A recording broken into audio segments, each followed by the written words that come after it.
Before the day, not before.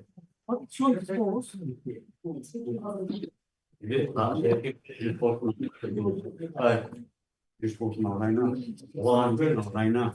Before the three now, right now. So it's I did not discover that is why appearing responsibility of the number 5, number 5.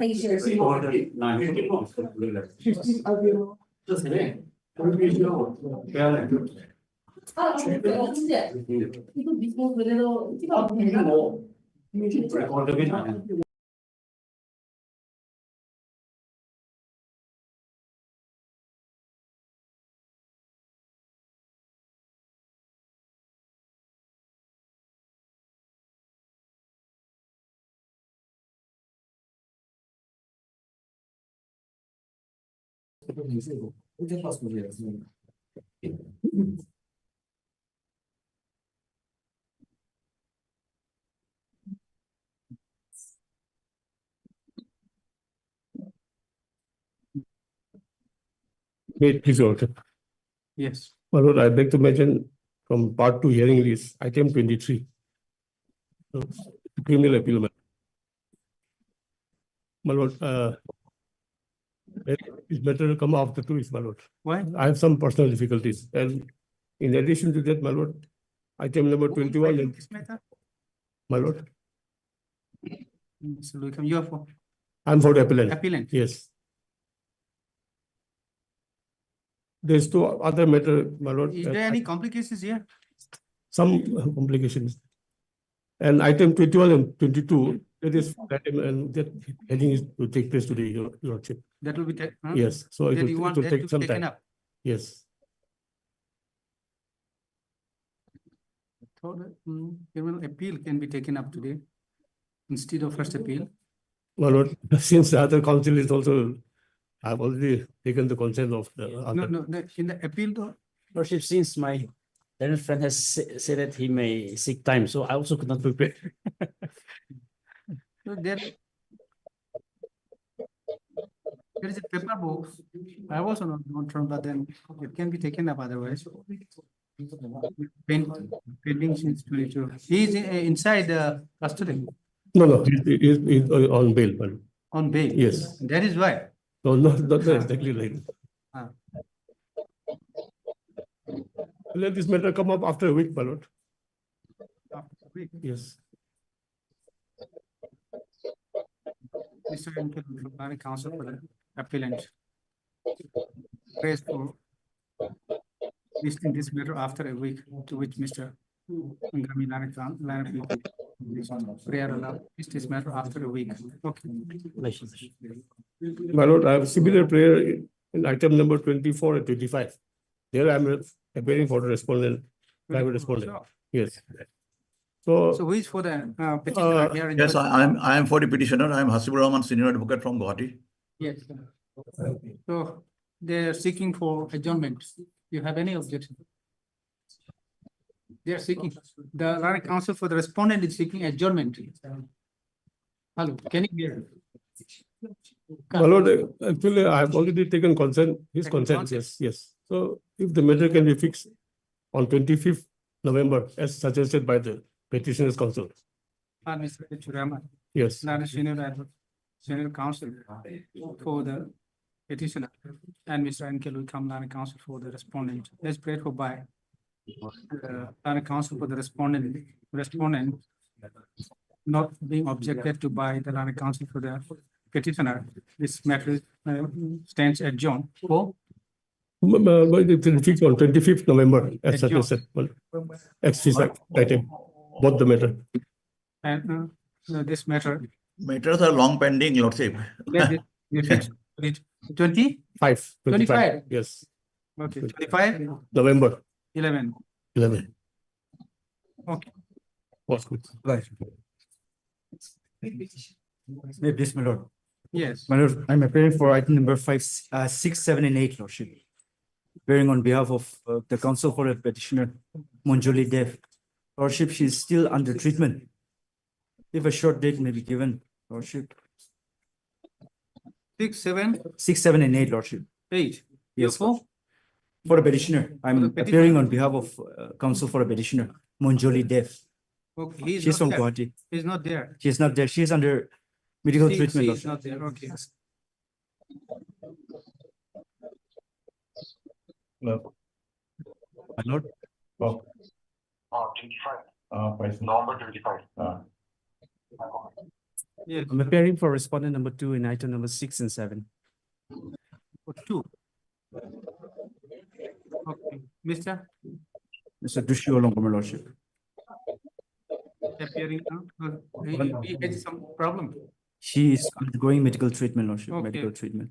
Submit that the conducting counsel, Mr. Ms. Manjuli Dev, is undergoing treatment and pray for adjournment of the matter for November 5th, if my, subject to my learned adjournment of counsels. the matter. Maybe fix for last of November, Mr. last week okay. of November. You are Mr. Kito Kasumi. Appear for on behalf of the respondent number 2. And Ms. Mere for the respondent 1. The state one. Okay, state, the one will be first. Is prayed for by the Lana Council for the party list this matter on November 26th, if 26/11. Okay, obliged, lordship. Please, your lordship. yes, I beg to mention item number 20 on behalf of my senior. My senior couldn't appear today due to some personal difficulty. I pray that this matter may be fixed on 4th November. this Pim Hombeni Izu. submits that the conducting council, Mr. Joshua Seki, has some personal difficulties today and pray for adjournment, to which Mr. Chair, Lana Council, you're for? For the respondents, your lordship, the sole respondent. The Lana Council opponent has no objection. Prayer allowed. List this matter after On 4th November. as a fixed matter. Yes, your lordship. Okay. Jonas, stop. I'm a list this matter on 4/11. Your lordship, by order dated 31/5/2024, records has been called for LCR, whether that has arrived or not. Is it yes? There must be after receipt of the LCR also, only, I think matter has been fixed on. Not yet received. No. Your lordship, then the first directions may be issued. Here.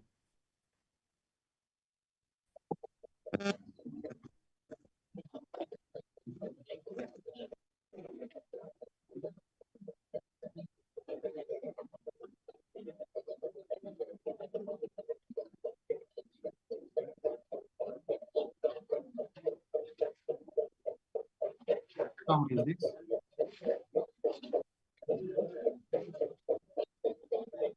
So LCR, you first call from the PA of the Deputy Commissioner.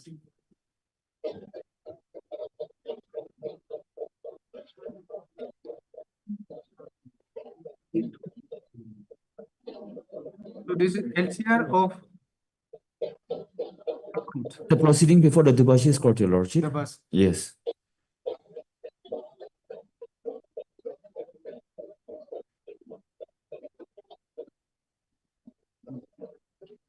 LCR called for, it's still awaited. Stop the registration issue reminder. Okay, Obliged, madam. Much obliged. My please, Lordship, yes, I pick to mention item number 11 on behalf of Mr. Penawapang, Lordship. Lordship, the council is from Timapur and then due to unavailable circumstances, he couldn't attend the court today. So I pray that the matter may be listed after 3 weeks. Item 11. before the applicant. Lordship,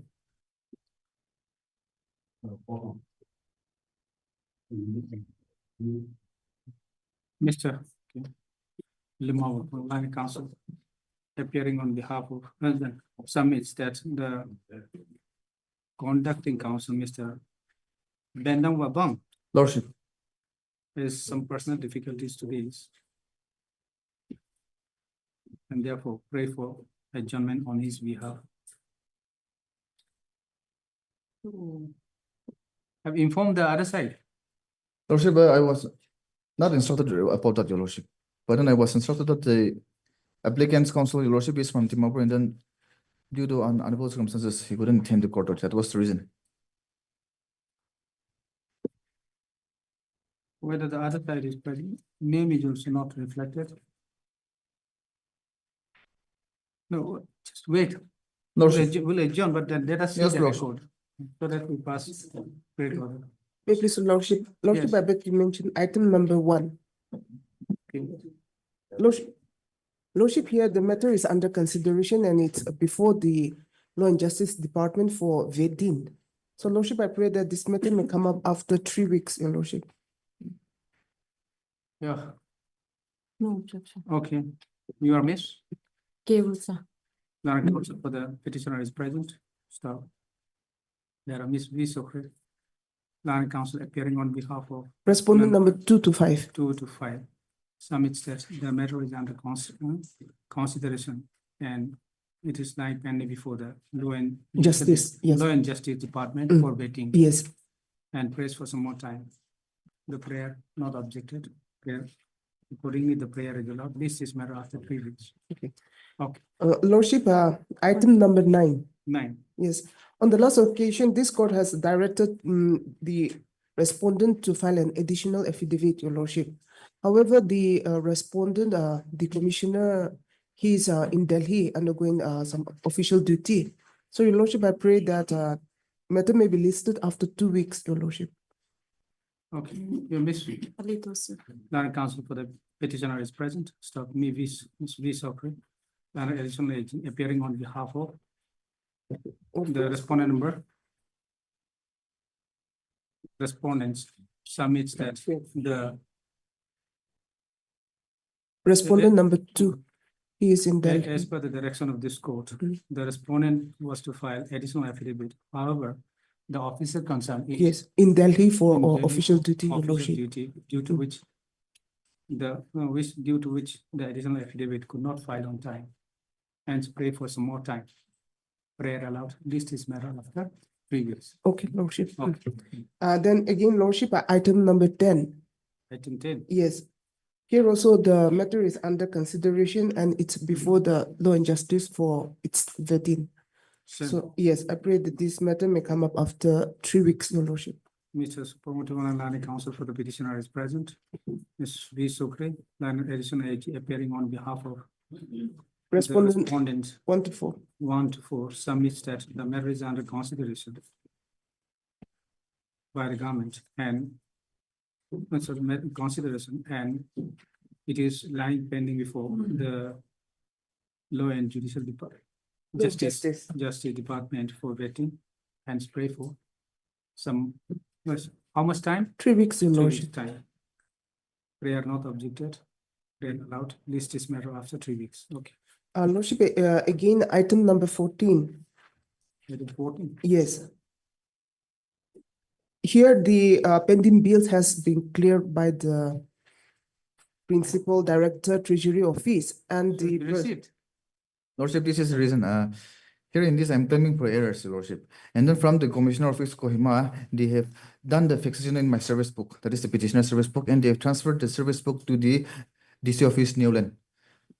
But then till now, I haven't received the bills, Lordship. That is the, They have said that they've cleared. They have cleared and the petitioner personally, they have taken the bill. So now they will be submitting Okay. to the Treasury Newland. Thereafter, the money will be transferred into her account. Okay, what do we say then here in the order? So Lordship, Hmm. there's some. here it is the petitioner who has to inform the court whether she has Received or received. not? Yes. Say Lordship. that not received. You just obtain instruction. then you On the just- next day, Lordship. No, Yes. Lordship, I was informed last week, Your Lordship, by the Commissioner's Office. Last week. Yes, Lordship, I was called there to collect the service book. And I don't know, maybe they, along with the service book, they've enclosed the bills, you know. But then again, I was informed by the Commissioner Office that an employee from the Newland TC Office has come up to Kohima, so she will be taking down the file to the DC Office Newland. And then I was informed again that the files has been reached at We'll Newland. pass order. We'll pass order. The same prayer. We'll pass order. Okay. That- Yes, after 3 weeks, Your Lordship. After 2 weeks. Yes, this after 3 weeks and let the petitioner submit before the court whether the Hmm. bill has been transferred Okay. into his account. This is item Item number 14. 14, Mr. Okay. Supermutmani Lani Counsel for the petitioner is present. Ms. Sukri Lanika, additional AG, appearing on behalf of the respondent. 2 to 8. Respondents 2 to 8 submits that the bill. Yes, for the petitioner has already been cleared by the bill director. Okay, the bill of the petitioner has been cleared. Yes, And then has been cleared and it has been now before the DC Newland, your lordship. okay. Yes. Now it is now the matter is before the DC Newland. Newland. Stop. The Land Council for the petitioner shall obtain necessary instruction on the query as to whether the petitioner has received the bill or not. Has By received the the next- money in her account. lordship. Money in their account received. What bill is it? It's a pending bill, your Oh. lordship. Pending bill or pending salary or what? Errors. Pending arrears or yes, or okay. salary or Arrears amount in this account by the next date is prayed for come at least this matter after 3 weeks. okay. Much blood. You obtain instruction Lordship. whether received or not. Okay. Obliged. Otherwise, it can be closed. Yes, May I please, my lord? yes. Lordship, I beg to mention item number 13. Lordship, in this matter, I have instruction to appear for respondent number 4. Yes. I am appearing For for the first time? first time, yes, my lord. Only for respondent number 4, my lord. Okay. If some time can be granted to get You the, received the copy? yes, your lordship. What file? Want to file affidavit? To obtain the necessary instruction. Okay, Mr. Supamati, Walling, Land Council for the petitioner is present. And who is on behalf of the other respondent? Your lordship, They appeared earlier. yet to lordship, yet to appear. Let notice prohibited for some time, your lordship. Okay. Mr. Angami, I put appear on behalf of respondent number 4. The notice upon the other respondents are still awaited. Okay, in view of the above. No, Angami, put appear on behalf of the respondent number 4 and prays for some time to obtain necessary instruction. Or to obtain necessary instruction to file affidavit. If required, staff. The notice upon the other respondents are still awaited. In view of the above, this is matter after 3 weeks. Lordship. Lordship, I have a similar prayer for item number 15. Lordship, in this matter, I have instruction to appear for respondent number 2. You are appearing for the first time here also, Yes, my lord. similar order that. Here also, I think it's same. I think these all Lordship, yes, 13, same 14, order, lordship. 15, yes, similar order. Just that, your lordship, I am appearing for respondent number 2. It's only 2. Yes. Here, he will be 4, number 2, not 4, huh? Okay. Obliged. 2. Hmm. Obliged, my lord. Perhaps Lordship. Yes. Lordship, I beg to mention item number 19, Lordship. Yes. Lordship here, service is awaited, so let it come up in 2 weeks, Lordship. 19.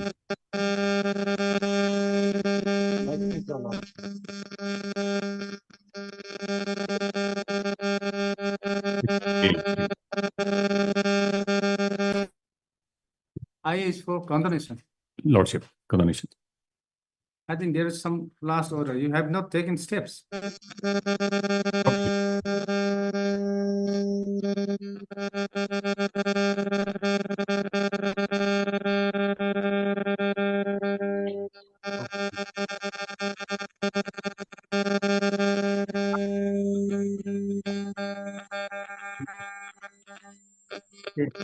Let us.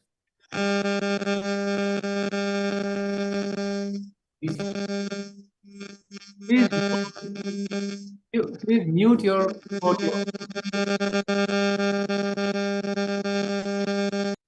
You are appearing in which item? Lordship, I'm hearing 19, item number 19, we have instruction. Lordship.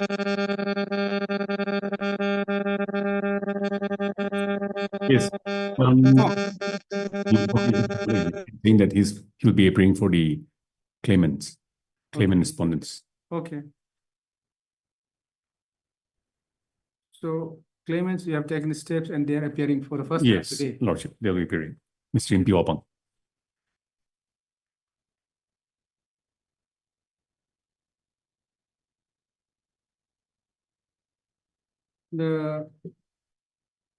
How many delay of how many days? Lordship, inadvertently, I have missed out my file this morning, Lordship. So I'm not, Now, if he has no objection, we can dispose of this condemnation petition. Lordship. Wait for some time then.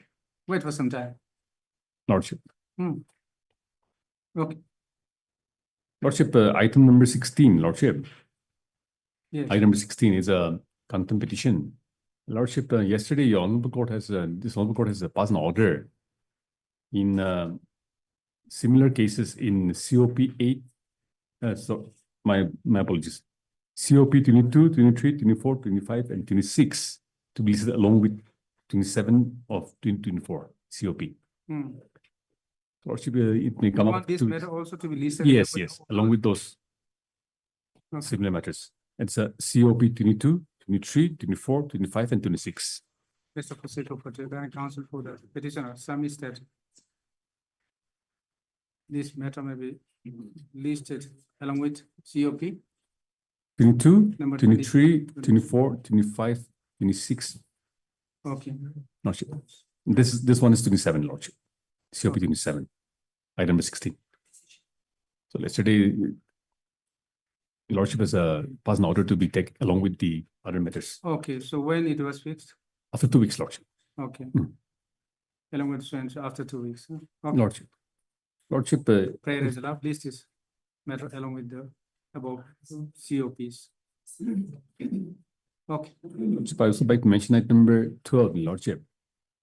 I'm Yes. mentioning on behalf of Ms. Sumi Kakati. Lordship, there was similar matter yesterday. And it seems she has taken steps. Lordship, since she's not available today, if the matter can come up on 29th of November. He did not take steps. She have taken steps. Taken steps. Yes. So And anyone appeared? for the taken- claimant is Mr. Bian Sharma and Imti Wapang. And there's some technical problem on his side. They appeared earlier. They appeared here. They filed a Bakalam also. And then what, It's reflected. you are seeking adjournment. Have you informed them then? Yes. I've informed them this morning. Have they filed Wakalat Nama? Yes. But their name is Yes. okay, Item number BN 12. Sharma in Tiwapang. Okay. Imti Wapang and Bian Sharma, yes. You informed this time? Yes. I informed this morning. Mr. Prosecutor, counsel for the applicant, appearing on behalf of the applicant. Ms. Sumi Kakati. Praise for adjournment of the matter. After 4 weeks, Lordship, and if the matter can come up on 29 of Has a consent of the other side. The prayer allowed. The prayer is allowed. List this matter after 4 weeks. Lordship on 29 of November, 29. Lordship. He has a consent of the other side, huh? So as prayed for, come on, list this matter on 29/11. Lordship, similar prayer for item number 18 also. Here also Sumi Sumi Kakati, Kakati, Lordship. Here also BN Sharma is appearing. some of both of them. Yes. Okay. Here also you have informed them. Yes, Lordship. Okay, similar to that. Okay. Lordship, in item number 19, Hmm.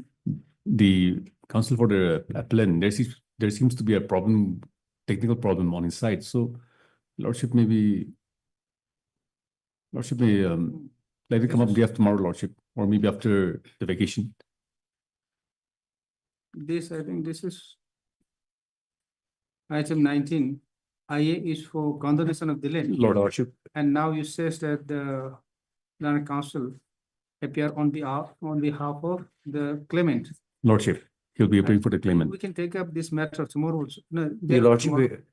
here Yeah. I'm appearing for the claimants, Your Lordship, respondent number 1 and 2. One and two, Your Lordship. 1 to trade. Claim it. Lordship. Yes, Your Lordship. On behalf You of have any objection? Your Lordship, here I'm appearing on behalf of Interim, Your Lordship. Lordship, they'll be delaying the objection. Your Lordship, there's objection, Your Lordship, in the delay. They'll be filing the objection as well, Your Lordship. Is it how many days? Delay of how many days? Lordship, my apologies, Lordship. Inadvertently, I missed out my file this morning. So I'm Okay. not. So let it come up after 2 weeks, Lordship. At least the day after tomorrow? Lordship, after 2 weeks, Your Lordship, After in 2 weeks? we may be allowed to file our objection as well, Your Lord. Okay. Mr. Fotel, and counsel for the applicant. Some is that he is not prepared for the matter today and pray for adjournment, which the land council appearing on behalf of the respondent has no objection. Prayer allowed. Please this matter after 2 weeks. Lordship. Thank you, bless my Lord. May it please your lordship. Lordship, we have a consensus prayer for item number 5, lordship. Lordship, if this matter can come up after 1 week, lordship. Item 5. Okay. After On the joint prayer made by both the land council for the petitioner. Please this matter after 1 week, lordship. a week. Okay. Lordship, there is an interim, lordship. Stop. The interim order passed earlier shall continue And lordship, if till the next date. Okay. the LCR has been received, We need to go through the record only. Received. Okay. lordship. Much obliged, lordship.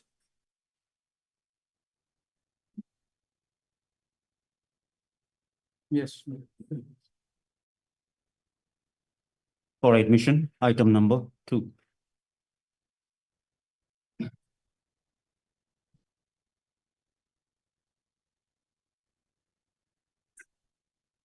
May it please your Lordship. Yes. Lordship, here that the order was, a letter was received on the 23rd of September, Your Lordship.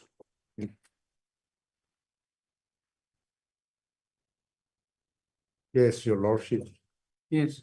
This pertains to the non-compliance of the regularization. Which was been ordered by this level. But now, the department, the cabinet has taken the initiative, approved, and if my learned friend agrees, we can close up this contempt. Your Lordship, here by this order, Your Lordship, the service of the petitioner was regularized, Your Lordship. Regularized. Yes, Your Lordship, was Okay. already regularized in compliance to the order dated in the petition, Your Lordship.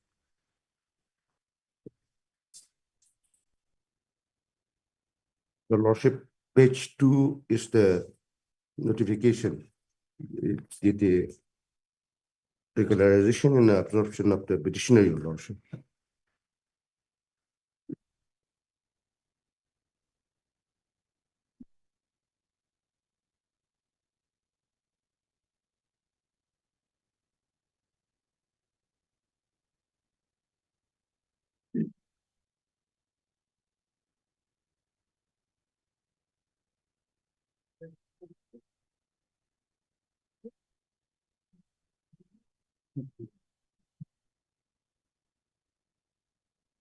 Pardon, Mr. Your lordship, I'm representing state respondent number 4, that is executive engineer. Which was the commitment agreement. Land council for the petition. So then it is closed. Yes, Your Lordship. Yes.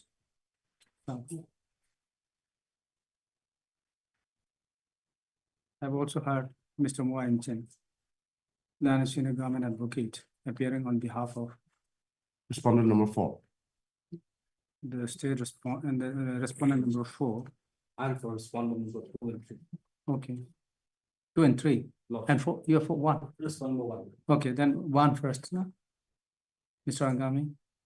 I've also heard Mr. Angami, land council, appearing on behalf of the respondent number 1. Comma. Mr. Jimomi for respondent number 2 and 3, and Mr. Moen Chen appear on national government advocate appear on behalf of the respondent number 4. Staff. Mr. Moen Chen, national government advocate appearing on behalf of the respondent number 4. placed and then submits that the direction of this court has been complied, and sir, in compliance with the direction of this court, the service of the petitioner has been petitioner Sri Marwati Longkumar has been regularized. It's a regularization. Yes, your lordship.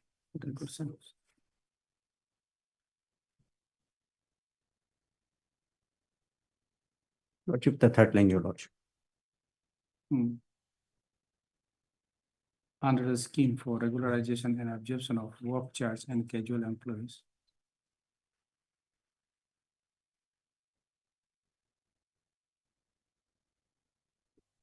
By the government. Stop. The Land Council, the Land Senior Government Advocate also placed a government notification number GAB 1 stroke court stroke CAWD stroke 11 stroke 2022 dated. This was on which 30th August, your lordship. 38 8 of 8 2024, whereby the service of the petitioner has been regularized. Stop. In view of the above, and since the direction of the court has been complied, this COP is closed.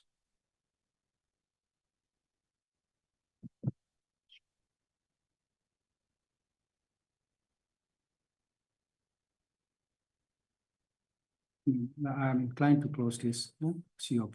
Stop. Accordingly, this COP is disposed of. Okay. Stands disposed of. Okay.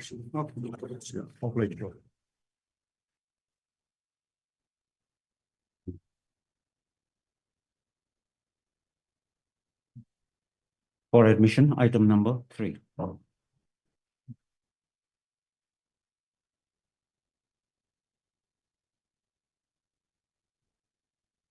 Please, your lordship. Yes. Lordship, I have received instruction that the department has already complied with the court's order, so I may be allowed to pass on the instruction, your lordship. Okay.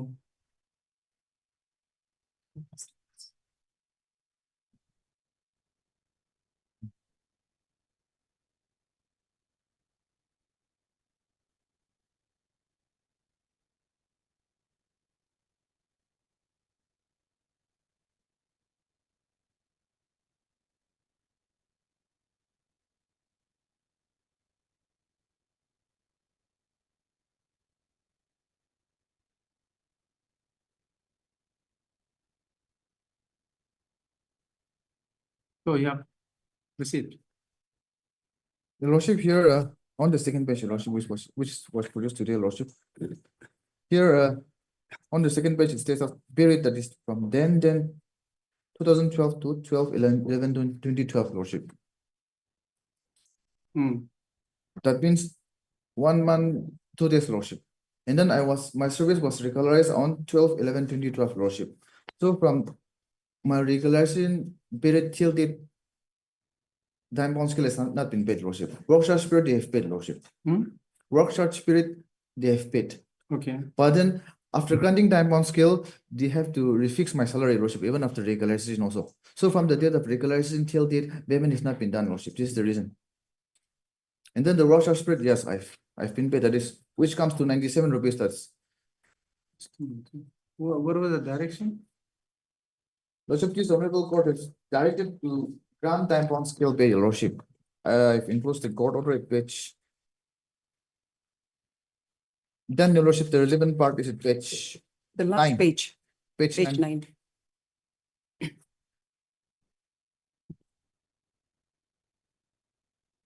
Page 9 of my content.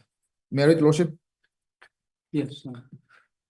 Para 4, considering the above submission and upon perusal of the materials submitted on record, the writ petition is disposed of with a direction to the respondents to grant the petitioner time-bound scale of pay as per Rule 13 of the RP 1993, writ with any other relevant guidelines or rules in this regard as expeditiously as possible, and preferably within a period of 5 months from time from the date of receipt of a certified copy of this order, Your Lordship.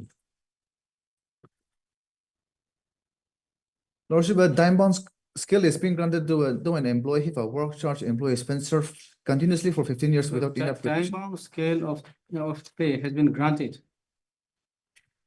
Granted to the petitioner. Yes, yes, your lordship. Granted to the petitioner only the work charge period, Lordship.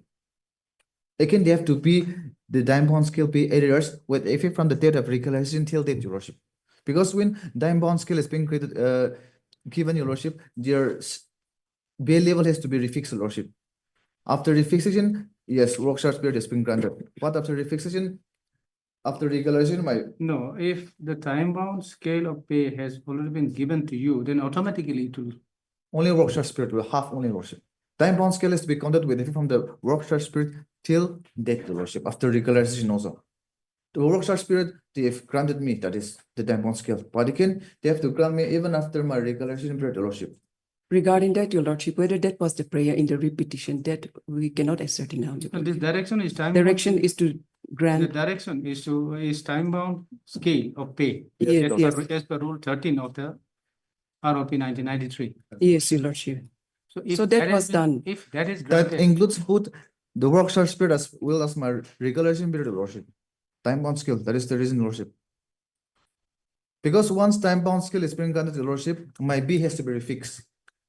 So after refixation, they have to pay the errors. That is the work charge period they have paid. But after regularization, maybe they haven't done my refixation, Lordship, my pay after time-bound scale. It is to be upgraded. There is no mention of the granting time-bound scale after refixation, such things. So it may be a fresh ground, your lordship. Lordship, rule is very what clear. was your prayer in the Yes, that is, petition? yes.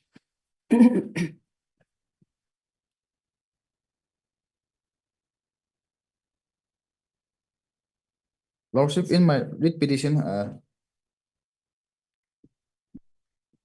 at 1, to grant and pay the time-bound scale of pay to the petitioner with effect from 8/10/2012 in terms of Rule 13 of the Nagaland Service Rule 1993, read with Rule 2B of the said rule, and on the principle laid down by this Honorable Court in WBC 63, 39 and 59 of 2018 within a specific time frame, Lordship. So that prayer was complied with, your lordship. If your lordship will see the period, it's 10/10/2012 To 12. to 12/11/2012. It's only 1 month. Yes, your lordship. With effect That- from, Lordship. That is starting period with effect from.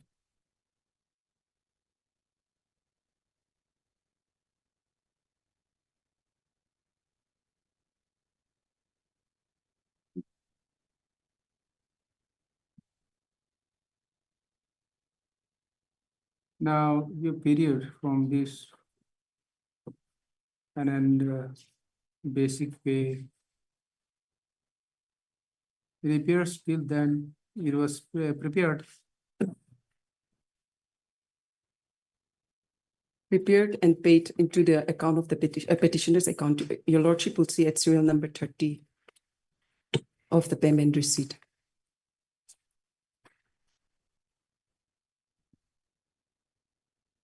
What is this? This is Serial number 30 is the, Yes. yeah, terms to cover. yes, yes, the petitioner.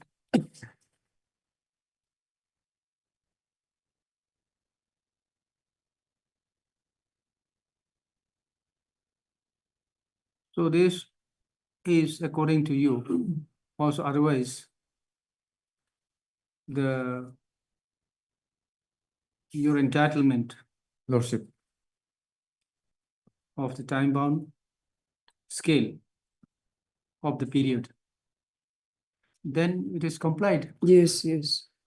Lordship, in my writ petition, my prayer was to pay time-bound scale with effect from 8/10/2012. 8/10/2012. Yes, Lordship. This Why, they have because given from So, 10/10/2012. yes, from the state respondents, they've paid the time bound with effect from 10/10/2012 till 12/11/2012. That is the date of regularization. 12/11/2012 is my date of Okay, regularization. thereafter regularization, after regularization, That your will be pay different. will be different. Yes. Your basic That's pay why will- for that they have to refix the pay, your lordship. As Since- far as this That is content not- is that concerned. was not Your Lordship. prayer in that- Yes, No, lordship. Probably, yes.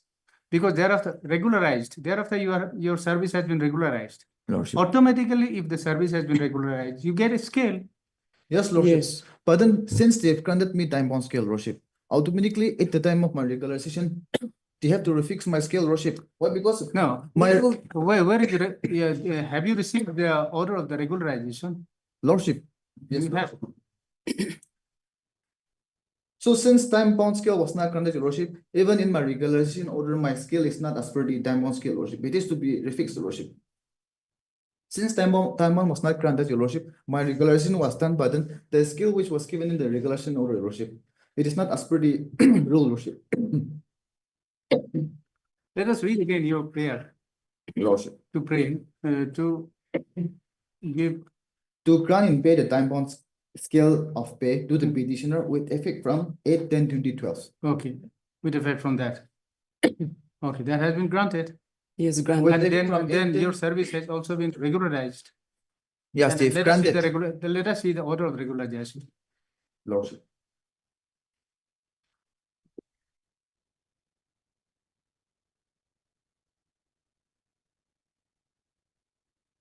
Office order dated 12th November 2012. In the interest of the public service, the undersigned is pleased to observe the workshop service of Shri Damsikawa Workshop Plumber under the establishment of the Executive Engineer PWD Housing, Division 1 Kohima, into regular cadre against Class 3 temporary post of plumber in payment of 5,200 to 20,200 grade B with rupees 2,400 per month. Lordship.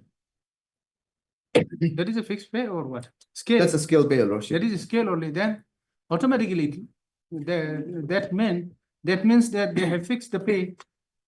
Yes, but then since I've come up for granting them on scale pay, that means automatically even in my regulation already have to refix my pay. This is wrong.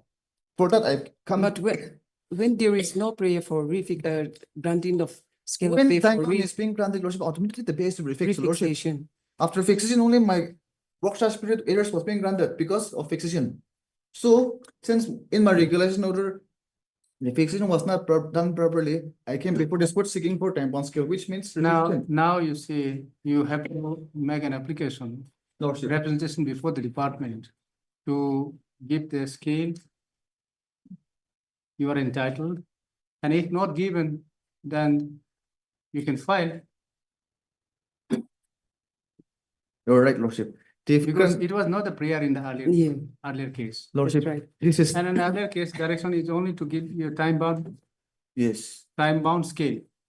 Time bound scale, it doesn't mean that it is to pay only the workshop period, Lordship. Even in the regulation period, they have to pay the errors, No, Lordship. thereafter, that continuation would be subsequent. That is a subsequent only. No, Lordship, once time bound is being granted, they have to refix the PTL date, your Lordship. No, when you, let me just, please, can you pass? Court order, The repetition. Lordship. This is my regulation order.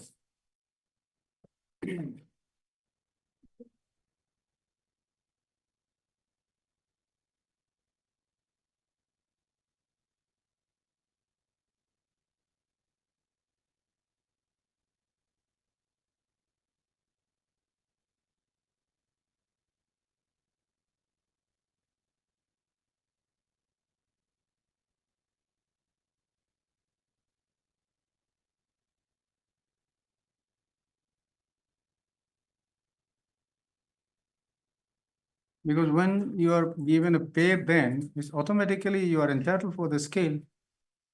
Yes, but then, The government is, Lordship, if I may, Lordship, yes, since time bound was not granted earlier, Lordship, even my pay ban in the regulation order is wrong, Lordship, because time bound was not granted. Now, my pay is been refixed as per the time bound. So it is to be refixed, Lordship. And when my pay is been refixed, automatically the errors will be have to pay the Lordship. They have paid the errors, but until only the workshop period, Lordship, till 12/11/2012. What about from the date of regulation till date? so your prayer was only even this According to you, you are entitled for the arrears of this post also. Lordship, yes, automatically, Lordship, that follows. So that was not paid to you. Yes, only the work charge period, Your Lordship.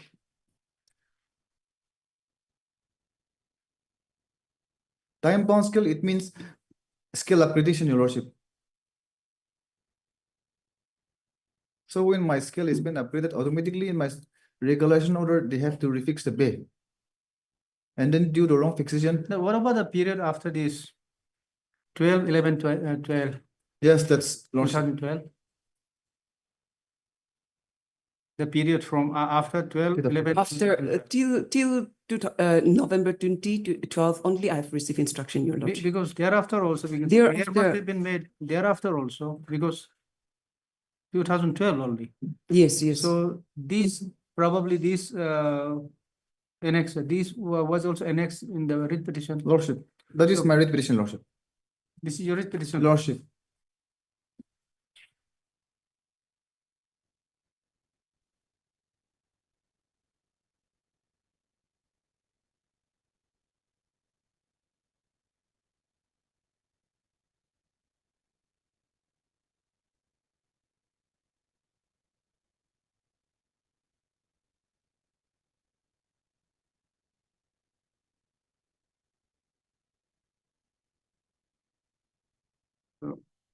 You have not specifically mentioned that after that also. No, Lordship, my prayers only they have to pay with effect from 8/10/2012. That was my prayer, Lordship. So To that was change it, we'll have complied, to Your pay. Lordship. Now, if the petitioner have any grievances, he can approach Your Lordship Lordship, by if my, appropriate prayer. if my prayers with effect from 8/10/2012, Your Lordship, then why did the state respondents pay till only 1 month, Your Lordship, only 32 days? They have to pay in the full if they are to pay the So errors. what is the principle laid down by this court in WPC number 63? Lordship, that was also similar matter, Your Lordship. So not whether, sure whether I whether the propose- petitioner in these cases have been given, Lordship, yes, Lordship. do you have a copy of the order? Lordship, I'm not sure whether I includes in my writ petition or not, Your Lordship, since it's a earlier proceeding, I'm not sure, Your Lordship. If not, then I can produce before this honorable court on the next listed, Your Lordship, it is not included in my writ petition.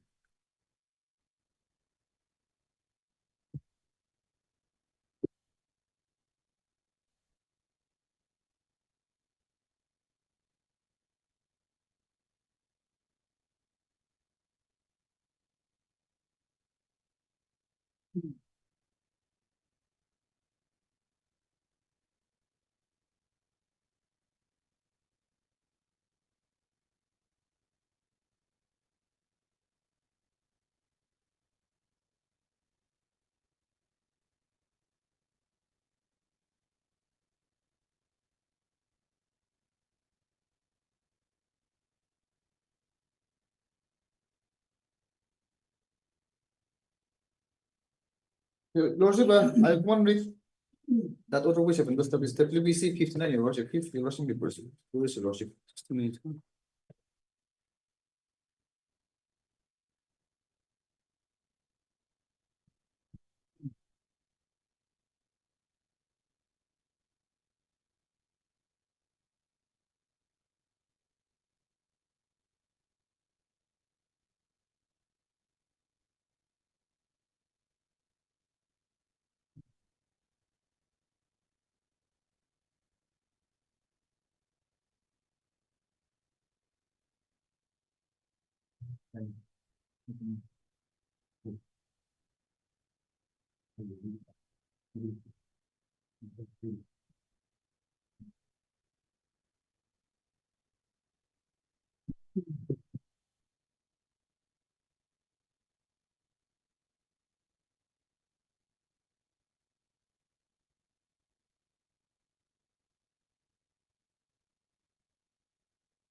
As per his representation also, it appears that he has made a prayer to grant time-bound scale of pay with effect from 8 October 2012 and further refix my salary at the time of my regularization and pay me the last drawn pay arrears. from the date of granting of time-bound scale of pay.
So that Annex 2 was time-bound scale prescribed under column 6 of was shall automatically released to the government servant. It was not released to you, according to you, Lordship.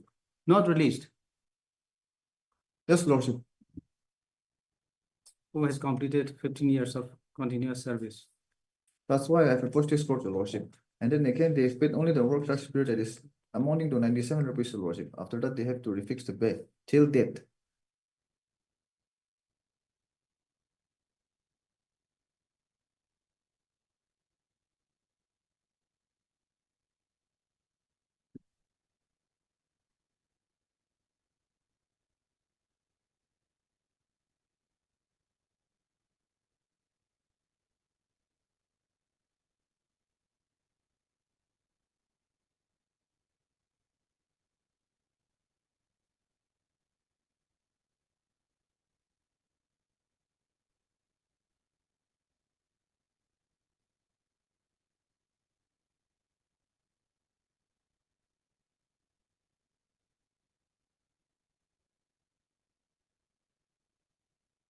See, the time-bound, as per the notification, Lordship.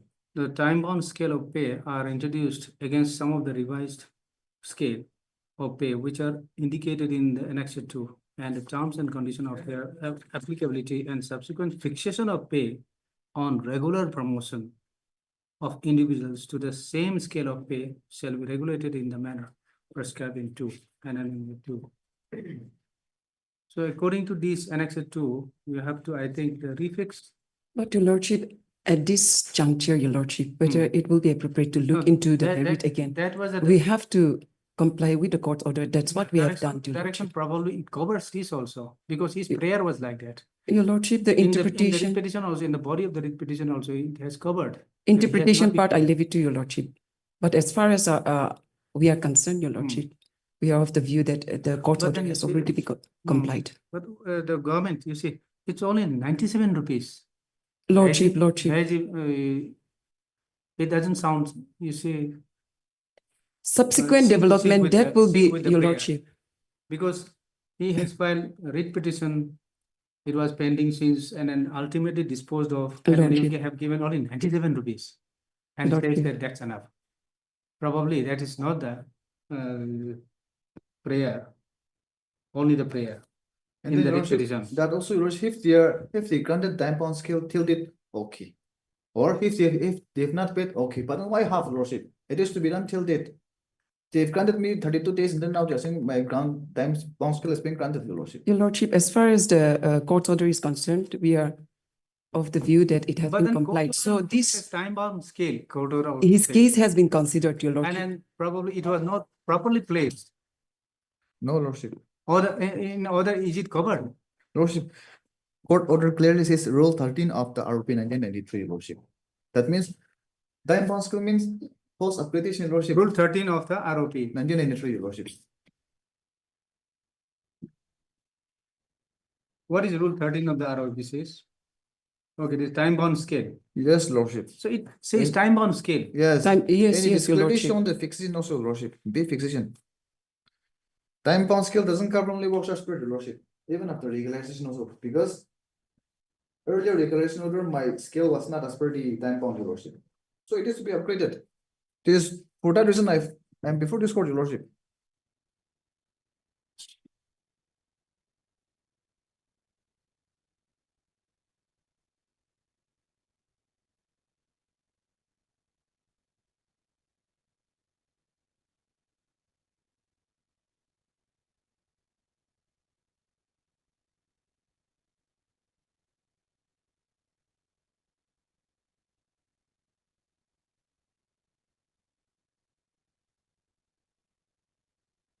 You have completed 15 years of service. Yes, Lordship. Services, okay. On it, then I've completed my 15 years of service.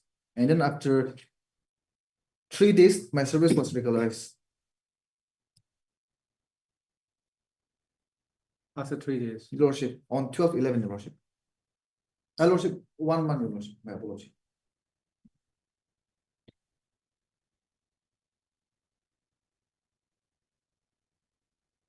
So from 15 years till my date of regularization, only they have paid the time bound. Of 1 month. Lordship, yes. If you are granting me time bound skill, then what about after regulation period, your Lordship?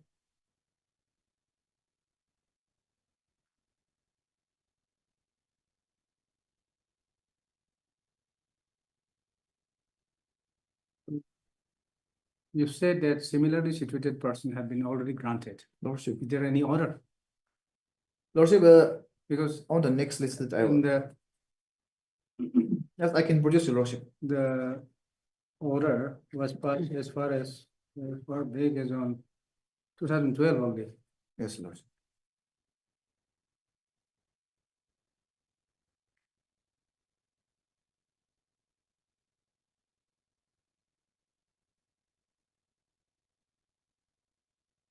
Produce that one on the next date. And then you also kindly, because this may, because order clearly said respondent to grant the petitioner a time-bound scale of pay as per Rule 13 of the ROP 1993. Kindly obtain instruction, is it really a proper compliance of this Rule 13? So next day we'll examine. Lordship, lordship. Hmm.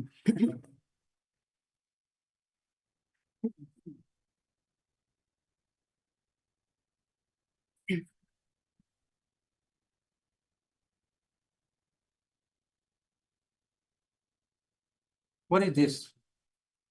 Lordship, that was the court order which I've enclosed in the stated in merit petition, your Lordship. Hmm? Similar, This is in similar. yes, similar case. This is 2018. Lordship.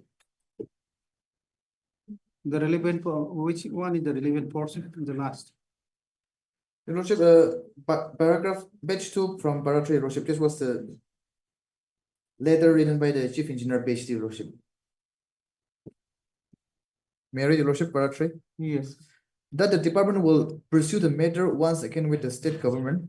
However, it may be noted that Where para 3, okay, that the department Yes. will person. once again with the state government. However, it may be noted that the department has to collect all the service spoke of the employees and fix their scale along with their errors. And after combining the whole list, will send to the state government for necessary action. Probably this, Miss Mary, probably this maybe have to be done here in this case also, probably.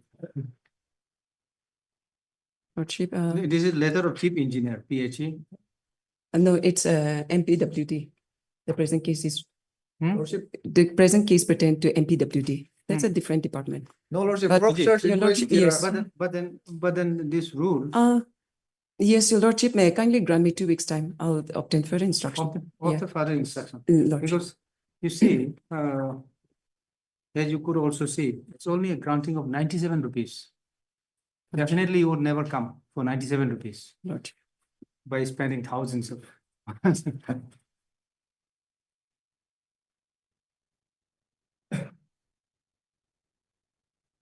This also you come prepare with Lordship, next date.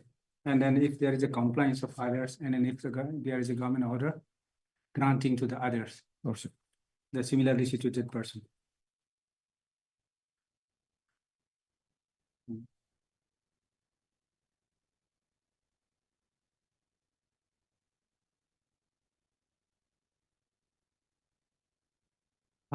Mr. Supamatambali, Lana counsel for the petitioner. So I've also heard Ms. Mary, Lana senior government advocate, appearing on behalf of the respondent number. All the respondents. Okay, for the respondents, for all the respondents. Start with that.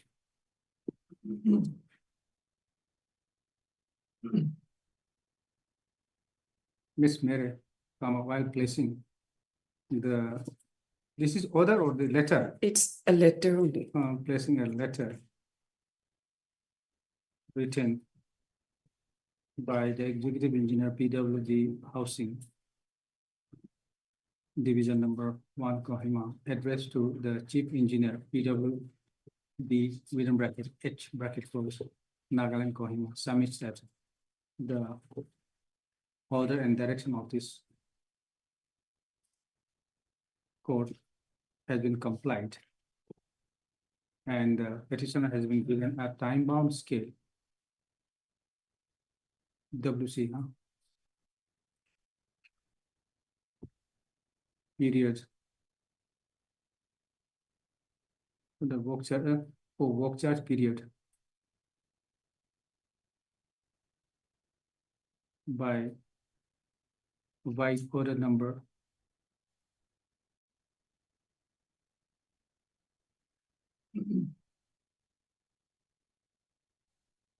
CE, within bracket H bracket close EA dash 4 stroke 080 dash 09 stroke 590 dated 1st May 2023. This is 1st May 2023. From the period. For the period 10-10-2022, 2012 to 12-11-2012. So, however, Mr. Supamatambali, Land Council for the petitioner, submits that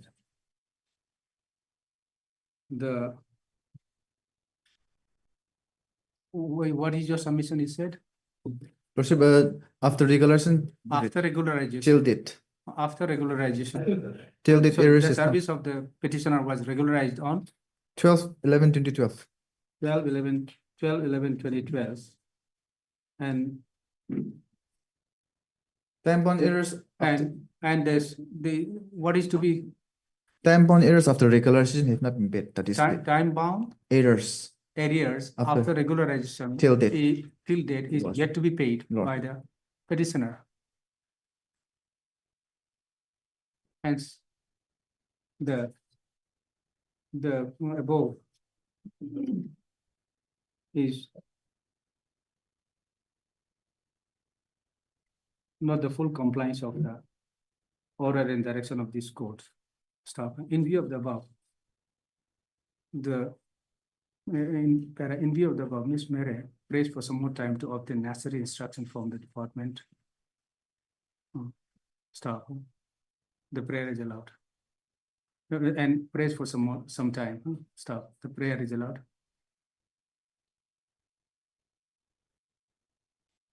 Mr. Supamatambali, Land Council for the petitioner, shall also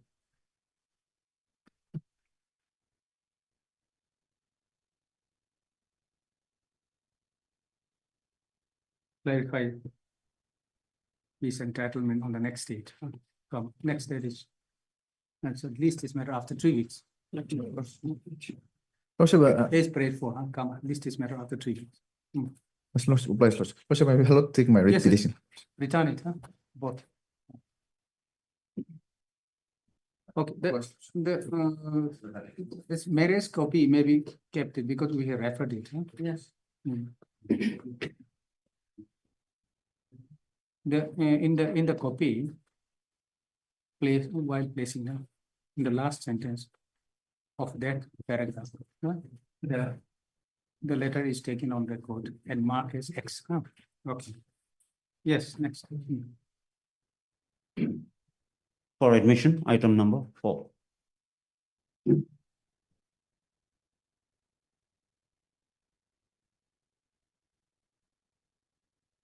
May Yes. place your lordship. Yes. Lordship, this contempt petition has been filed by the petitioner for grant of scale up pay to 23 contingency employees in the Department of Treasury and Accounts. It was ordered on 27/2023, your lordship. This court has passed the order for grant of scale up pay Hmm. on 27/2023, your lordship. Now, when the government has seized up the matter,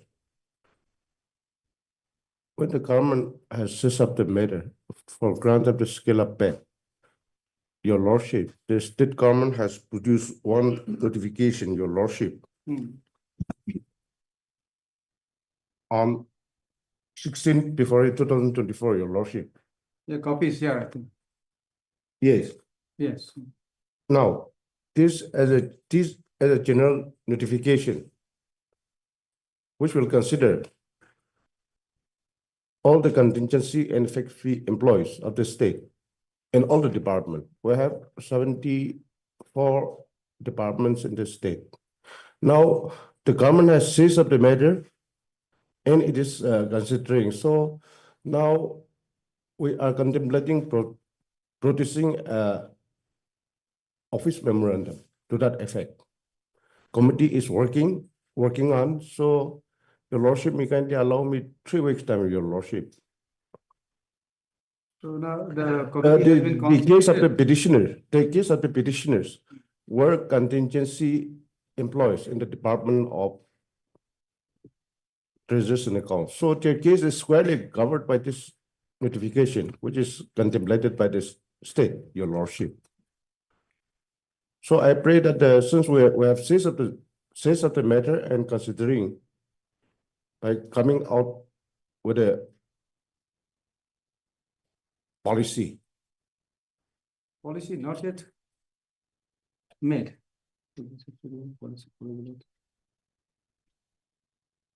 The scheme and policy that to be produced by this committee will cover the present petitioners, your lordship.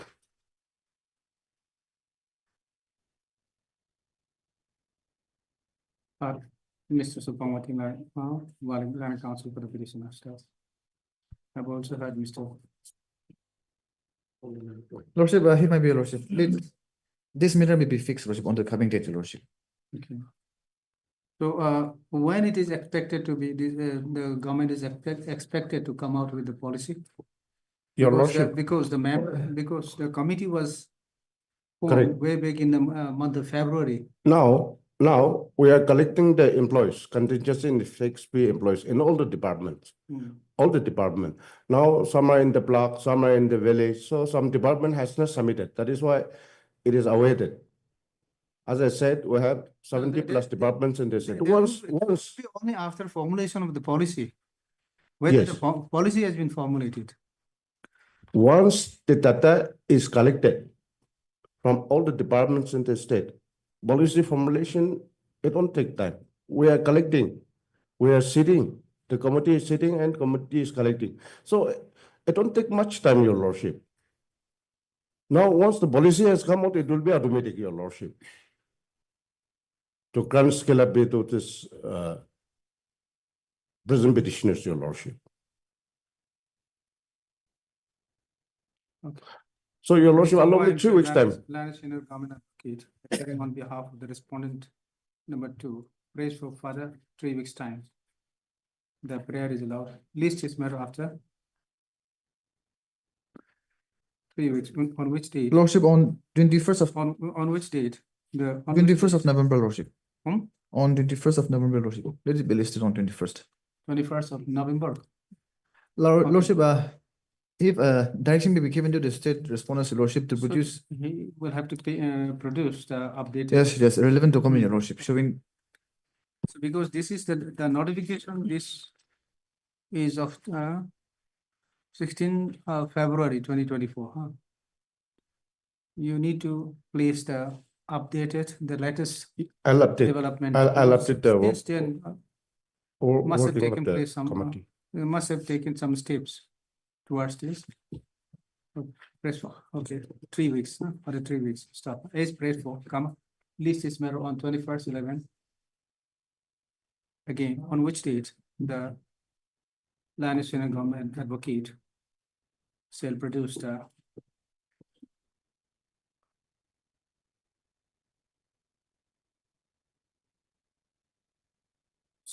Shall produce the place status of the steps taken by the government. publish. The latest status of the steps taken by the government in this regard. Stop. List, okay, list it accordingly. Huh? Publish.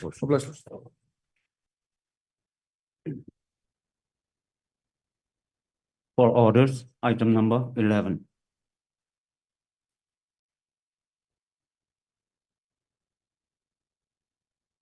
May I please, Your Lordship? Yes, I'm mentioning on behalf of yes, yes. counsel for applicant, Lordship. So Okay, so Your Lordship, I'm for respondent number 3. respondent number 3, Okay. Yes, Lordship. Mr. Supavati Wali, Council, appearing on behalf of Mr. Bandam Wabang, Lordship, submits that he is not, due to unavailable circumstances, Lordship, okay, he's in Dimapur. okay, okay. He is unable, sorry, could submit that the Land Council for the petitioner, Bendam Wapang. Wabang Wabang. would not appear before this court due to unavoidable circumstances, Lordship, and pray for adjournment on his behalf. To which the Land Council for the respondent, Mr. V goes, Your Lordship. Land Council has no objection, so prayer allowed. This is matter after 3 years. Okay, Much obliged, sir. For orders, item number 17. Your Lordship, in this matter, I may be allowed to take fresh steps on the sole respondent. fresh steps. Yes. Okay.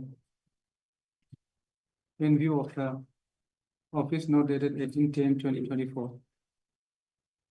Mr. Ali Ralo, Land Council for the petitioner, prays for allowing him to take fresh steps upon the sole respondent by way, By the same RPAD. okay, by a registered post Yes. with AD, prayer allowed. If Your Lordship may also, Steps by a registered post with AD within a week maybe from 3 days. within 3 days from Yes. today, start. List is matter after 3 weeks. 3 weeks. And also the LCR may be also. I Okay, think the- stop. it has not arrived yet. This is criminal petition Yes. against what? Scan copy. Questioning of the Questioning of the criminal complaint case. complaint, criminal Yes, complaint, Yes. or the questioning of the complaint, Yes. okay. Whether there is any stay, Yes, there is an interim order. okay. So scan copy was called for. Yes. Hmm. But Scan, apparently it has not arrived. The trial court record has also not yet received. Stop. The registry shall issue reminder for a scanned copy of the CR case number 22/2024. Okay, from, The okay, that's JMFC all, Dimapur. that's all. Which court? JMFC Dimapur. From JMFC Dimapur. Okay, Interim may be continued. stop. Para. The interim order pass audience will continue till the next date. Hmm. For hearing, item numbers 21 and 22.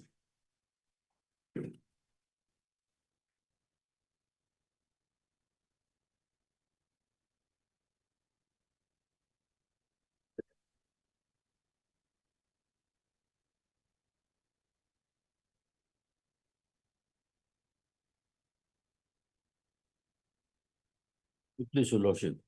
Yes, My Lord, since it has been quite some time, after the last hearing, I may be allowed to start from the beginning again. I will go. Okay, this was earlier Okay. heard. Yes. But no, some time has lapsed. Yes. Now, there are two appeals. One is FN number 4, K 2014, and the other one is FN number 1, K of 2022. Just a minute. Both are same. Two what? Two appeals. Two, Two appeals in this case. is it? Yes. One is FN number 4, K of 2014. Okay. And the other one is, This is very old, it appears. yes. The other This is one also pending. Yes, This is pending. similar matter. Similar matter. The other And one is- the next one is 22, Yes, 1 of 2022. yes, One is 4 of 2014. 14, yes. How it is connected with the Because, 14 case and the- the 22 case?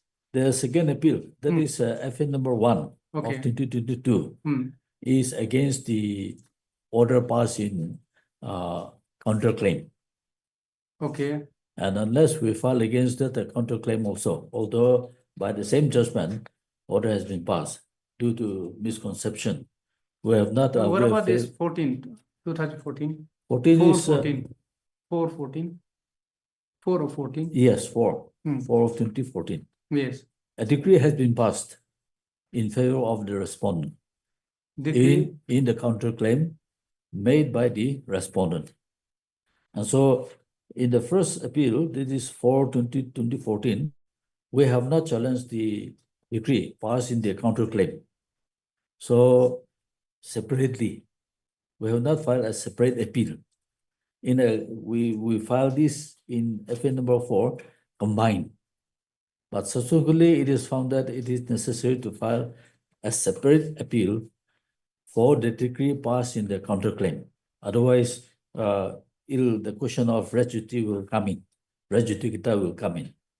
So okay, otherwise it is challenge, it is the challenge challenge of is the made in, the one order only, yes, one judgment and order. one judgment on order. So yes. where the decree and the decree pass in the, in favor of, In favor of the respondent, in favor of the respondent and, Yes. and the order And pass in the partly- counterclaim also. yes, In the counterclaim also is in favor of the respondent. yes, Okay, so in both,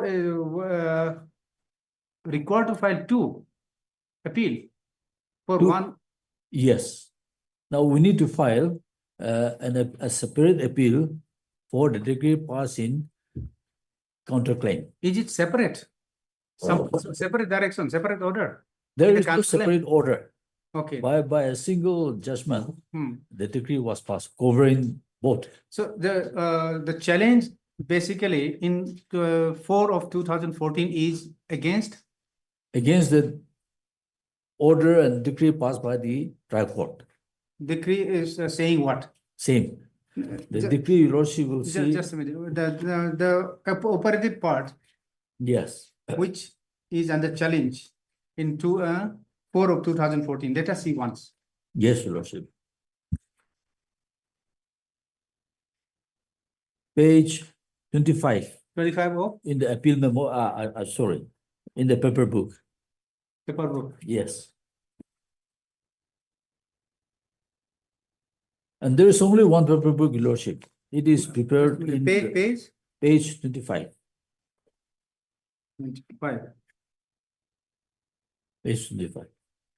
Decree, in terms of the aforestated judgment and order passed, it is hereby ordered and decreed as follows. 1. The mortgage deed dated 13/5/05 and modified on 3/11/06 is valid and enforceable. 2. The defendant is entitled to recover the outstanding loan amount from the plaintiffs together with 14% simple interest per annum with effect from 13/5/06 to 2/11/06 on principal amount of rupees 50 lakhs and thereafter on enhanced principal amount of rupees 70 lakhs with effect from 3/11/06 till full and final realization after adjustment of 40 lakhs paid on 22/2/08 towards the loan.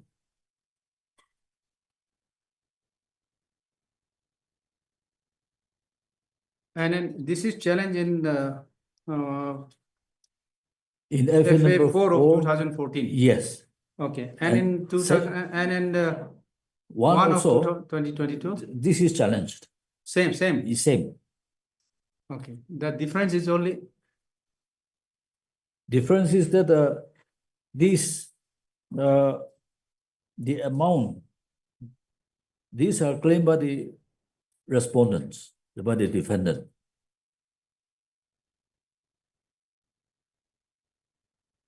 the defendant is entitled to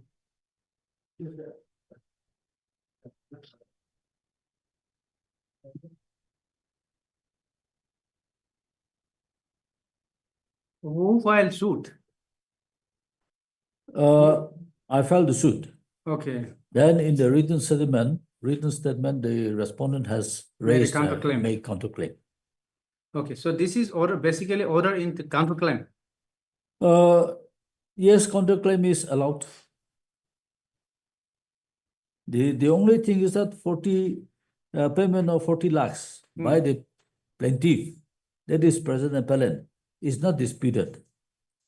So this is this is allowed, that 40 lakhs have been paid, but the decree is all in favor of the respondent.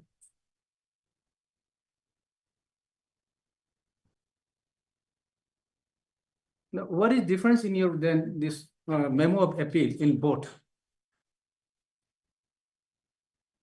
Memo of appeal in 2014, Yes. 4 of 2014 and 2012. What is the difference? The difference is that in 2001 of 2022, I have raised the decree passed in the counterclaim. Because that unless I challenge that one, then they will operate as res judicata. And so finally, it was detected. So the court has allowed us to file a new petition, separate appeal, challenging that this decree passing counterclaim. Okay. Where do we find that order where you are allowed to file? Yes.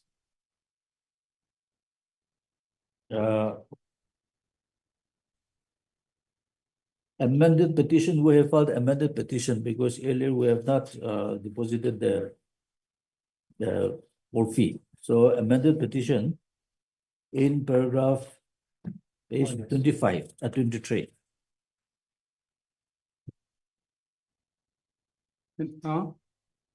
2014. Amended petition filed by the applicant on 3/6/2014, 2024. This is amended petition or what? The 2022 is? No. First, both were amended, Your Lordship. Because of the court fee raised by the respondent, we have paid the court fee. So for that purpose only, amendment was made. No other change was made. Just a minute. Where is the order by which you were allowed to challenge the first appeal, counter? first appeal number 1, 2022. First appeal number 1, 2022.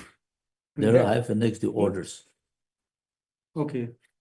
Next order. And in the amended copy of that. Just a minute. Let us see the order. Yes. Your Lordship may see in the amended petition I have enclosed.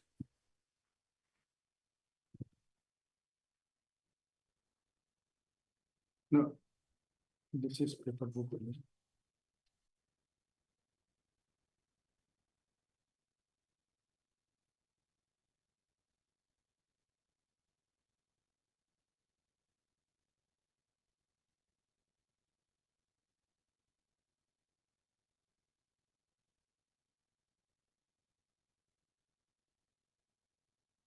It was passed on 28/2. Yes.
Total condemnation. Control was first. Yes. Yes.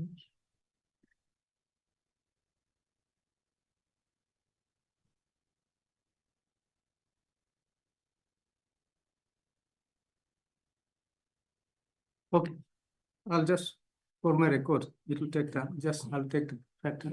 Okay, Your Lordship. the, mm, the petition, the applicant file.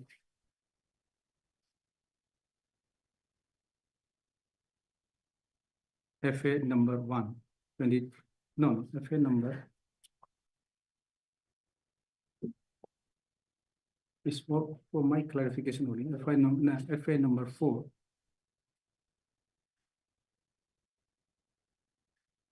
Within bracket K, 2014.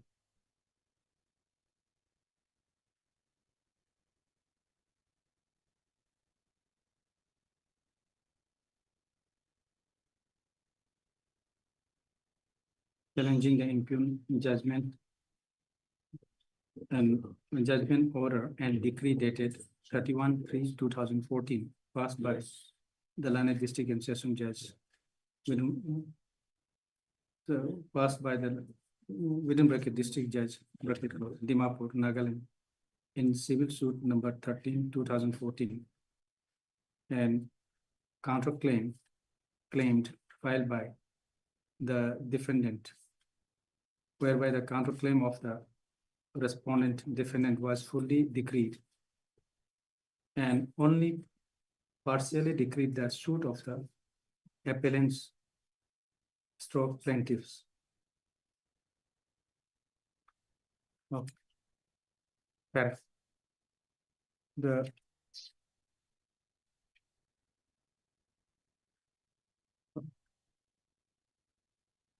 correct. By an order dated 28/2/2022, this court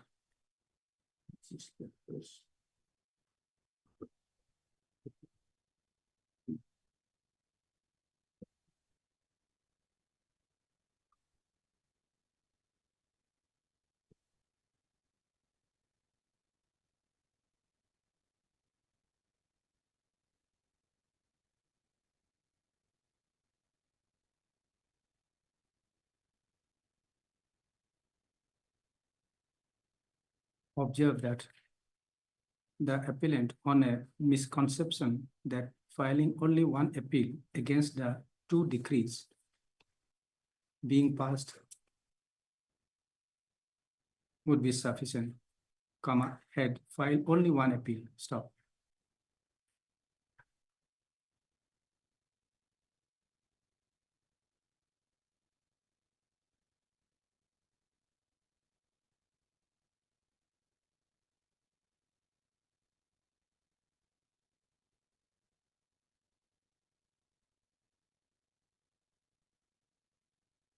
And taking into consideration the provision of section 96 and the provision of the order 8, rule 6A, and the order 41, rule 1.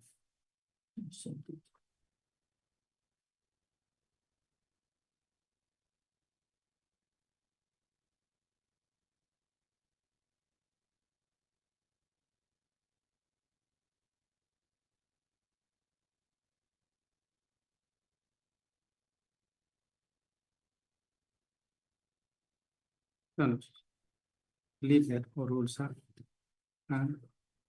And by taking into consideration that it was due to misconception that one appeal would suffice, the mistake was committed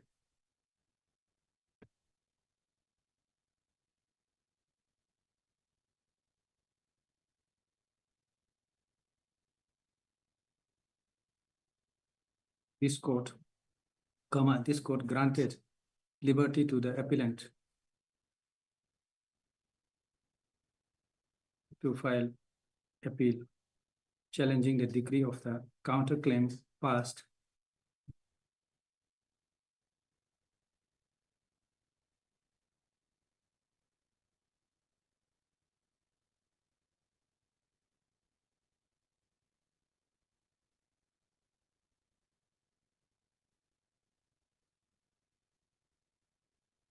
on 31/3/2014. Okay. Yes, this is only for my clarification, huh? Your Lordship. Yes, please. Now, Your Lordship, coming to the brief facts of the case. Now,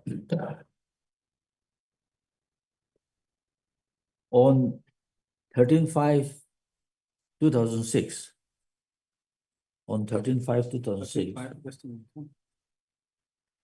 the plaintiff number one, Just a minute, huh? It was, I think, heard by some other court also. no, Okay. No. Just a minute, huh?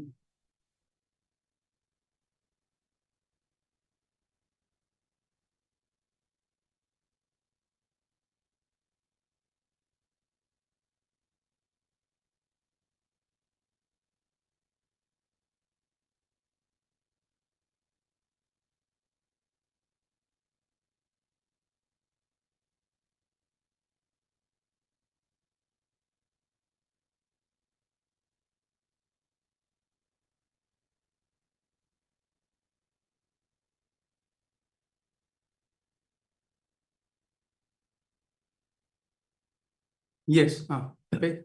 no, on 13/5/2006, the plaintiff number one,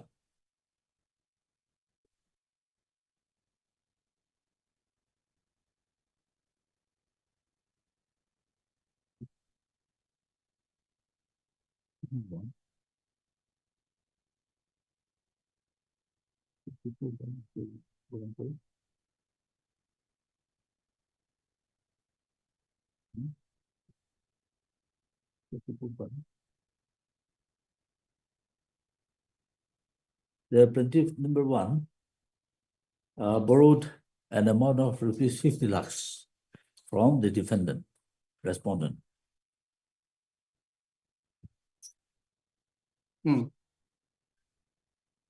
At the rate of 8% per month. Interest is at the rate of 8% per month. Then subsequently, the appellant paid rupees 12 lakhs interest for 3 months to the defendant on 26/8/2006. And thereafter, the plaintiff borrower failed to pay further interest for the next 3 months.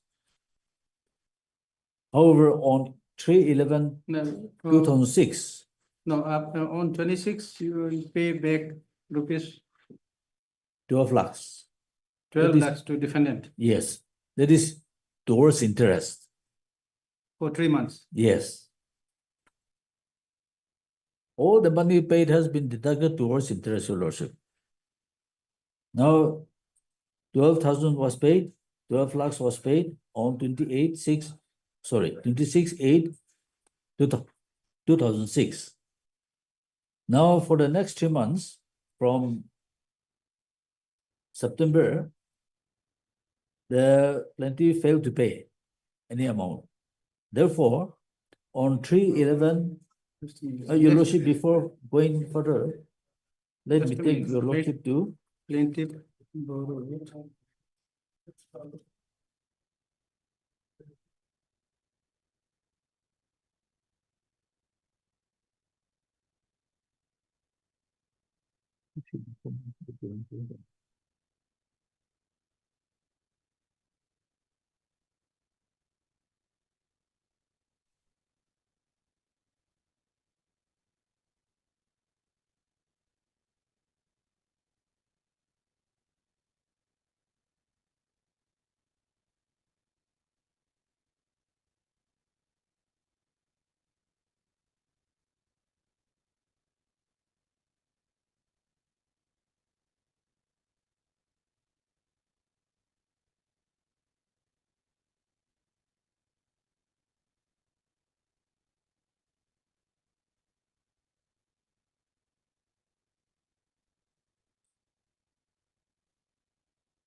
So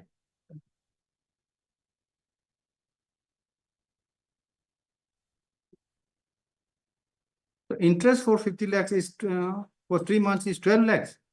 12 lakhs, that is at the rate of 8% per month.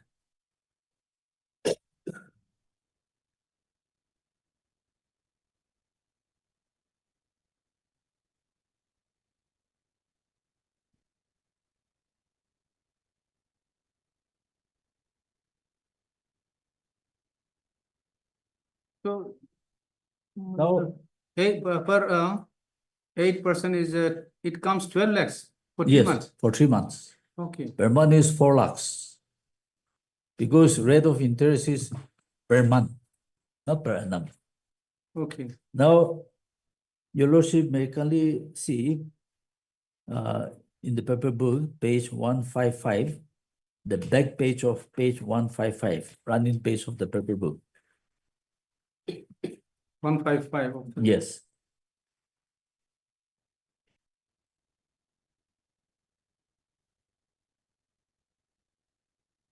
Before the your lordship, let me clarify. Defendant number 1 is the guarantor. Sorry, plaintiff number 1 is the guarantor. And plaintiff number 2 is the actual borrower. So, Plaintiff number 1. yes, is the guarantor. Toshi Longkumber is the guarantor. And plaintiff number 2, Siamong, is the actual borrower. So where do we find a plaint filed by you? Your lordship, In the- page 155 also will get it. 155. Yes. No, okay. This is alleged mortgage deed. 155. Yes, There is no 155. in the paper book. Paper book. Okay. Sorry. There may be. This is a There- mortgage Wrong deed. page, Nation, just. a minute. Yes.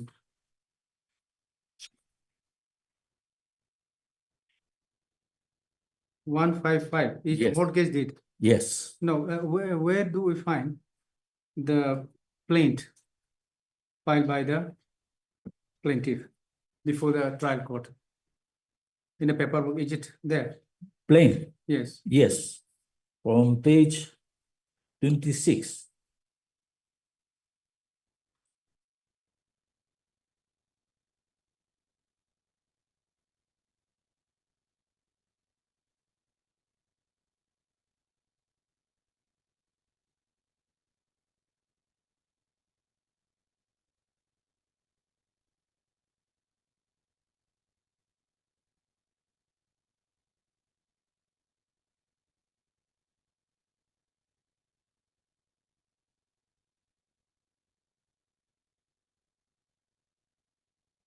So the plaintiff number 1 is The guarantor. guarantor Yes. and plaintiff number 2 is The borrower. borrower. Yes. So in page 155, it is clearly seen. No, somewhere earlier, I think you have said plaintiff number 2 is a guarantor of the dependent. That was a mistake, your lordship.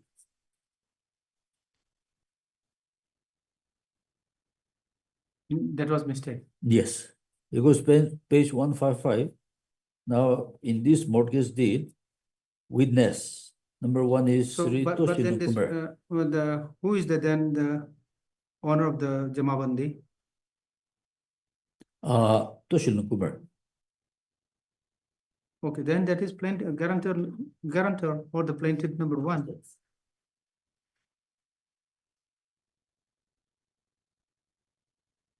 No, no. Earlier, you said the plaintiff number 1 took money.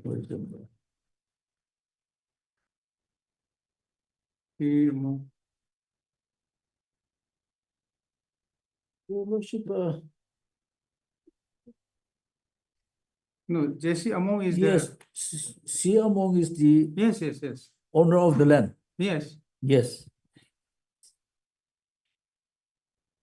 Oh.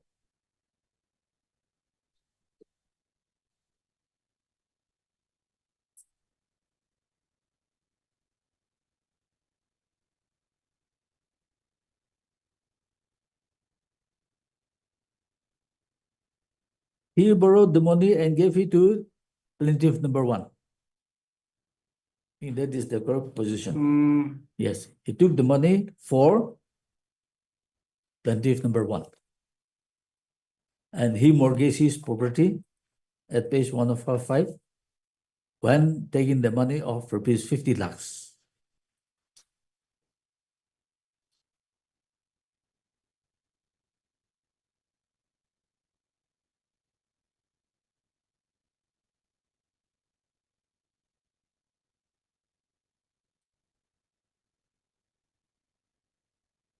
original Jamabandi belongs to Siamung Jamir. Yes.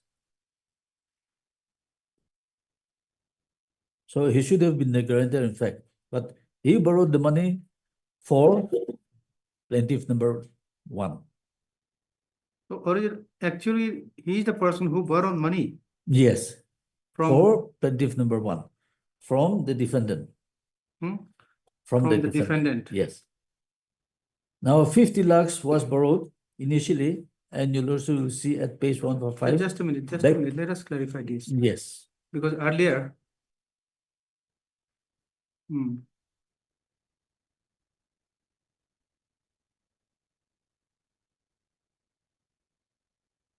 where have you stated in your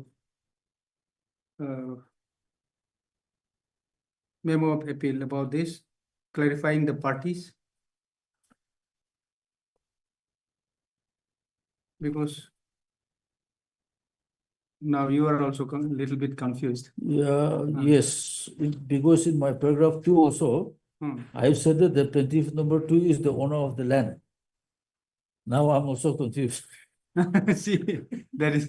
Your Lordship, just from the paper book, page 27, plain, copy of the plain, at page 27, Your Lordship, of the paper book. 27. Yes, para 2, 3, and 4 will clarify the position. Page 27. Sole and the absolute owner of the.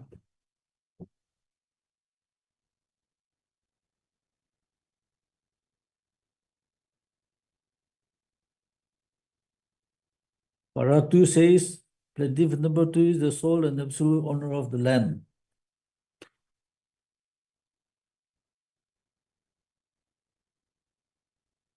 And plaintiff number 1.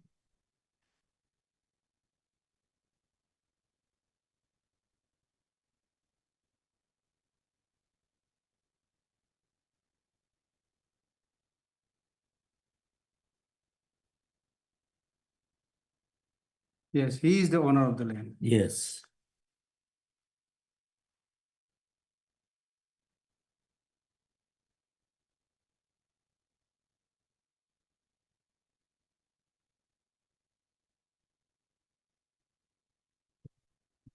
Also, paragraph 4 also of the plan. It is a little bit confusing now. Hmm.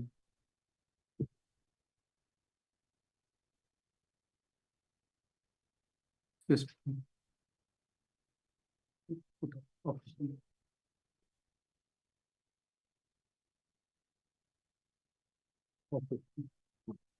Put it up.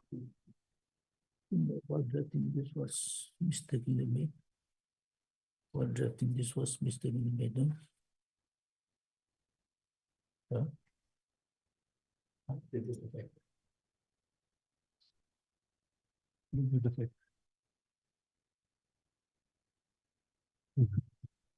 Pata is Toshi. No, That's it was Pata Amo, is Amo, yes. Then here it says Toshi. Plaintiff 2, I said, Who is the 2 is sole? Amo. Correct. Right. Yeah.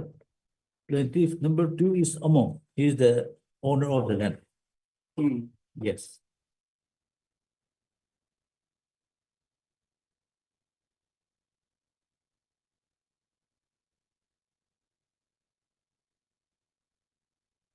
Yes. So in paragraph 4, it's clear. Therefore, Paragraph 4 of the plaint. yes.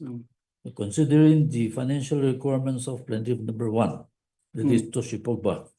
The plaintiff number 2 considered the request of the plaintiff number 1 and executed a mortgage deed with defendant on 13/5/06, of which the plaintiff number 2 agreed to convey the said land and building as a security against the loan. Okay. So at the time of receiving the payment money, the plaintiff number 2 put his signature.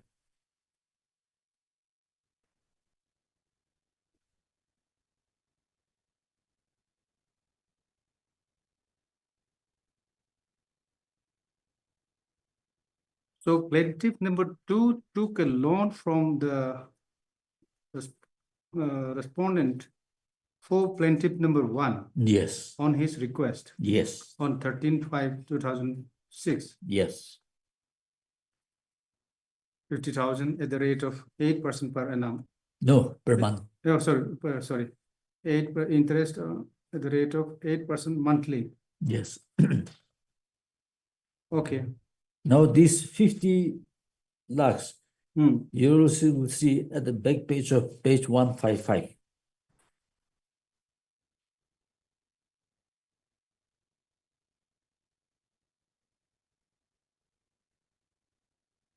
Yes. Received rupees 45 lakhs in check Hmm. and rupees 5 lakhs in cash, signed by Among Jamir. Hmm. So initially it is 50. Now,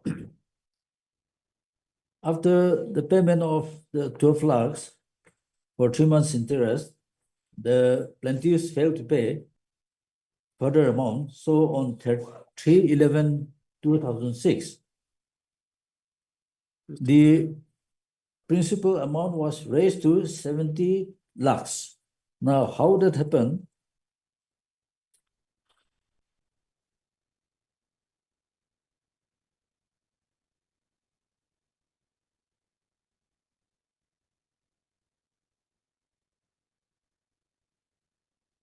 Now, this So where do we find that interest amount reached to 78 lakhs? in the plain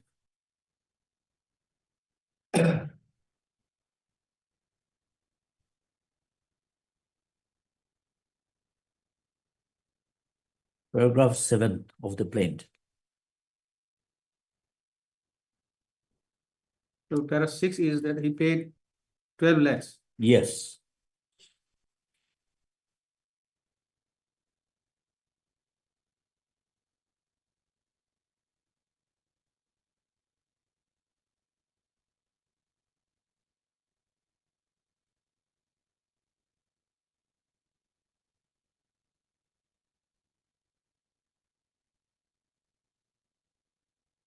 Then Estimated 50 lakhs by paying a case amount of 8 lakhs.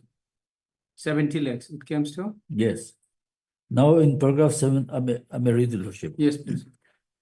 That thereafter, and on account of financial constraint, the plaintiff number 1 was unable to pay the monthly interest for the next 2 months, that is 14/8/06 to 14/10/06, and to which the defendant on 3/11/06 calculated defaulted interest for 3 months, amounting to rupees 12 lakhs only, and compounded the same with the principal loan amount of rupees 50 lakhs. And further, by paying a cash amount of rupees 8 lakhs to the plaintiff number 1, the defendant indiscriminately enhanced the principal loan amount to rupees 70 lakhs. Accordingly, with effect from 3/11/06, the plaintiff number 1 was asked to pay 6% monthly interest on the enhanced principal loan amount of rupees 70 lakhs. Now, for these 70 lakhs, there is no other documents. From the old documents, so-called mortgage deed, they have overwritten, which is found at page Okay, so that 56. is, okay, this 50 plus 12 plus 8 Yes, becomes 70. yes. So in this, the contention between the parties is that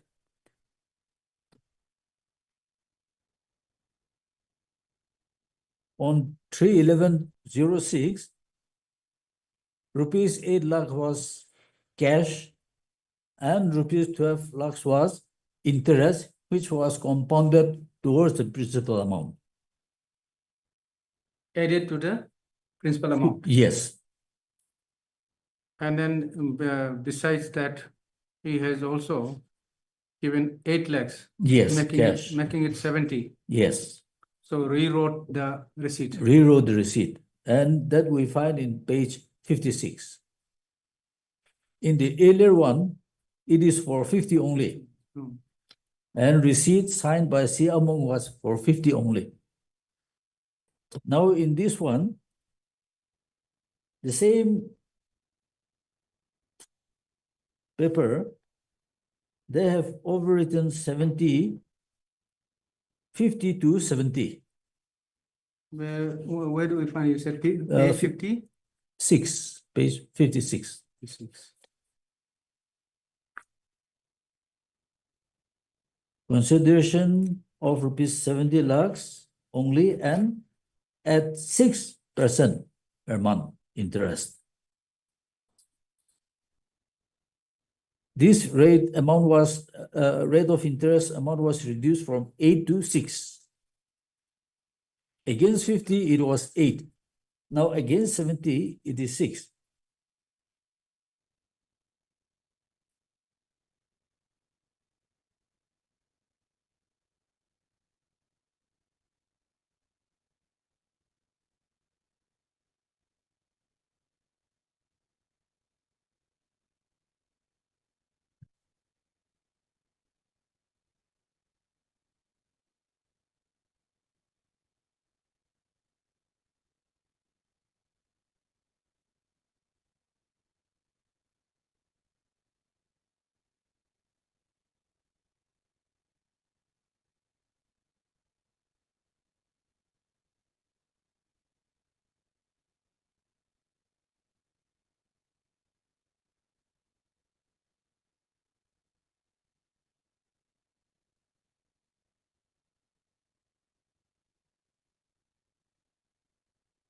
So now they have reduced into writing, saying that the total, the plaintiff has taken rupees 70 lakhs, and now the interest would be 6% per month. Yes.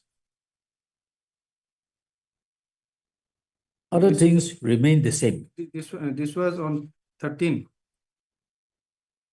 This was on 3/11/06. 3/11. 3/11. No, it was signed on 13. Yes, 506. because 13/56 is the first one. Okay. This is not a new document. From the old one, they have changed the amount of rupees 70 lakhs from 50 lakhs to 70 and interest rate from 8% to 6%. So That they have changed. this document is the old one, Old one, but then they have changed the figure they have changed the figure and the interest. in the interest. And we see from this back page, your lordship will see.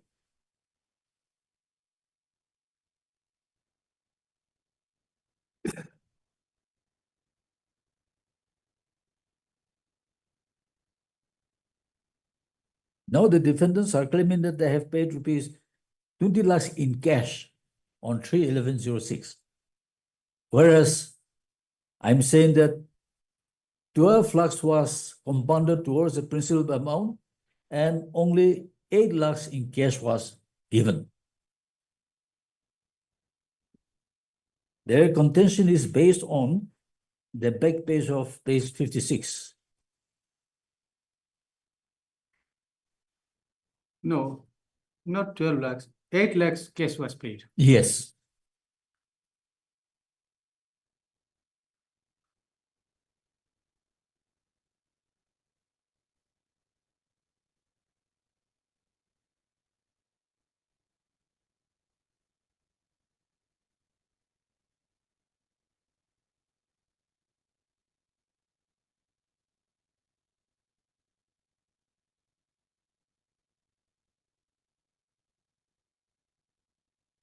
This was on 16. Sorry, 311. 311.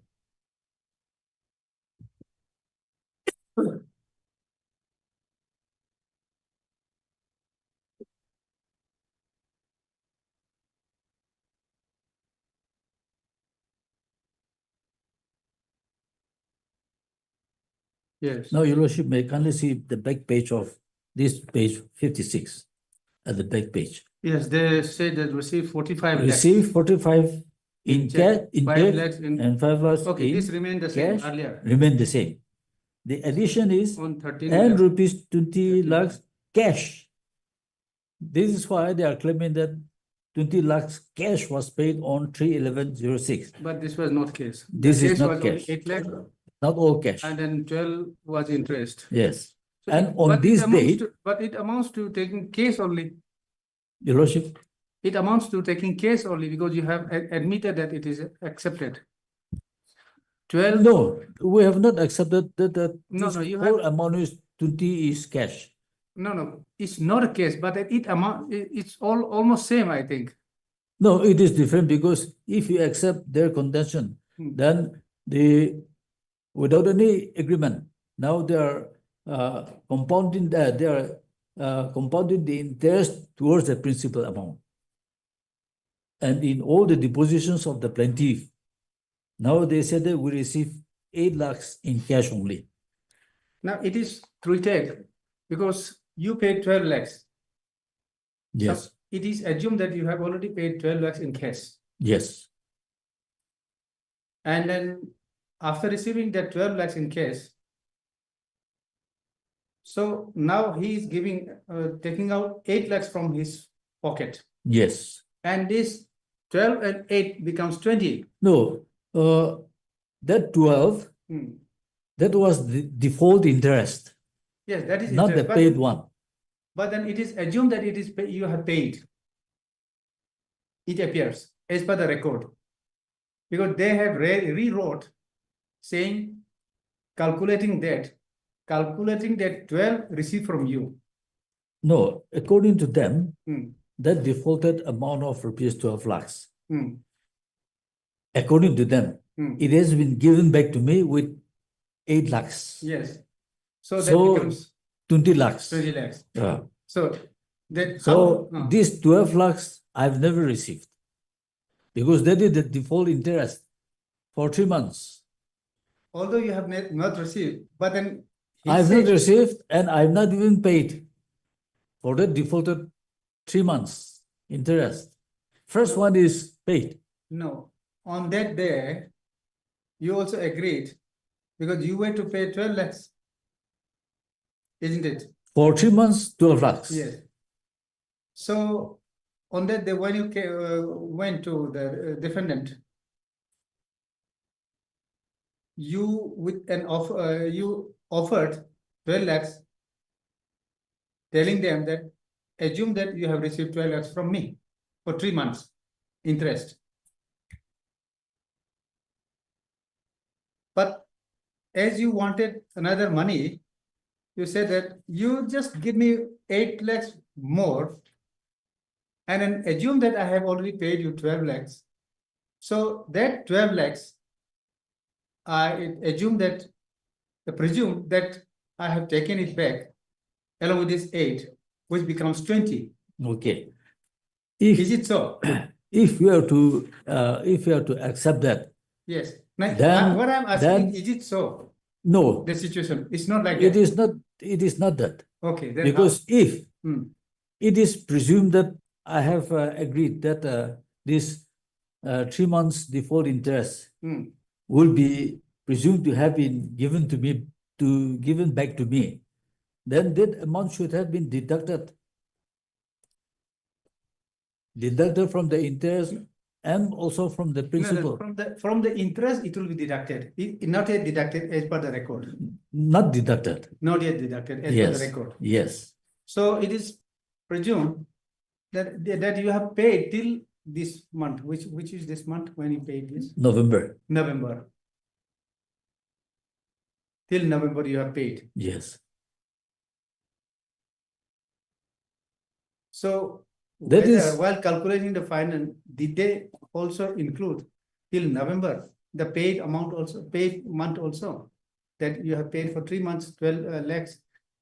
Whether they have calculated that also while calculating the interest, entire interest? they are calculating all the interest, including the 12, Including, okay, where do we Yes. find that? in their claims, we will find it. Okay, Because so you want that to be excluded? that should be excluded. Yes, Because without an agreement, okay, interest cannot be compounded towards the principal. right. And then on the 3rd November, the signatory here, Among Jamir, he was not there. He was not present. So from his bag, this was done. And who was present? Who accepted money? As per Who accepted this 8 lakhs plus? one witness, wife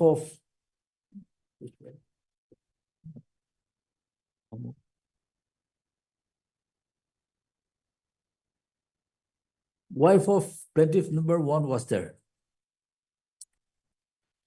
So at the time of, But if you go at through the the time, evidence, we will get at the it. time of rewriting this receipt, who was present?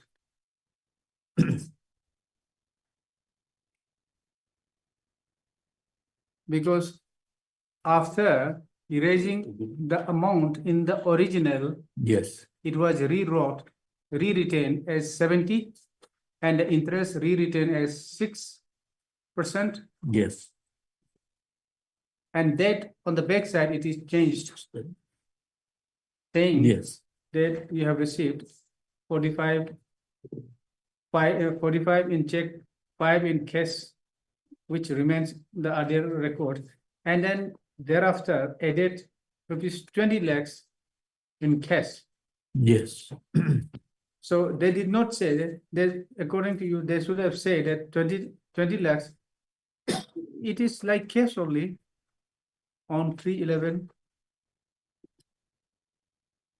If it is to be treated like cash, then that should not be included in the towards the interest. Yes, interest, if they count the interest till this date, then it will be wrong. Yes. But But then nowhere because, that is because deducted. this, when they say that 20 lakhs, the 12 is the interest up to that date.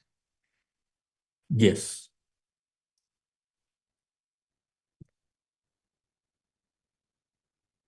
Siamo. What is it? Statement. Page number.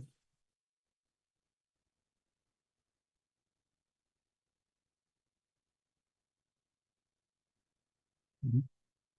86.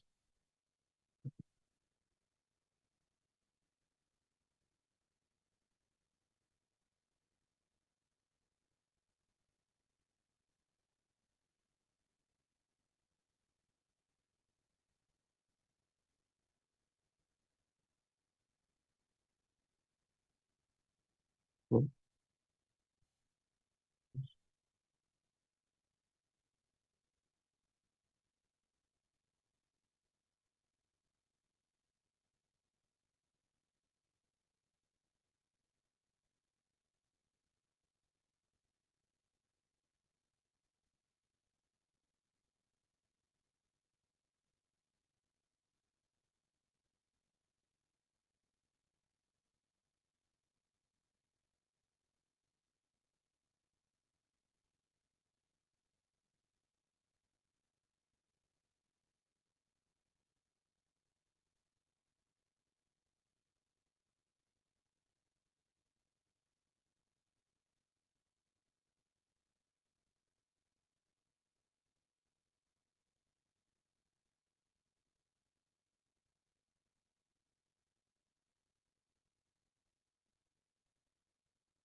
These are the money lending. Actually, this should have been settled in the Lok Adalat.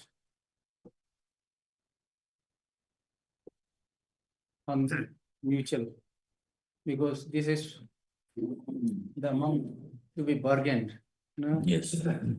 Considering the present situation, circumstances of the. Our main grievance is that the trial court Hmm. has not considered the evidence adduced by the plaintiff in his proper perspective. He simply pick and choose certain sentences or words which are favorable to the defendant number one. And the rate of interest given by the court, that is totally in contravention of the rules. 14% was given from the date of decree till the decreed amount is paid. Whereas as per the CPC, after the decree, it cannot exceed 6%. And how much I have paid? Our contention is that as much as 1,60,000 we have paid to the defendant. For the loan of 50, Yes. 50,000 Now, plus. all the payments have been adjusted towards the interest only, not towards the principal interest. But then you yourself have agreed to pay the interest. I agreed after settling all these matters, how much I have paid and rate of interest. At what rate of interest I should pay. If that is settled, I'm ready to pay. Okay. But at this rate, if I'm to pay at this rate of interest, now 8% per month would be 96% per annum. And if it is 6%, it will be 72% per annum. At that rate, how can I pay? That is exorbitant. Nobody can pay. And then the amount I have already paid. How much amount should be adjusted from the principal interest, and how much should be adjusted towards interest? Do you have your calculation of the how much amount still due to pay by you? As per my contention, since I have paid 1,60,000, I have no more to pay. And according to the defendant's own calculation, as on 22 February 2008, after deducting 40 lakhs, which he has admitted, the rest he has not admitted. He has admitted the receipt of rupees 40 lakhs. After deducting that one, as per his calculation, at his rate of interest, that is 6% and 8%, I am still to pay about rupees 48 lakhs plus something. No. That is as per his calculation. Probably the 8% you don't have to pay because 8% is gone now. 8% was to the 50,000 only. Yes. So after payment of after re-retain, it is only 6% only. 8%. 8% he now I think no place to count. Your Lordship, but at the rate of 8% per month, I have paid. What about those, Your Lordship? After That has to be re-retain, adjusted. after rewriting of this receipt Yes. on 13/1/2000. 3/11/2006. 2006. Then you have to pay only 6%. 6%. Interest at the rate of 6% only. Yes. But earlier, now 12%, although I have not paid, And then the court the directed defaulted for how much? interest is 8% per month. Hmm. And 12 lakhs Paid, paid- the court directed for interest at the rate of how much? 18%. 1/8. 1/8. 18% per annum. Yes. So from which date? Oh, sorry, 14%. 14% from which date? From the date of decree From the date of decree only. And until the decree? till the decretal amount is paid. No, it is to be paid 14% from which date? Uh,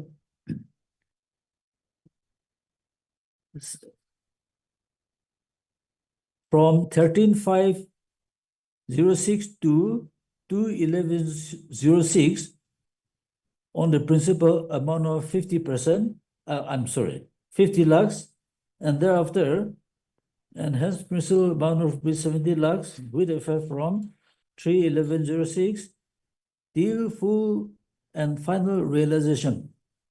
6%. Yes, 31106. yes. After adjustment of rupees 40 lakhs paid on 22/2/08 towards the loan. Now, as per this one, 14%. This is from the date of, not from the date of decree, from the date of borrowing the money. That is first 13/5/06.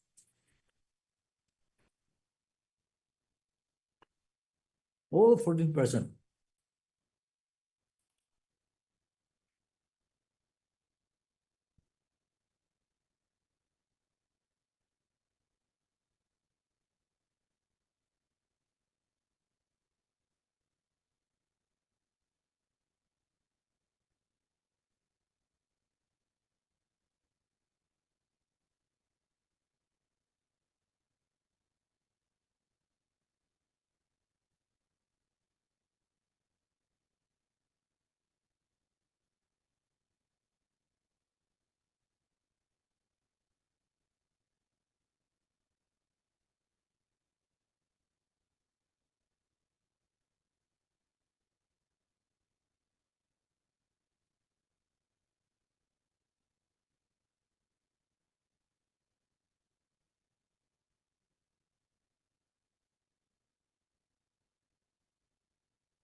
No, this, it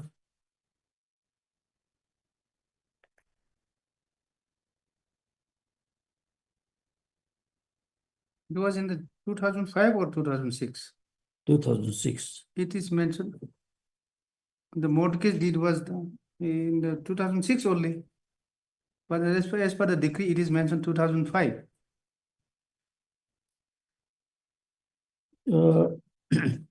Isn't In the it? second paragraph, it is 13/5/06. Although in the first Clarified. paragraph, it is 5. Maybe this is a typing mistake, perhaps. Yes, it appears, just a minute, huh? Yes, Your Lordship. Mr. Luthan, just one question. So this 13/5/2006 to 2/11/2006 on a principal amount of rupees, that is 7, 8, 9, 10, 11. Okay, this is 5 months. But then he has paid for 3 months. 12 lakhs he has paid. 12 lakhs he has paid on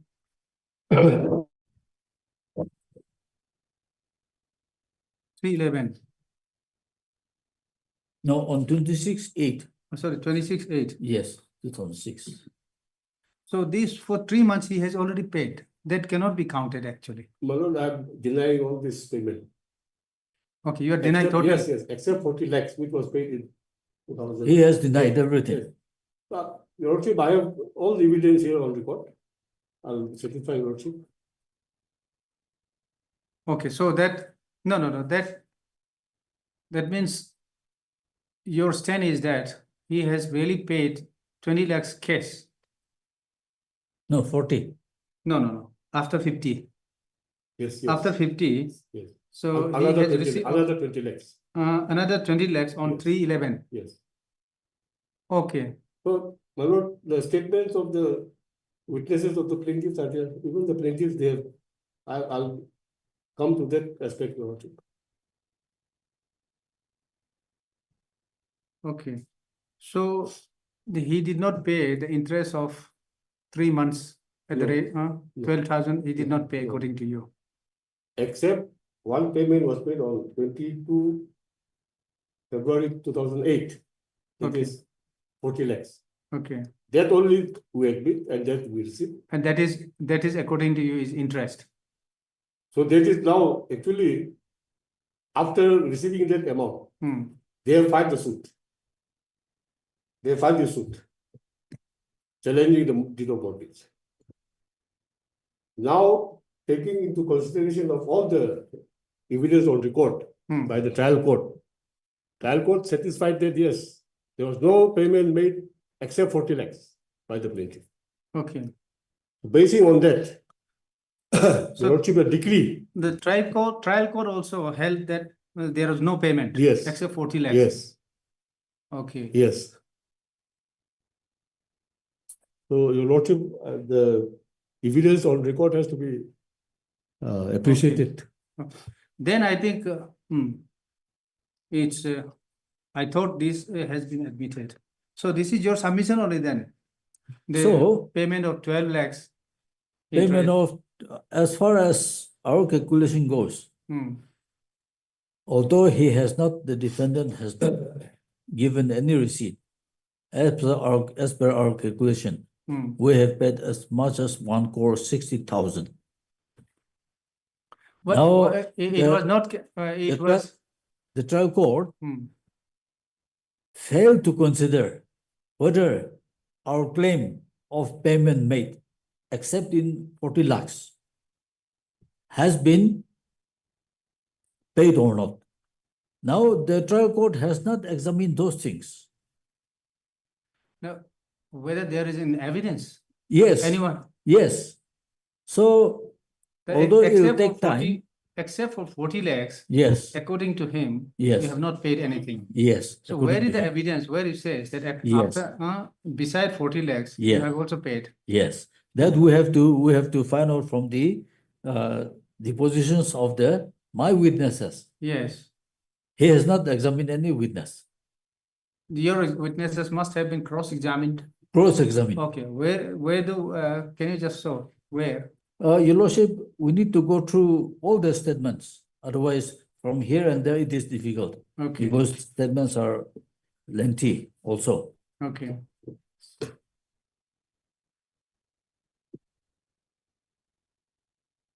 So she'll go by the witness, Your Lordship. Yes. She'll go through the statements of the witnesses and the plaintiffs. It appears we have to go through. Yes. Otherwise, since he is denying, Yes, and then the trial court also held. yes. Now, how the trial That court he did has not come to pay. that conclusion? Hmm. The trial court has not considered has not applied its mind. The trial court simply choose and pick certain words which are favorable to From the evidence. the favorable to the defendant From the evidence. from the evidence. That Okay. is from How my many witnesses witnesses. you have reduced? Your Lordship, How many witnesses? I have produced 9. I have examined 9 witnesses. Okay, they have not examined. They any have not witness. examined any witness. Hmm. Then there is one court witness. The court witness is because our contention is that as per the calculation of the defendant, as on 22nd February 2008, the balance I'm to pay was 48,60,000 as per the calculation of defendant. Now that was written by, not by the defendant himself, but by a family member of the defendant who wrote it. Now, the defendant denies that also. And so that person was examined as court witness and his specimen handwritings were also sent to the FSL, but the experts could not give out definitive findings. And they asked for more specimen handwritings of that person, which the court did not. The family member received. Yes, one person. That family members that family member was examined. He was examined by the court only as a court witness. Okay, he denied. He says he did not completely deny. He said that some are like his signature. I mean his No, writing. what about the payment, whether he denied? The payments, you know, he has not been a question on that. The question upon that to court witness is whether he has written the account alleged to have been prepared by the defendant, because that witness resides with the defendant. And the receipt of that 40 lakhs was also written by that witness, which is not disputed. But about the accounts submitted by the defendant to the house of the GB of that locality, he denies. And the contention is that that witness, court witness, has written that one, accounts of the defendant. So on that aspect only, that court witness examined, not whether such and such amount has been paid or not on those. So who, according to you, is the witness who has seen you making repayment to the defendant, and which has not been appreciated by the court while examining in this judgment? My witness, initially one Lily and Jano, What they have stated? they have stated, all admitted that this amount we have paid. They are your witness. Yes. Or in the cross-examination, how? In the cross-examination, it cannot be rebutted. It could not be. It has not been. The only thing why the trial court came to the conclusion that no amount is paid is that the defendant denies everything and that there was no receipt. That's all. There was no receipt because the defendant refused to furnish receipt. But if you go by section 59 of the Evidence Act, facts can be proved. Whether a thing is done or not, facts can be proved by evidence, not documentary evidence. Even that section 59 is relied by the court.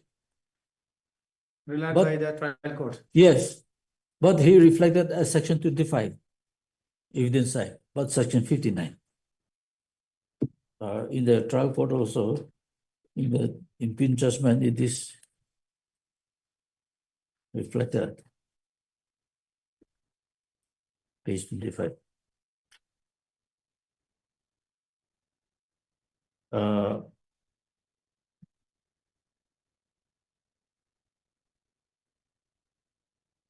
In page 18, running page of the appeal memo in the judgment, while dealing with issue number 4, the court says, the law on this issue is clear as provided in section 25, not section 25, but 59. Evidence Act, which provides that all facts except the contents of... It should be section 25. No, 59. It should be 59. Yes, because 25 deals with confession, which is not relevant. Yes. So all facts except the contents may be proved by oral evidence. But my oral evidence of the witnesses have never been considered. In fact, this needs to be remanded if at all the court deems it proper. Because evidence has to be properly examined by application of mind. Now your prayer is then, because this evidence is to be appreciated. Yes. Since it was not appreciated. Yes. Now, how do these court appreciate these evidence? So the best course is to remand the case for reappreciation of evidence. And while reappreciating the evidence, now the court has to come to a conclusion. How much has actually been paid? How much has not been paid? Now you have to, then, in And that then- case, you have to satisfy this court that these are the evidence adduced by the witnesses and Yes. not been appreciated by the Yes, court. court. Hmm. So for that, we have to go to the statements Yes. of the witnesses. Okay, Yes, we'll see then. We'll yes. try. Okay, Witnesses, yes, because your prayer is to remand it back. yes, Since this court cannot reappreciate, Yes. this cannot examine, this Yes. court cannot examine yes, the fact. yes, Although, of course, in the appellate is a continuation of the trial, Your Lordship. but then the evidence cannot be, I think this court cannot examine the witness, Yes. re-examine the witness or Yes. appreciate the fact of the case. Yes, Your Lordship. So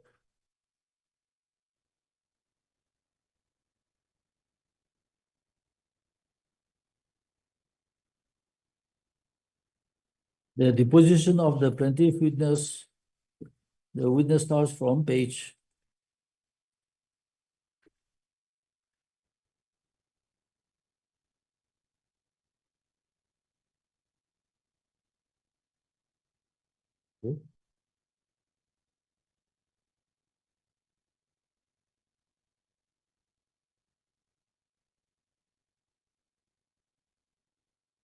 the mission comes to page 81.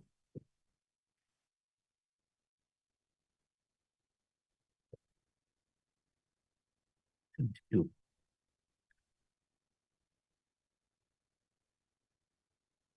Deposition of plaintiff number 1 is at page 72.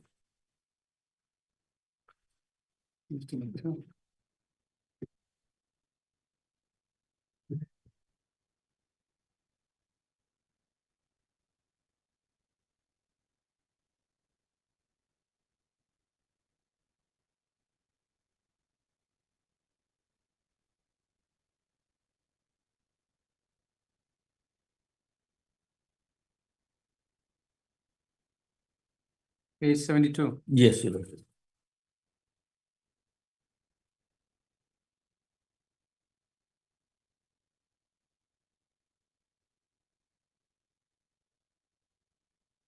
Yes. I'll start from paragraph 1.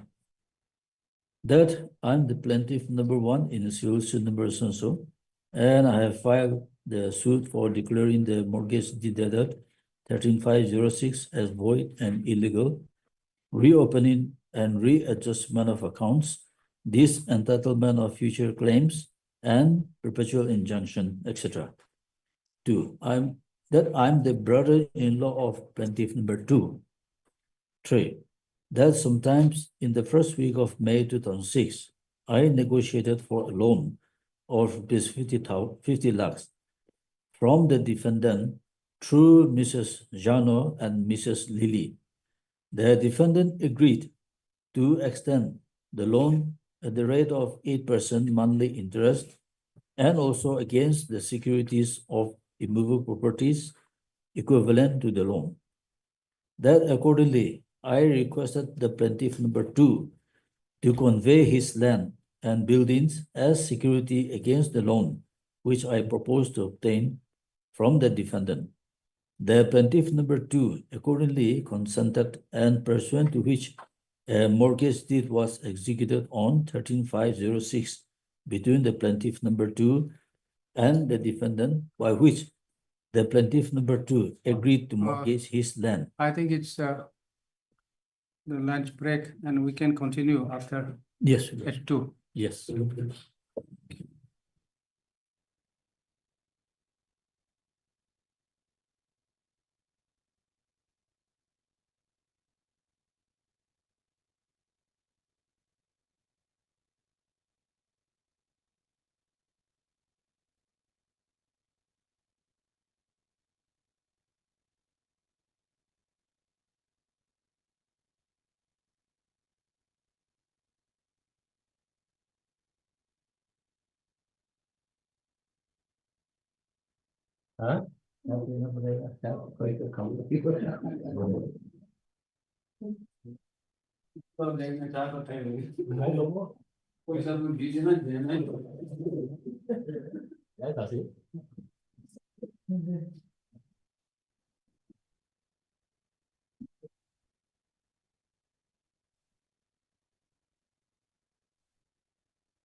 December 13.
Next week. Well, you update me now, I'm ready. and you can send through so soon. You tell 5 kg is not ideal. True. So, Hello. so, Sabu. the download here now.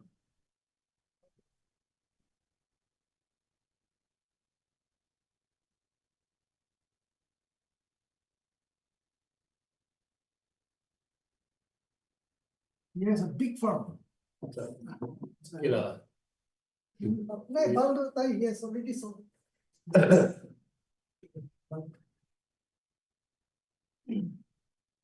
Procurement grant manusia itu. They start farms, no? And then take from the farm.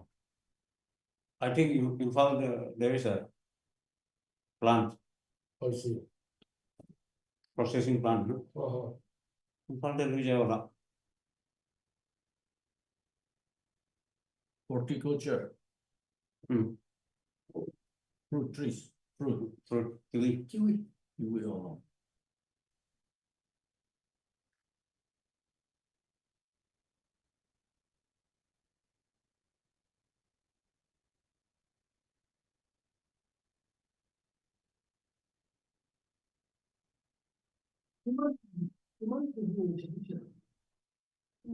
This is committee 7, 8 Bones, kg. 700. How does a farm the minimal value? Wholesale, the weight of. 40 grams of pork and 85 rupees. Oh, you size is up there. That is retail, no? That is Wholesale. wholesale price. Retail level 120, 150 they do that. 45, above 45 grams, 85 per kg, Above 40 grams. and below 40 grams, Freestyle. Freestyle. Freestyle. In the village, we just give it even at 50 also. then below 40 will be this much, I think, small. Slightly bigger than that. Wait, Himalayan low chilling upon the Lagaya. Taste will be same. Big or small, taste will be same, or less sweet, smaller one. No, taste is more or less the same. Yeah. If you have, but see, market is being spoiled by some people who don't use the hat. In September, they used to harvest. Oh. So it's all green, very sour. Yes. So the following year, nobody will want to buy from that Yes. farmer. So it's best in October, last November. By then, sugar level also has gone up, not sweetness Yes. matured, so it's sweeter. Low chilling upon the Lagaya. Roti, Low chilling upon. Low chilling apple. apple. Lagaya, I think the climate is. You know, dewdrops beshi gire winter to beshi thanda.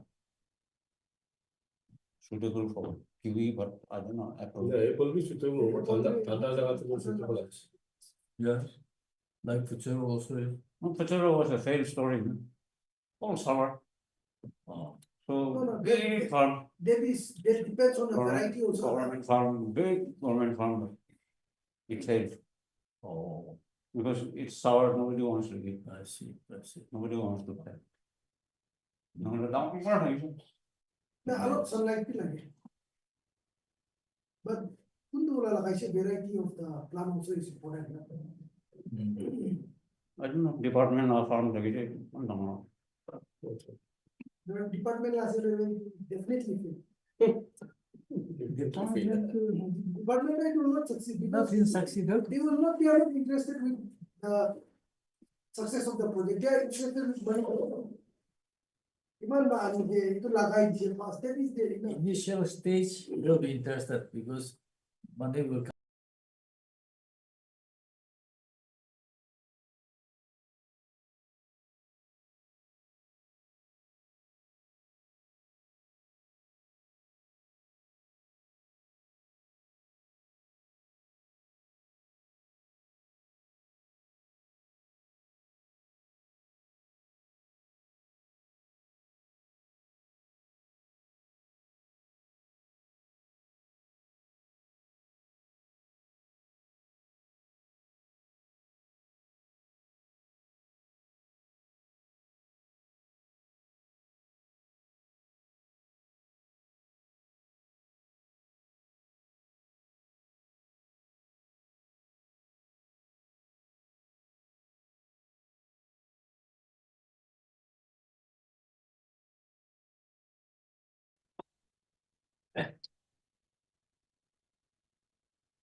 So this PW1, Yes, and then where the judgment, where it was not been appreciated, you have to show.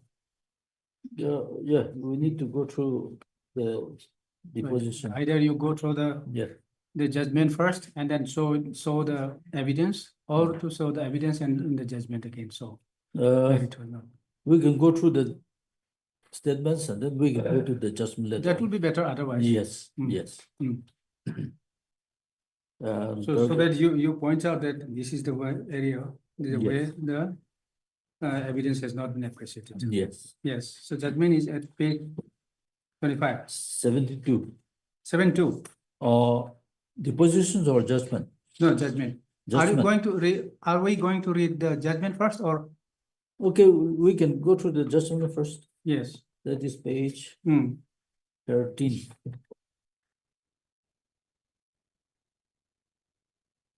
Page 13.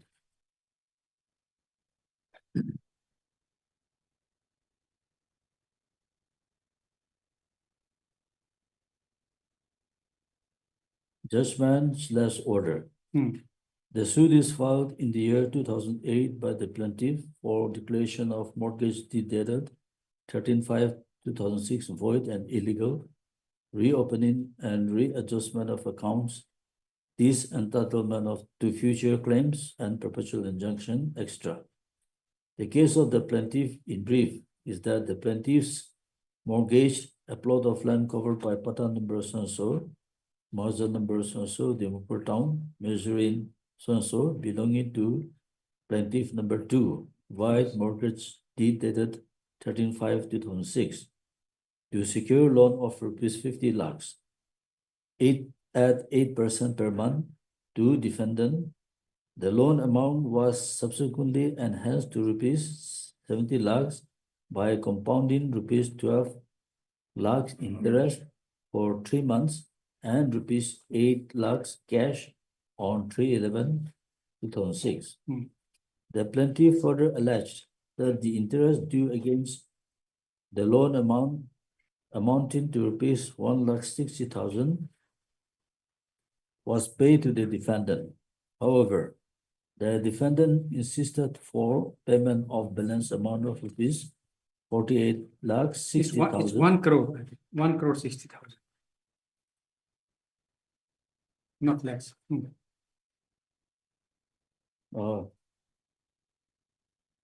Amounting to ₹1,60,000, yes, Hmm. was paid to the defendant. However, the defendant insisted for payment of balance amount of ₹48,60,000. On the other hand, the defendant filed counterclaim against the plaintiff for not paying amount due to the defendant. The defendant claimed interest for 5.5 months at 8% per month on principal amount ₹50 lakhs. That is from 13/5/06 to 3/11/06. Thereafter, interest at the rate of 6% per month on principal amount of ₹70 lakhs with effect from 3/11/06 till the filing of the suit, that is 3/6/08. The defendant denied receiving any money from plaintiffs till 21/02/08. The only payment the defendant received from the plaintiff is rupees 40 lakhs on 22/02/08 when the defendant locked the mortgage premises. It is apparent on the face of the case record that the counsels of both the parties did not pursue the case with due diligence, as can be seen from the number of adjournments, especially by the plaintiff's counsel. I have heard the counsel argument on 14/3/14 and fixed 23/2014 and 21/3/2014 for further hearing, but the case could not be heard due to the absence of plaintiff's counsel, senior counsel. I, however, showed leniency by directing to file written argument on 28/3/2014. The defendant filed written argument on 28/3/2014, but the plaintiff's counsel failed to submit written argument. However, I choose to dispose the case on merit, despite plaintiffs not filing written argument under Order 17, Rule 2 of CPC. On the plaint and counterclaim statements as many as 16 issues were framed. Issue number 1. Whether the suit is maintainable in its present form. 2. Whether the suit is bad for misjoinder of parties. 3. Whether on 13/5/06, plaintiff number 2 obtained a loan of rupees 50 lakhs from the defendant at the rate of 8% monthly interest by mortgaging the land covered by Pata number so-and-so in Block 6 of town, measuring an area of so-and-so with standing building thereon. 4. Whether on 3/11/06, the plaintiff further received cash loan of rupees 8 lakhs from the defendant, and by compounding the 3 months defaulted interest of rupees 12 lakhs, the principal amount of rupees 50 lakhs was enhanced to rupees 70 lakhs, and the plaintiff asked to pay 6% monthly interest on the enhanced loan amount. 5. Whether the correct principal loan amount as on 3/11 is 58 or 70 lakhs. Issues number 6. Whether the plaintiff number 1 stood as guarantor in the mortgage deed in question. Whether the plaintiff has paid rupees 40 lakhs or rupees 1,60,000 against the loan to the defendant. Issue number 8. Whether as on 22/2/08, the defendant demanded rupees 48,60,000 from the plaintiffs as outstanding loan amount as per the draft account furnished by the defendant. Whether the mortgage deed entered between the parties is validly executed and enforceable in the eyes of law. Number 10. Whether the Nagaland Moneylenders Act 2005 is applicable in the present suit, in the instant suit. 11. Whether the plaintiff rescinded the mortgage deed. If so, whether the principle of promissory estoppel is attracted. 12. Whether the plaintiff is entitled to any relief. 13. Whether the transaction between the plaintiff and defendant attract the provisions of Article 371A of the Constitution of India. 14. Whether the plaintiff can invoke protection under the Nagaland Moneylenders Act 2005 after utilizing the loan amount of rupees 70 lakhs for more than 2 years. 15. Whether the plaintiff number 2, during the subsistence of mortgage deed and pending the present suit, clandestinely transferred a portion of the mortgage land in the name of one Sri Mongsang Jamir. 16. Whether the defendant is entitled to the relief claim in the counterclaim. To prove the facts in issue, the plaintiff gave their deposition and examined as many as 8 witnesses. The defendant gave deposition and a witness by name Siri Picato was examined as court witness. The learned counsel for the plaintiff to prove each case submitted its contention issue-wise and for issue-wise, so also the learned counsel for the defendant. I shall therefore examine the submission and decide issue-wise, and for convenience, I shall discuss admitted and non-contentious and legal issues first. Findings and reasons. Issue number 1. Whether the suit is maintainable in its present form. This issue is not disputed by both the parties, hence I decided this issue in affirmative. Number 2. Whether the suit is bad for misjoinder of parties. I decided this issue in negative as there is no misjoinder of necessary party. Issue number 3. Whether on 13/5/06, the plaintiff number 2 obtained a loan of rupees 50 lakhs from the defendant at the rate of 8% monthly interest by mortgaging the land covered by Pata number so-and-so, block number so-and-so, Dimapur town, measuring an area of so-and-so, with standing building thereon. Being admitted, I decided this issue in the affirmative. Issue number 6. Whether the plaintiff number 1 stood as guarantor in the mortgage deed in question. Being matter of record, I decided this issue in affirmative. Issue number 15. Whether the plaintiff number 2, during the subsistence of mortgage deed and pending the present suit, clandestinely transferred a portion of the mortgage land in name of Sri Pongsan Jamir. This issue is a matter of record, and I decided in affirmative. Issue number 4. Whether on 3/11/06, the plaintiff further received cash loan of rupees 8 lakhs from the defendant, and by compounding the 3 months defaulted interest of rupees 12 lakhs, the principal amount of rupees 50 lakhs was enhanced to rupees 70 lakhs, and the plaintiff asked to pay 6% monthly interest on the enhanced loan amount. The counsel for the plaintiff submits that on 3/11/06, the plaintiffs took further loan of rupees 20 lakhs, of which rupees 8 lakhs in cash and rupees 12 lakhs compound as interest for 3 months, making it all rupees 20 lakhs, thereby enhancing the principal amount of rupees 50 lakhs to rupees 70 lakhs and reduced the rate of interest from 8 to 6% per month with effect from 3/11/06.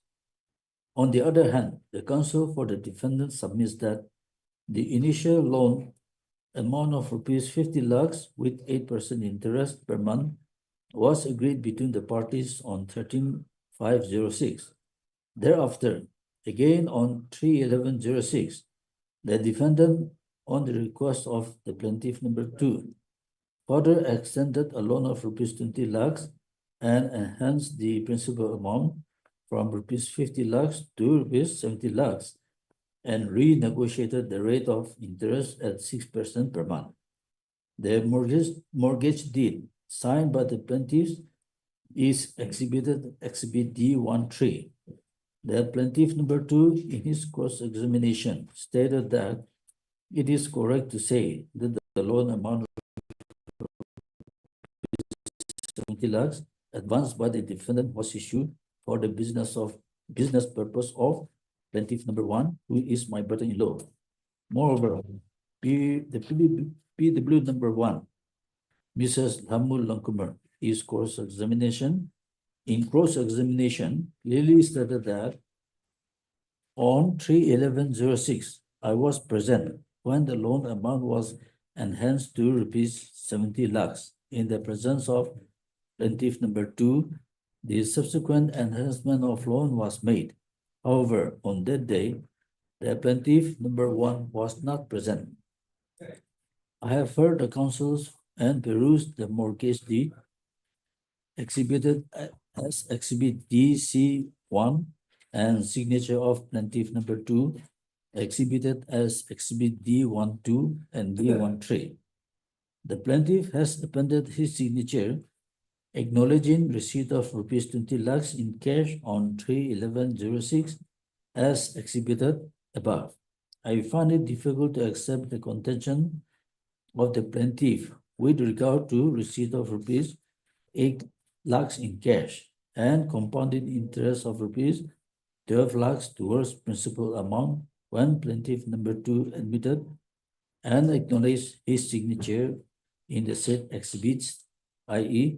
mortgage deed dated 3/11/06. The law on this issue is clear as provided in Section 25 Evidence Act, which provides that all facts except the contents may be proved by oral evidence. Since the plaintiff number 2 have owned and acknowledged the signature appended in the said mortgage deed, to say otherwise is not permissible. Therefore, I decided this issue that the plaintiffs receive rupees 20 lakhs as enhanced amount, thereby enhancing the principal amount to rupees 70 lakhs as on 3/11/06. Issue number 5. Whether the correct principal loan amount as on 3/11/06 is rupees 58 lakhs or rupees 70 lakhs. This issue has relevancy with issue number 4. Above and as decided above, I do hereby decide that the correct principal loan amount as on 3/11/06 is 70 lakhs. Issue number 7. Whether the plaintiff has paid rupees 40 lakhs or rupees 1,60,000 against the loan to the defendant. The counsel of the plaintiffs submitted that altogether the payment of rupees 1,60,000 has been made to the defendant in various installments against loan as on 22/2/08 in various installments and relied on the affidavit of Mrs. Lamu, wife of plaintiff number 1, and also PW1 regarding the date of payment of interest to the defendant.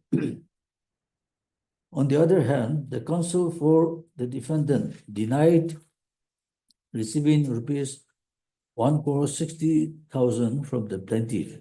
It is submitted that the defendant has received only rupees 40 lakhs from the plaintiffs towards the loan on 22/2/08, receipt of which is exhibited as Exhibit DC3.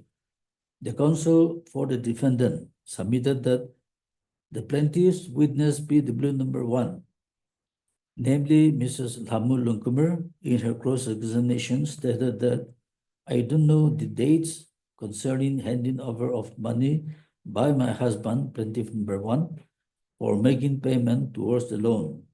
This statement contradicts her statement made in part 7 of the affidavit of deposition, wherein she mentioned all the dates concerning the date of payment. Further, PW number 3, Mrs. Lily, and PW number 9, Mrs. Jano, has clearly stated in the cross-examination, Exhibit P9 was issued by them to the plaintiff.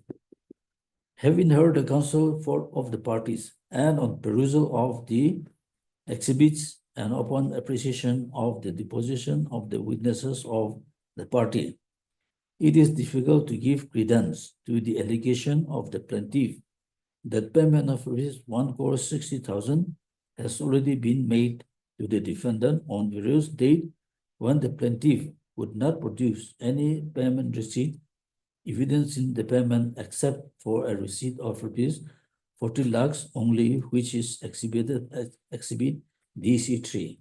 Further, the alleged payment of receipt for rupees 12 lakhs exhibited as Exhibit P9 is a receipt given to the plaintiffs by PW number 3 and PW number 9, which they admitted in the statement that it is their own receipt.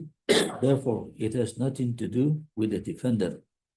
In view of the above, I have decided that the plaintiffs have paid rupees 40 lakhs only to the defendant towards the loan as evident. Issue number 8. Whether as on 22-208, the defendant demanded rupees 48 lakhs 60,000 from the plaintiffs as outstanding loan amount as per the rough account furnished by the defendant. The counsel of the plaintiff submitted that the rough account exhibited as Exhibit P3 was allegedly furnished by the defendant to the plaintiff through PW7, Sukhjim Jamir, wherein the defendant allegedly demanded rupees 48 lakhs 60,000 due as on 22-208. The counsel of the plaintiff further submitted that the said rough account was allegedly prepared by a relative of the defendant, namely Sri Pikato, who has been examined as court witness. The counsel of the defendant submitted that the alleged rough account, that is Exhibit P3, was not prepared and furnished by the defendant, and as such objected to the introduction of Exhibit P3 as documentary evidence, as it was not issued by the defendant. Moreover, the counsel for the defendant objected to the prayer of the plaintiff's counsel to subject the Exhibit P3 to forensic test for comparison of handwriting with that of Exhibit P7 written by Sri Pikato. However, the court was pleased to accept the prayer of the plaintiff and subjected Exhibit P3 and P7 along with specimen handwriting of Sri Pikato for forensic test to compare the handwritings. The forensic test could not link the handwriting of Sri Pikato, writer of Exhibit P7, with that of Exhibit P3. Heard the counsels and perused the report of the forensic test received from the Director of Science Assam, for Forensic Science Assam, by letter dated 30/4/2013. In my opinion, wide latitude is given to the plaintiff by allowing forensic test of unsigned document. The forensic report may not be conclusive evidence even in the case of positive report, and even more so in the event of negative inconclusive report. It weighs more towards the negativity of the purpose sought to be established. Under the circumstances, I decided that the unsigned account document Exhibit P3 submitted by the plaintiff holds no water and decided the issue in negative. Issue number 9. Whether the mortgage deed entered between the parties is validly executed and enforceable in the eyes of law. The mortgage deed dated 13/5/06 and subsequently modified on 3/11/06 is admitted by the parties. The instrument, though required to be registered, even if not registered, but having been admitted by the party, is valid and legally enforceable, and therefore I decided this issue in affirmative. Issue number 10. Whether the Nagaland Moneylenders Act 2005 is applicable in the instance suit. The counsel for the plaintiff submitted that though the plaintiffs are consenting party to the mortgage and loan transaction, yet the interest charged by the defendant for the loan amount violates the statutory provisions of Nagaland Moneylenders Act 2005. As such, the interest charged at the rate of 6% per month may be declared as illegal, null and void. On the other hand, the defendant counsel submits that the defendant is not a professional moneylender, and as such, the Nagaland Moneylenders Act 2005 is not applicable to him. Even assuming that the said Act of 2005 is applicable, the plaintiffs are in no position to agitate the issue after utilizing the defendant's money amounting to rupees 70 lakhs for the business purpose of plaintiff number 1 for about 2 years. Besides, the provisions of Section 27 of the said Act of 2005 does not bar to enforce the contractual obligation pertaining to recovery of outstanding loan with agreed interest and other charges from the plaintiffs. In this connection, the defendant's counsel cited the decision rendered in the case of so-and-so as reported in 2000 volume 2 GLT page 210, wherein the Honorable Gauhati High Court held that loanee is entitled to interest at the contractual rate till the date of the decree and for the interregnum period between the date of decree and realization at such rate the court may prescribe in its discretion.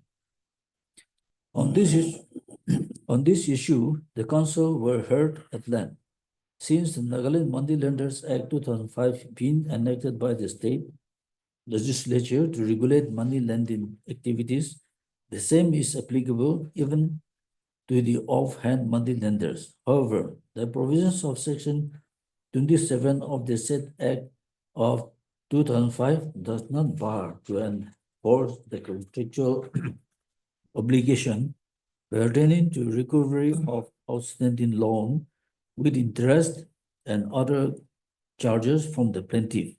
In my view, interest in this section means permissible interest as per the Act 2005.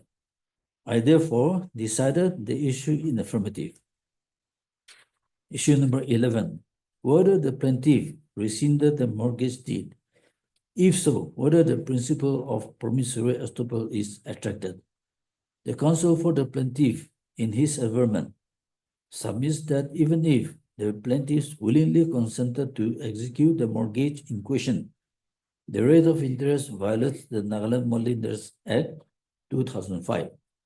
On the other hand, the defendant submits that the plaintiff has never at any time before the filing of the suit rescinded or questioned the mortgage deed in question. Further submits that the plaintiff is questioning the said mortgage deed dated 13/5/06, which was subsequently modified with the consent of the parties on 1/11/06 only after about 2 years. In this connection, the decision of the apex court in Bihar State of Electricity Board versus so-and-so, reported in 1990, Volume 1, SCC 731 was cited, wherein the apex court held that contract once signed, even without reading the contents, becomes binding on the parties. Heard the counsels and perused the records, the mortgage deed dated 13/5/06 was modified on 3/11/06, is admitted and not rescinded by the plaintiff at any time. Therefore, the principle of estoppel is attracted and decided accordingly. Issue number 13, whether the transaction between the plaintiff and the defendant attracts the provision of Article 371A of the Constitution of India. The defendant's counsel submits that the Article 371A is a special provision with respect to the state of Nagaland, which made Act of Parliament inapplicable in Nagaland unless Legislative Assembly of Nagaland by resolution so adopted in respect of Naga customary law and procedure, only relevant portion, etc. And the defendant, being a simple Naga, has right to give and take loan on any interest by applying simple method as practiced by forefathers. I agree with the submissions of the defendant's counsel that every Naga has the right to be governed by the customary law as enshrined in Article 371A of the Constitution of India, provided the Legislative Assembly does not alter the status by resolution. However, as far as the instant case is concerned, the Legislative Assembly of Nagaland has passed resolution by way of Nagaland Money Lenders Act 2005. It is therefore, in my considered opinion, that Article 371A is not attracted. Issue number 14. Whether the plaintiff can invoke protection under the Nagaland Money Lenders Act 2005, and after utilizing the loan amount of rupees 70 lakhs for more than 2 years. The counsel for the plaintiff submits that the plaintiff is entitled to the protection of Nagaland Money Lenders Act 2005 as the agreed interest is excessive. On the other hand, the counsel for the defendant submits that the interest, whatever the percentage may be, is a contractual term consented by the parties. And in the instant case, the plaintiff is not entitled to the protection of the said article or said Act 2005, as the mortgage deed in question was executed by the plaintiffs freely and voluntarily. Moreover, the plaintiffs cannot seek the protection of protection of Act 2005 after using defendant's money of rupees 70 lakhs without paying even interest for about 2 years. Heard the counsels and perused the records. This issue has been decided in the foregoing para 10 above in affirmative. However, I add that the protection in relation to this case extended to the rate of interest, if any. The issue is decided in affirmative with above observations. Issue number 12, whether the plaintiff is entitled to any relief. Issue number 16, whether the defendant is entitled to relief claim in the counterclaim. I take up these issues together to sum up the case. I have heard both parties at length. In view of the issues decided above, the reliefs prayed by the plaintiffs are denied, except the relief with regard to 1. Adjustment of 40 lakhs already paid to the defendant on 22/208 towards the loan, and 2. Reduction of the rate of interest, which are hereby reduced to 14% simple interest per annum. The defendant is entitled to recover the outstanding loan amount with simple interest of 14% per annum, with effect from 13/5/06 to 2/11/06 on principal amount of rupees 50 lakhs and interest at the rate of 14% per annum on principal amount of 70 lakhs from 3/11/06 till full and final realization after making adjustment of rupees 40 lakhs paid on 22/2/08 towards the loan amount. The temporary injunction order passed in civil case number 339/08 stands vacated. Judgment order is pronounced in my open court, and that is followed by the decree at page 25. So your lordship now has gone through the judgment. We do not find any discussion of the evidence. Then the rulings cited by the courts, GLT 2000, volume 2, and also the SSC, those subject deals differently. And in in the case of Assam, it deals with bank loans. So in the case of bank loans, agreements are valid. It's legally executable. And so taking one single line from that one, loanee is entitled to interest at the contractual rate till the date of decree. That cannot be applied to the present nature of case, because the agreement rate of interest, whether it is within the permissible limit of the law. Because one rate of interest there, now we have Interest Act. And then Usufructuary Loan Act, which prescribe the limit of interest which the court can pass. And then we also have Section 34 of the CPC. At what stage the court can pass or give interest from the date of decree. Now, those things the court has, in fact, it is one-sided. Then now the court, while deciding the issue as to whether the amount of 1,60,000 has been paid to the plaintiff, to the defendant or not, he has not discussed the evidence. How much has been paid on this date, on this date, on this date? That has not been discussed. Simply, the trial court has taken one or two sentences from here and there and then come to its conclusion, which is, in fact, in such cases, is not judgment at all. There are some decided cases by the high courts that begin and choosing certain sentences here and there and coming to its conclusion is not at all a judgment.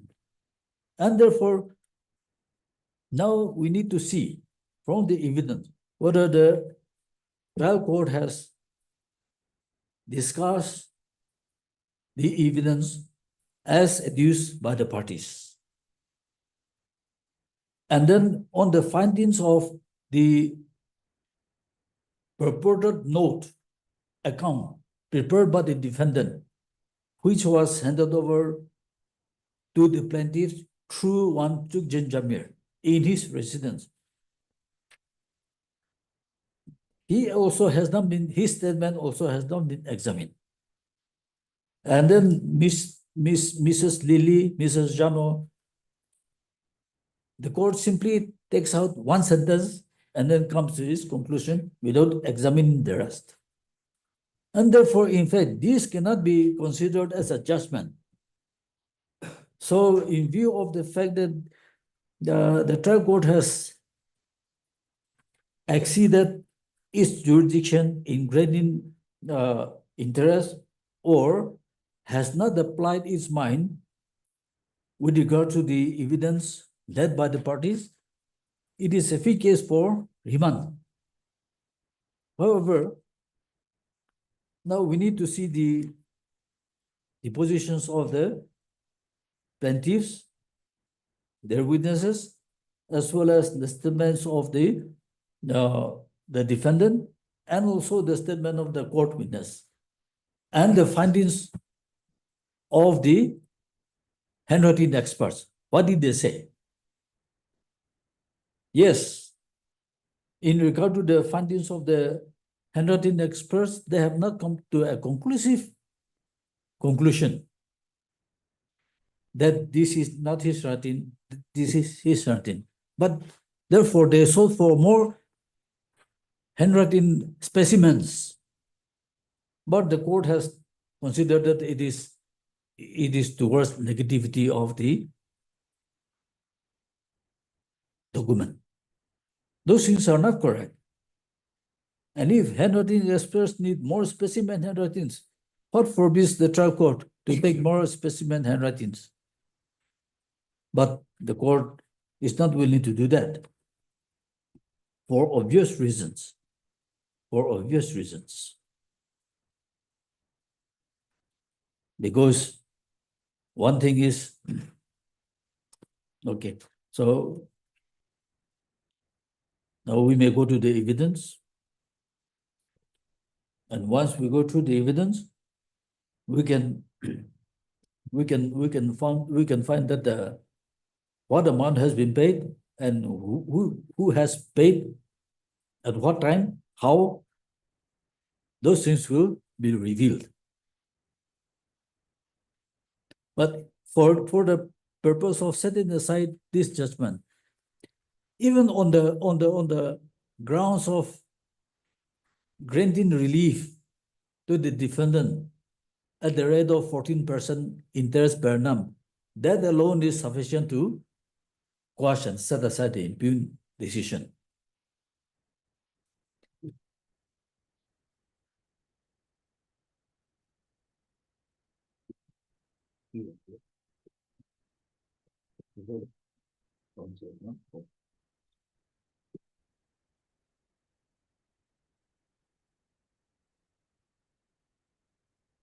Then the court says the so-called mortgage deed is valid and executable. Now, in that case,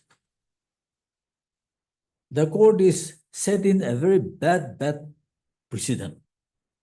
In that case, in any other case, if two parties agree to impose rate of interest monthly at the rate of say 6% or 8%, then if that is executable, what will be the consequence of such a decision? Because the court has not considered the principle of giving interest. The trial court totally ignored, totally has not gone into the principles of law of the court or its discretion to give interest. At what rate the court can give, or whether this rate of interest as even agreed between the parties is enforceable or not. Okay, let us say that 50 lakhs or 70 lakhs, let us assume, yet not admitting that it is the loan amount, 70 lakhs. Now rate of interest, whether that is legally enforceable or not, whether it is valid or not, the court failed to consider that aspect. And as seen from the reading of the impugned judgment, your lordship also has seen that no statements of the witnesses has been examined, has been discussed. Once evidence is made available before the court and placed before the court, that has to be discussed, whether good or bad, whether the trial court comes to a positive decision or a negative decisions, that has to be discussed and comes to its conclusion. By taking one sentence, the court cannot come to its conclusion that yes, this is so. And then assuming, yet not admitting, that I have not paid the defendant rupees 1,60,000 from the records and from evidence, how much I have paid. The court also failed to consider those things because of obvious reasons. Such and such amount has been paid on such and such date, 12 lakhs, 10 lakhs, all those things are there. Did the court examine those things? No.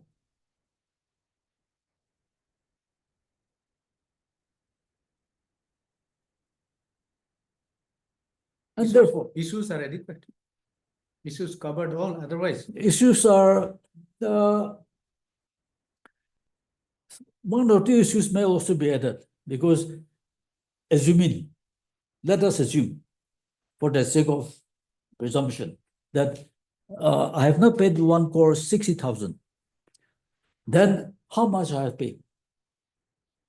Leaving aside the 40 lakhs admitted by the defendant. How much I have paid in addition to that? That has to be decided. And a small issue may be framed on that also. But even without adding that such issue, the court can come to its conclusion. Because as the court has itself said, facts can be proved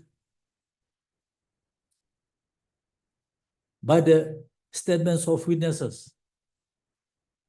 If that is so, how can the court neglect or not consider the statement of a witness while trying to prove the fact? And My contention that I paid rupees 12 lakhs, 10 lakhs on census date is a statement of facts. Just simply because the defendant denies and that there is no receipt, the court cannot say that not a single amount except 40 lakhs admitted Okay. has not been paid. Let us see the evidence where the witnesses have Yes. stated. Your Lordship. So we will go to page 72. This is the deposition of plaintiff number 1.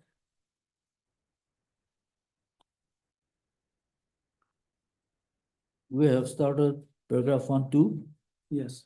and 3. I'll start from paragraph 4. That accordingly, no, let me start from paragraph 3. That sometime in the first week of May 2006, I negotiated for a loan of rupees 50 lakhs from the defendant through Mrs. Jano and Mrs. Lily.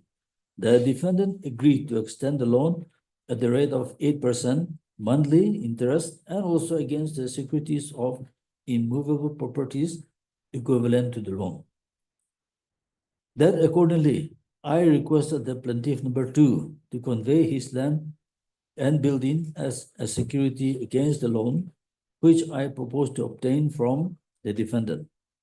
The plaintiff number 2 accordingly consented, and pursuant to which a mortgage deed was executed on 13/5/06 between the plaintiff number 2 and the defendant, by which the plaintiff number 2 agreed to mortgage his land covered by pata number so-and-so of Dimapur town, measuring so-and-so, along with its building and fixtures standing thereon, for a loan consideration of rupees 50 lakhs at the rate of 8% per month.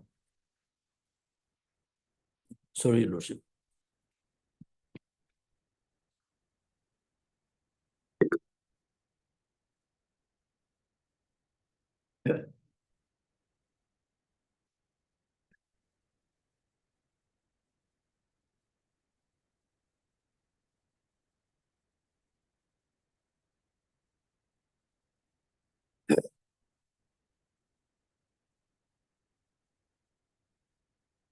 By this said agreement, the plaintiff number 2 was required to pay the interest on a bi-monthly basis. Pursuant to the execution of the mortgage, the original Jamabandi title deeds of the land was deposited with the defendant. I executed the mortgage deed as a guarantor. The loan amount was paid in check which was drawn by Mrs. Jano and Mrs. Lily and headed over to me and the plaintiff number 2 at my This receipt. Mrs. Jamo and Mrs. Lily are they are the person who represented, or No, through them, the money was borrowed through them with their help. who they are They are friends of the okay, plaintiffs. sent by the plaintiff. Yes. Okay. So whether is there in the custom to pay them also some amount? No. No, Okay. They're No. not broker as such. no. Okay. Paragraph 5. Thereafter, on 26/8/06, I, through my wife, Mrs. Lamu, handed over an amount of rupees 12 lakhs to Mrs. Jano and Mrs. Lily, which was the interest amount for 3 months, with effect from 13/5/06 to 13/8/06. At the rate of rupees 4 lakhs per month, and against which a receipt was issued by Mrs. Jano and Mrs. Lily, and I was also informed that the amount was handed over to the defendant on the same day. 6. That thereafter, as I could not pay the monthly interest for the next 2 months, that is from 14/8/06 to 14/10/06, the defendant on 3/11/06 calculated the defaulted interest for 3 months amounting to rupees 12 lakhs and compounded this amount with the principal amount of rupees 50 lakhs, and by further extending a loan of rupees 8 lakhs, the principal loan amount was enhanced to rupees 70 lakhs with effect from 30/11/06, and we were asked to pay 6% monthly interest on the enhanced loan amount. This enhanced loan amount of rupees 70 lakhs was accordingly entered in the mortgage deed dated 13/5/06 by overwriting against the original amount of rupees 50 lakhs. This subsequent enhancement of loan was negotiated between the plaintiff number 2 and the defendant, where my wife, Mrs. Tamu, also represent me.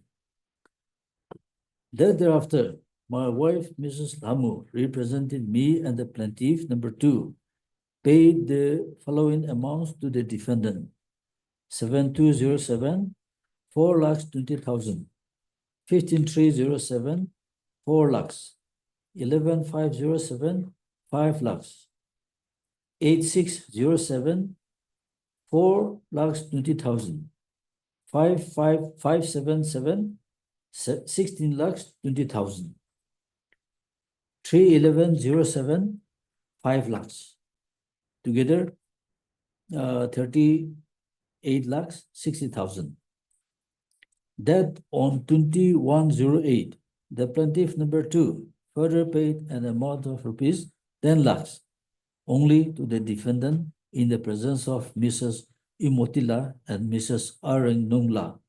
This amount of rupees 10 lakhs was paid by me to the plaintiff number 2 through my wife.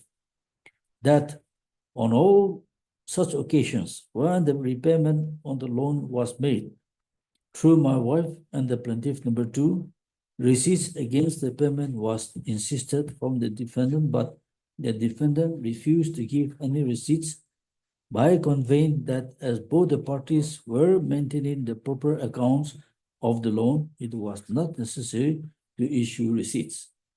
I and the representatives, or for that matter, the plaintiff number 2, would not insist the defendant and compel him to issue the money receipts, fearing that the defendant would take offense to such a demand and strictly enforce the conditions of the loan against the plaintiffs.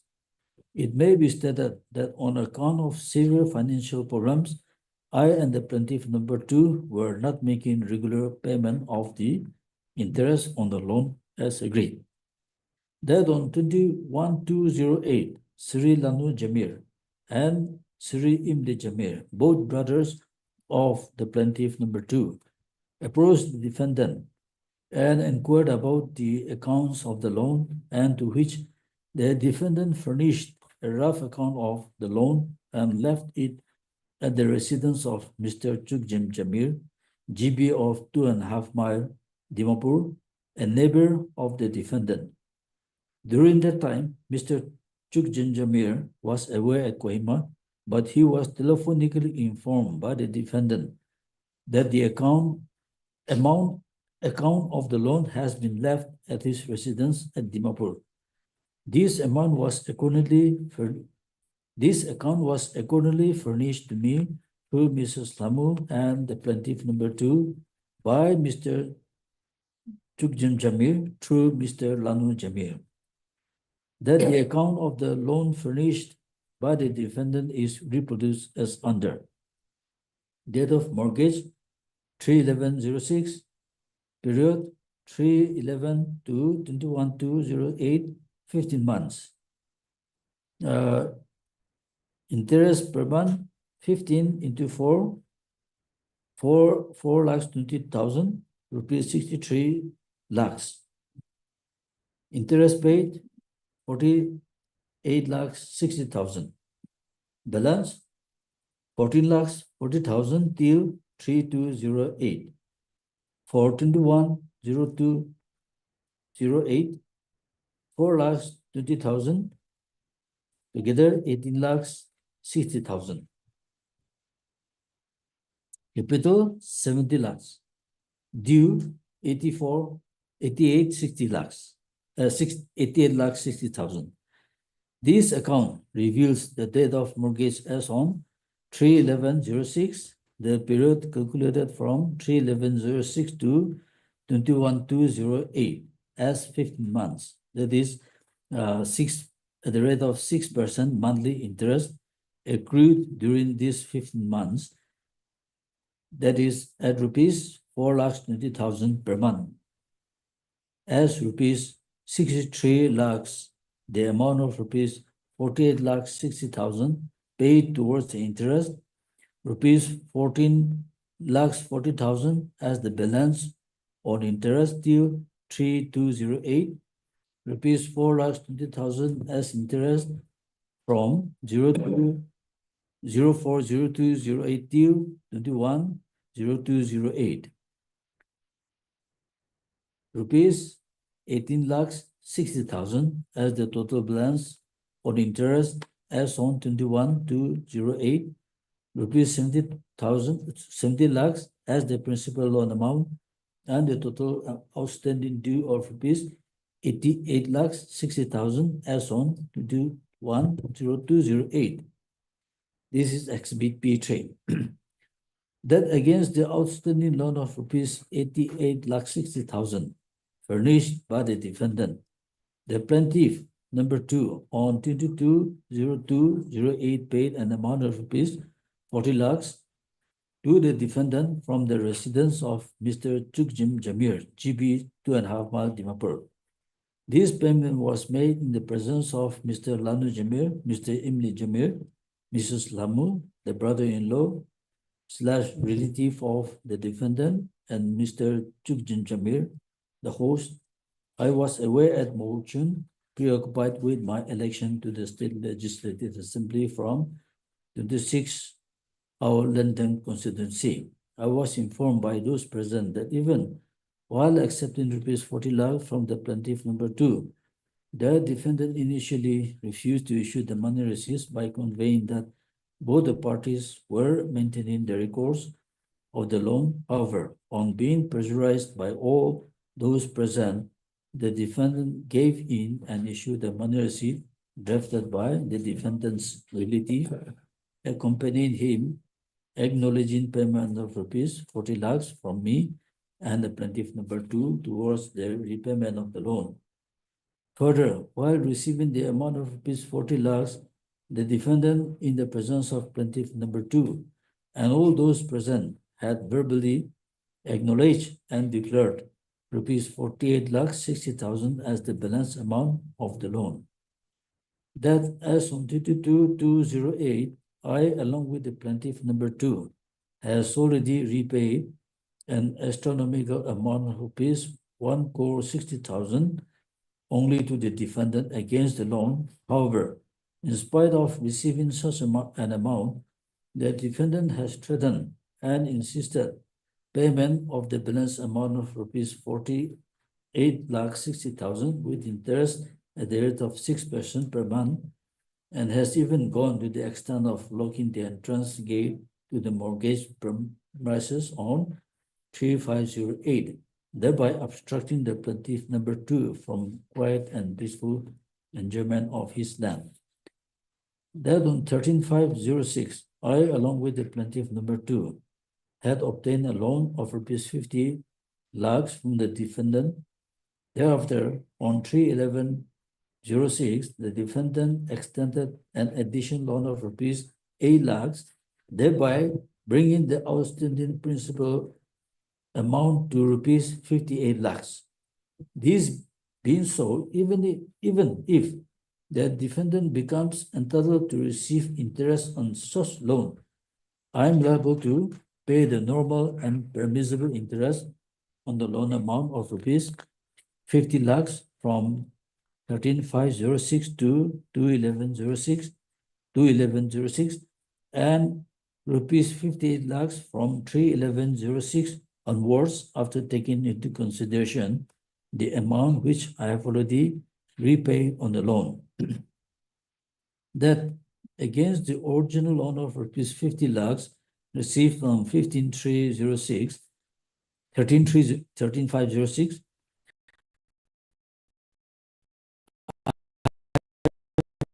towards interest for 3 months, and the account furnished by the defendant on 210208 on the enhanced loan amount of rupees 70 lakhs shows that in between 3/11/06 to 21/02/08, the defendant has already received rupees 48,60,000, leaving a balance of rupees 88,60,000, which included the principal loan amount of rupees 70 lakhs and the balance on interest amounting to rupees 18,60,000.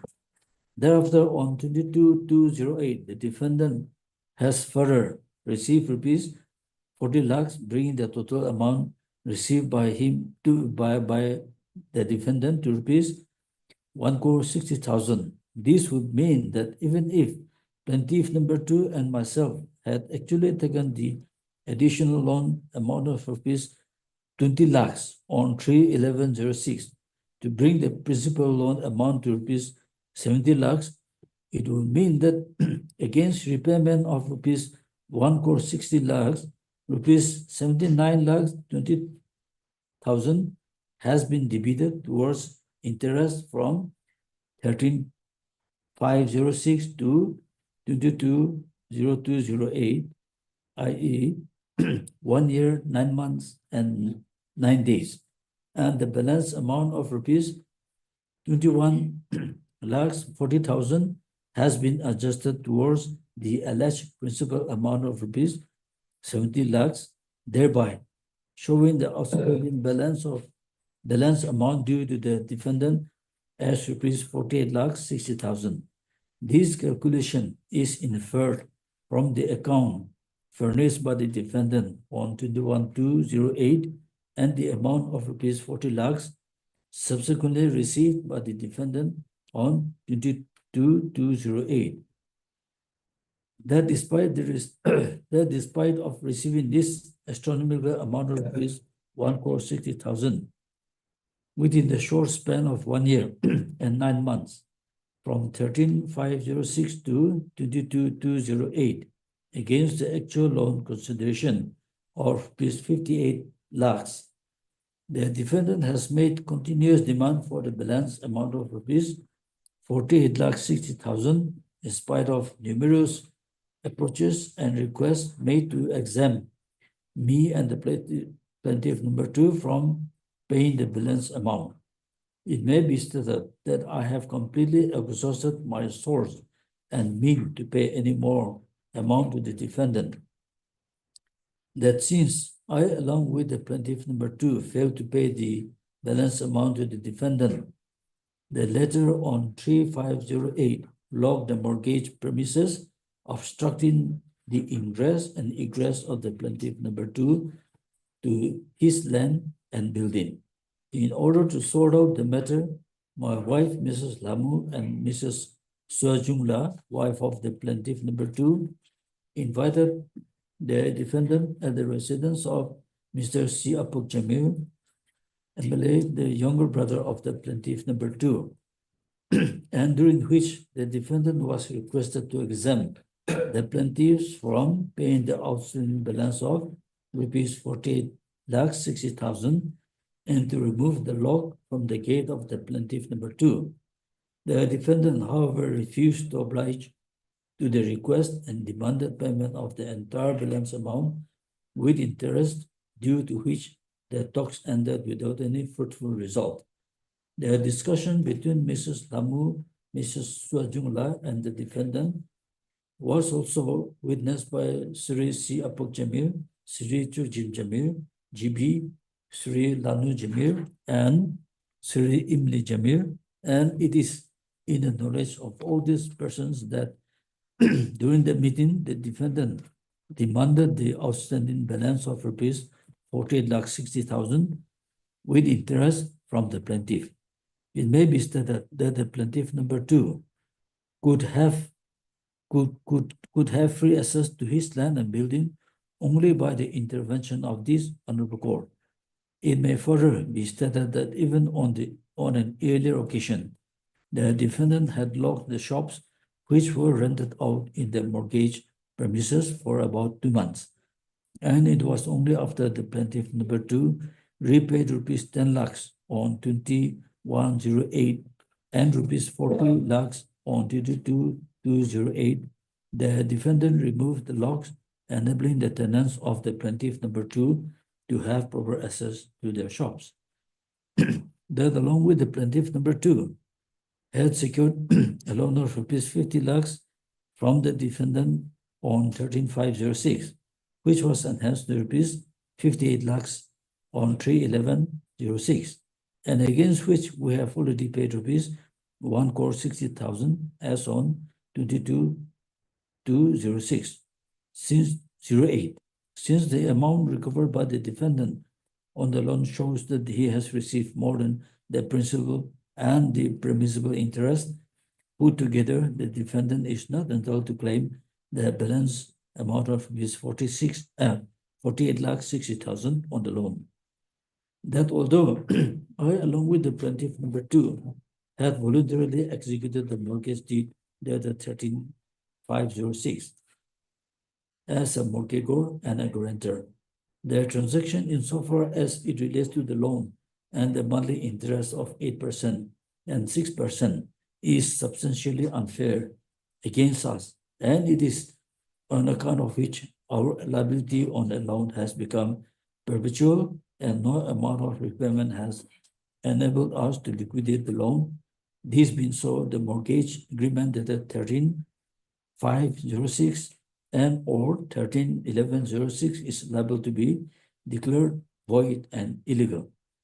Furthermore, the consideration on the mortgage, i.e. the loan amount and the interest charged therein, violates the statutory provisions of law as provided under the Moneylenders Act 2005.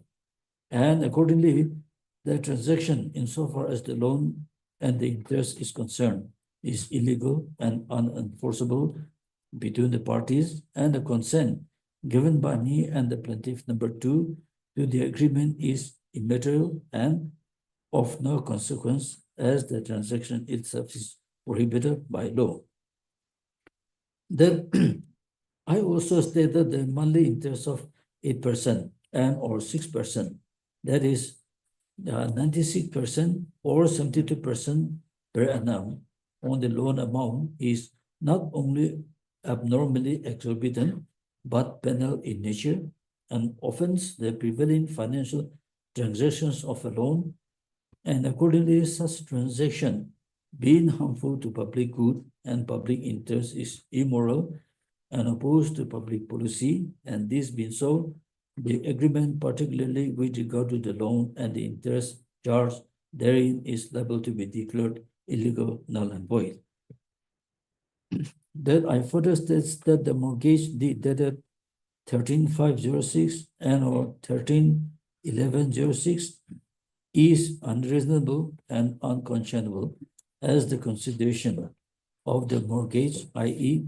to pay monthly interest of 8% and or 6% on the loan amount is abnormally exorbitant, preventing the mortgagor to redeem the mortgage premises. Furthermore, the stipulation in the mortgage deed that the plaintiff number 2 shall forfeit the mortgage property to the defendant in the event of the plaintiff number 2 failing to repay the outstanding loan to the defendant within the time permitted is itself illegal. As such, stipulation acts as a clock on redemption of the mortgage property. Besides, the mortgage dated 13/5/06 and or 13/11/06 has not been executed by complying with the mandatory requirement of law in order to constitute a valid mortgage. So also such mortgage cannot be executed between the parties and is therefore unenforceable in the instant case. That I also state that since the consideration of the mortgage, i.e. their loan and the interest charged therein is illegal and substantially unfair, it would be just and proper for this honorable court to reopen the transactions already entered between me and the defendant, take proper accounts by adjusting the amount of rupees 1,60,000 already paid by me and the plaintiff number 2 to the defendant towards the principal loan amount and the permissible interest, if any, with effect from 13/5/06 till the date of filing the present suit, and thereafter to direct the defendant to refund the excess amount, if any, to me and the plaintiff number 2 for relieving us of all the liabilities in respect of the excessive interest paid to the defendant. That I further respectfully states that even if, considering that I'm not entitled to have the past transactions on the loan reopened at this stage, since the defendant has already received rupees 1,60,000 against the loan, which is more than the principal plus the permissible interest, even if calculated from 13/5/06 to 11/5/08, the date of filing the present suit, the defendant should be debarred from making further claims to the alleged balance amount of rupees 48,60,000, as he has already received more than the amount to which he would have been lawfully entitled in such nature of transaction. That the statements made in the preceding paragraphs 19-23, insofar as the illegality of the mortgage and the loan is concerned, these are information furnished to me by my lawyer, which I believe to be true. These information are currently stated by me in my affidavit as my statements. That I stated if the mortgage is in its original terms and conditions is allowed to operate against me and the plaintiff number 2, we will suffer irreparable loss and harm which cannot be monetarily compensated. That the course of action, because of those things may not be so relevant to the 6. To This is very long. Yes. And paragraph 27. That in the instant suit, I, along with the plaintiff number 2, have prayed for the following reliefs from this honorable court. 1, for a decree for declaring the mortgage deed dated 13/5/06 as illegal and unlawful, and for reconciliation thereof. 2, for a decree declaring that the defendant have no right to enforce the mortgage deed dated 13/5/06 against the plaintiffs. 3, for a decree declaring that 8% and or 6% monthly interest charged on the loan amount is excessive and illegal. 4, for a decree declaring that the plaintiffs are entitled to have all the previous accounts reopened for the purpose of adjusting the amount of rupees 1,60 lakhs already paid by the plaintiffs to the defendant towards the principal loan amount and the permissible rate of interest from 15/5/06 to 22/2/08, and thereafter to direct the defendant to refund the excess amount, if any, received from the plaintiffs.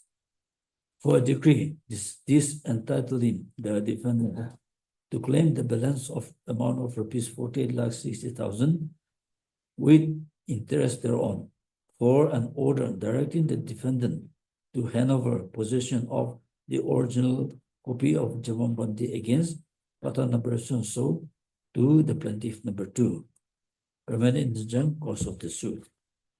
That is the statement of the plaintiff. Now, in cross-examination, starting from page 81,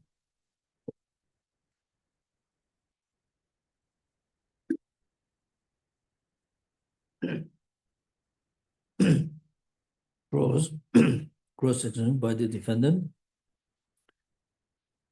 I'm Toshipo Balangkumar. I'm a businessman by occupation. The witness number 1, Mrs. Lamo, is my wife. Witness number 2, Imotila, is my sister. Witness number 2, Mrs. Arengla, is the cousin of the plaintiff number 2. Witness number 4, Mrs. Lanu Jamir, is the brother of plaintiff number 2. Witness number 5, Mr. Imli Jamir is the uncle of plaintiff number 2. Witness number 6, Mr. Chukdin Jamir, GB, is also an uncle of plaintiff number 2. Witness number 7 and 8, Mrs. Jano and Mrs. Lily, they are my friends.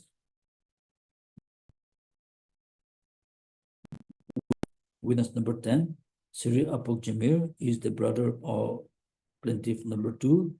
And witness number 11, Mr. Yabang, is the cousin of plaintiff number 2. The statement filed in affidavit was made as I thought it would be better for me to consult my lawyer and file. I am not the owner of the mortgage property. I have signed in the mortgage deed by way of grantor, and I identify my signature and exhibit the same as exhibit D11 and ED12. It is correct that while obtaining the loan, I have told the defendant that the loan is being secured for my benefit. In regard to enhancement of loan to the extent of rupees 70 lakhs and making necessary correction in the mortgage deed is done by plaintiff number 2, and I was not present. I have not collected the loan amount from the defendant, but it was collected by Mrs. Jano and Mrs. Lily and handed over to my wife. The entire amount of rupees 50 lakhs was taken by me. I was present at the time of execution of the mortgage on 13/5/06 by the PW number 2. However, the subsequent correction made on 3/11/06, I was not present. The mortgage deed is not registered. I denied the suggestion that I compelled the plaintiff number 2 to execute mortgage deed. The loan was secured through Mrs. Jano and Mrs. Lily. I do not know as to whether any commission were paid to Mrs. Jano and Mrs. Lily for arranging the loan from the defendant. It is known to my wife only. It is correct to say that I did not receive the loan amount directly from the defendant, but the same was sent over to my wife by Mrs. Jano and Mrs. Lily. I was not present when the loan amount was handed over to my wife by Mrs. Jano and Mrs. Lily. I deny the suggestion that the enhanced amount of 20 lakhs was received by me. It is correct. It is correct to say I do not know who received the enhanced amount of rupees 20 lakh. I admit that I was not present when the mortgage deed was corrected by enhancing the loan amount to rupees 20 lakhs. It is correct that the subsequent enhancement is written as 70 lakhs as corrected on 3/11/06. There is no other agreement besides the mortgage deed. I deny the suggestion that the loan amount was enhanced to rupees 70 lakhs on my request. I cannot say within how many days I could secure the loan. Before executing the mortgage deed, I read over the same, and only thereafter I signed on the same as guarantor. It was only agreed in the mortgage deed that the rate of interest would be 8% per month. I was not aware of the detailed provisions of Nagaland Money Lenders Act 2005 while availing the said loan. The loan was available in order to invest in my business project as well as to make base for assembly election. It did not strike in my mind to approach financial institutions, bank to secure the said loan. It is correct to say that I was in urgent need of money in order to invest in business project as well as to make base for assembly election. I could not develop my business and I have already abandoned the project. I have never obtained a loan from any banks earlier. It is not denied that while securing loan from bank, it takes months to gather. Besides the land pata, no other documents were furnished as security to the defendant. It is correct that the loan was accommodated by the defendant by reposing trust on us and on the base of the mortgage deeds. It is correct that Annex 3 of the plan is the money receipt issued by Mrs. Jano and Mrs. Lily, and it does not contain the signature of the defendant. It is correct that Annex 5 of the plan does not contain any person's name or signature. I had not seen Mrs. Jano and Mrs. Lily handing over the interest amount of rupees 12 lakhs to the defendant. It is correct to say that I have not filed any receipts concerning the amount of rupees 1,60,000 except a receipt of rupees 40 lakhs. It is correct to say that I do not receive rupees 60 lakhs 60,000.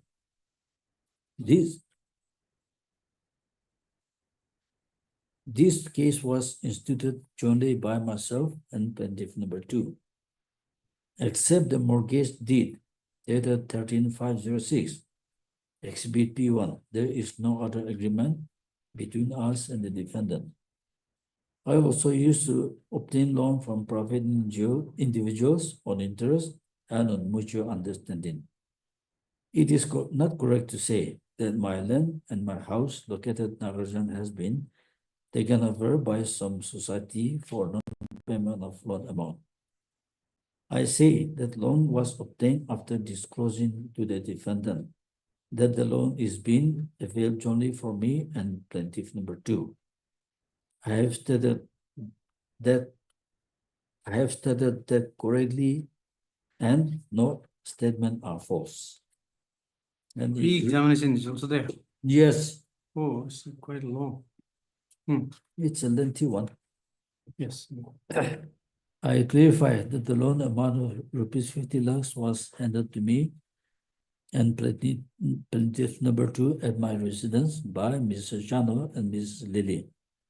It is clarified that the initial loan of rupees 50 lakhs over subsequently 3 months defaulted interest of rupees 12 lakhs 8% per month was added to the original amount of rupees 50 lakhs and further by making a cash payment of rupees 8 lakhs to the plaintiff number 2, their principal amount was enhanced to rupees 70 lakhs.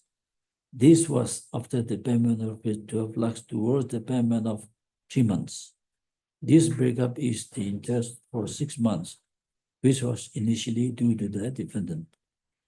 It is correct that my representative, so also the plaintiff number 2, would not insist the defendant and compelled him to issue the money receipts, fearing that the defendant could take offense to such a demand and strictly enforce the conditions of the loan against the plaintiff as already stated in my examination in chief at Pra 9.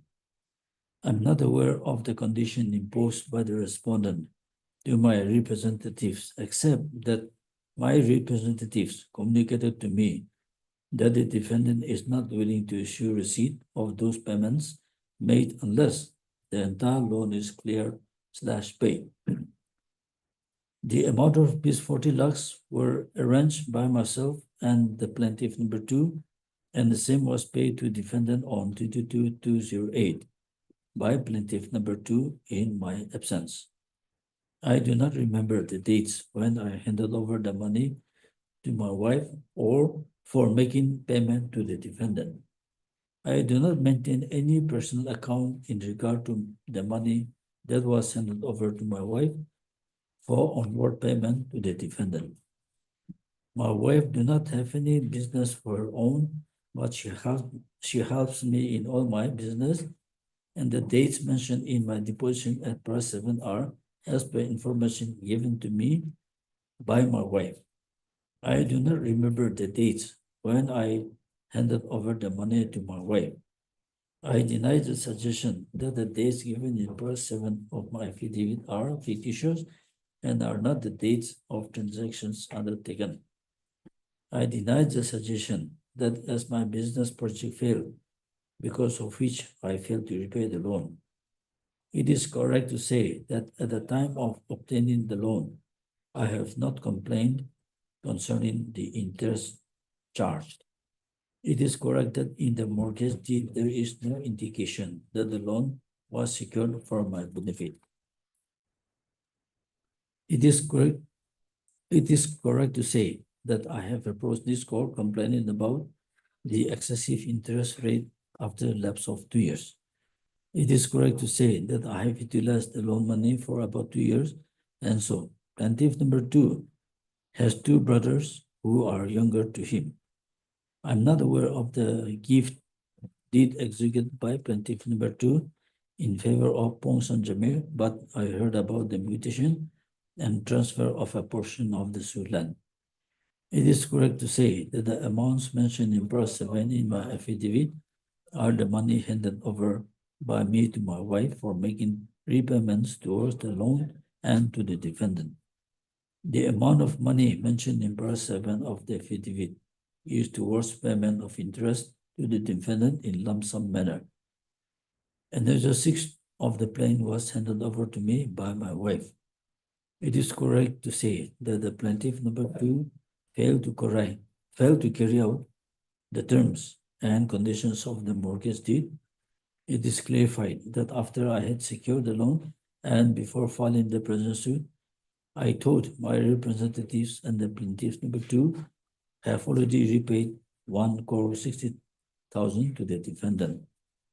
I have come before this court seeking exemptions for further liability of this loan and recourse. I have never received receipts from my wife while handing over the money to the defendant.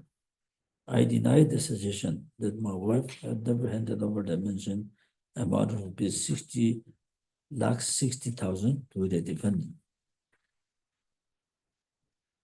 And the plaintiff number 2.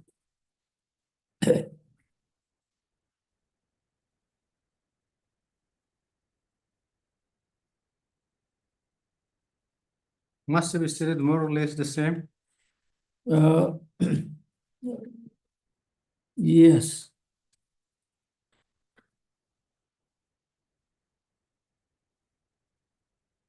So all were paid in cash. Yes. Repayment was in Yes. cash only. Yes.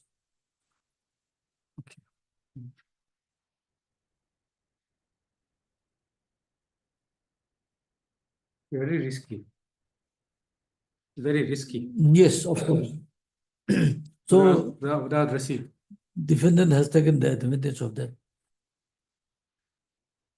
But then once, if it was refused 1 or twice, and then the third time could have paid in the check.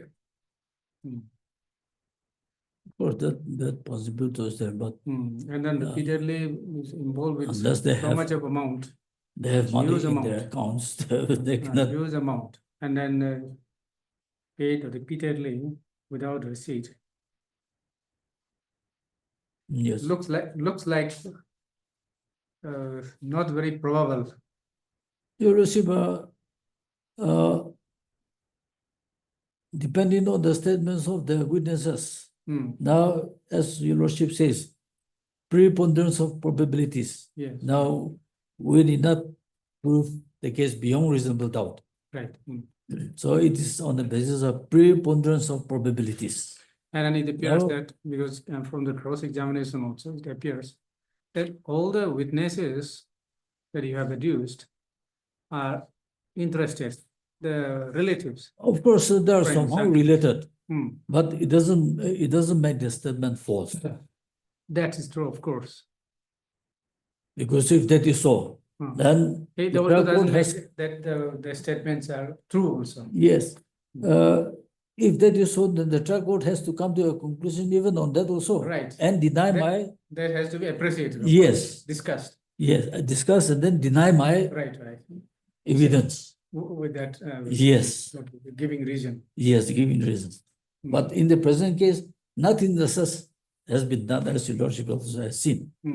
Now, in addition to, out of that 1,60,000, there are specific evidence where 12 lakhs and 10 lakhs have been paid through these witnesses. Is corroborated. Even in one of the deposition of the witness, there was no even prosecution examination, Because as I've shown last time. normally while paying a receipt, so even in the register also, if they are maintaining put signature, or they could also bring the register that receipt. If you're not, if you're not willing to write the receipt, then sign at least here that you have received in the register, because it's a monthly or bi-monthly payment of the interest. Could have prepared a small register. Of course. Mm.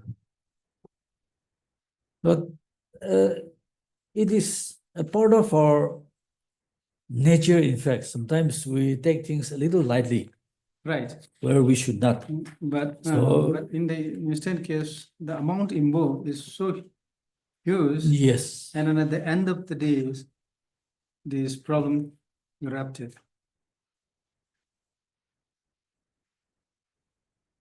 Just a minute. 40,000, yes, no. 40 lakhs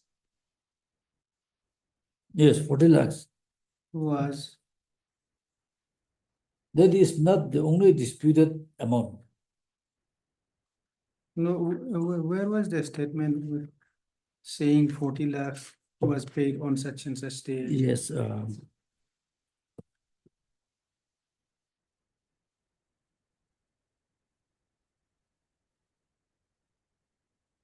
Because this date, 63, That is on 48. 22/2/08. hmm,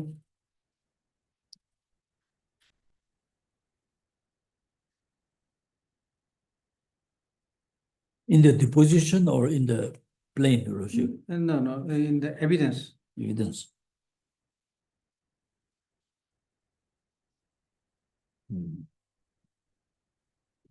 Paragraph 12, page 75. Yes, okay. So in the calculus, those person, even more.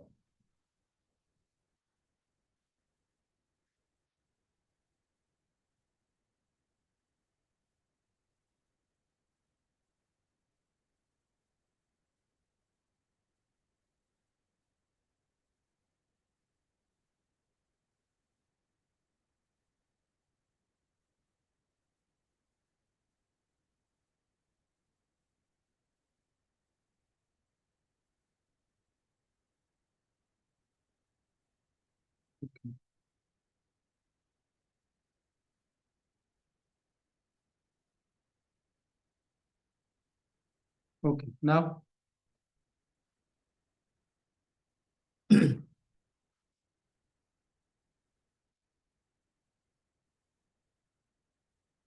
Two is the position, plaintiff number 2 is the one for whom the money was borrowed. Yes. In the table of the payment, this 40 lakh, although is stated in the paragraph 12, but then in the payment,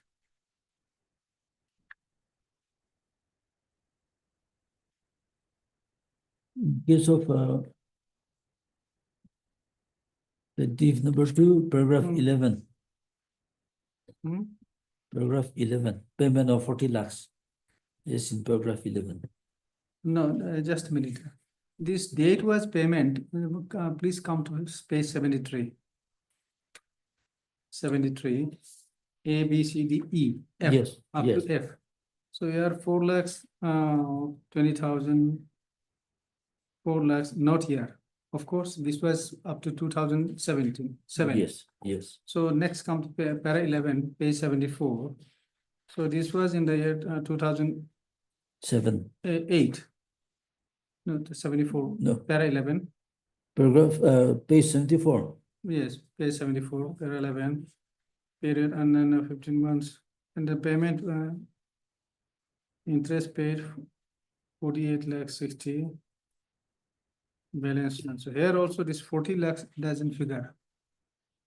Your Lordship, Here also the payment of 40 lakhs is not figuring out because here you have calculated in the statement deposition calculated total due, etc. But then this 40 lakhs is not coming here. because That is before payment of 40 lakhs. This is.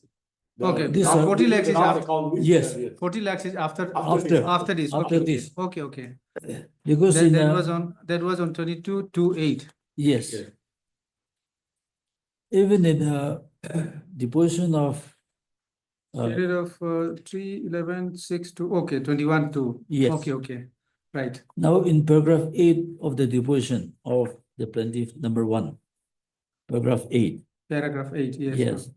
Now, on 2108, the plaintiff, number 2, further paid a sum of fees 10 lakhs Hmm. to the defendant in presence of Mrs. Imotila and Mrs. Aranula. This amount was paid to me by the plaintiff number through my wife. These witnesses have been examined. They all affirm. Hmm. And Mrs. Imotila was not cross-examined in this, but the defendant. But these things have not been taken into consideration by the trial court. So this in this cross-examination payment, it appears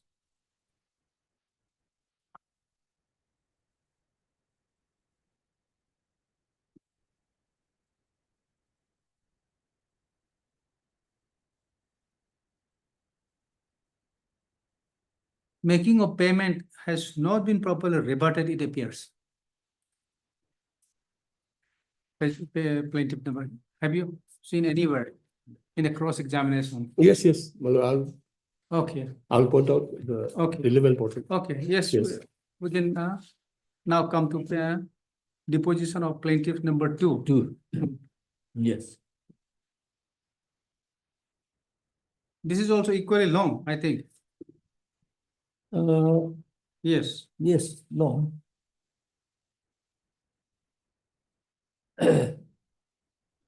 So if you think that there is a relevant portion, if you want to read, that can also be done, or else.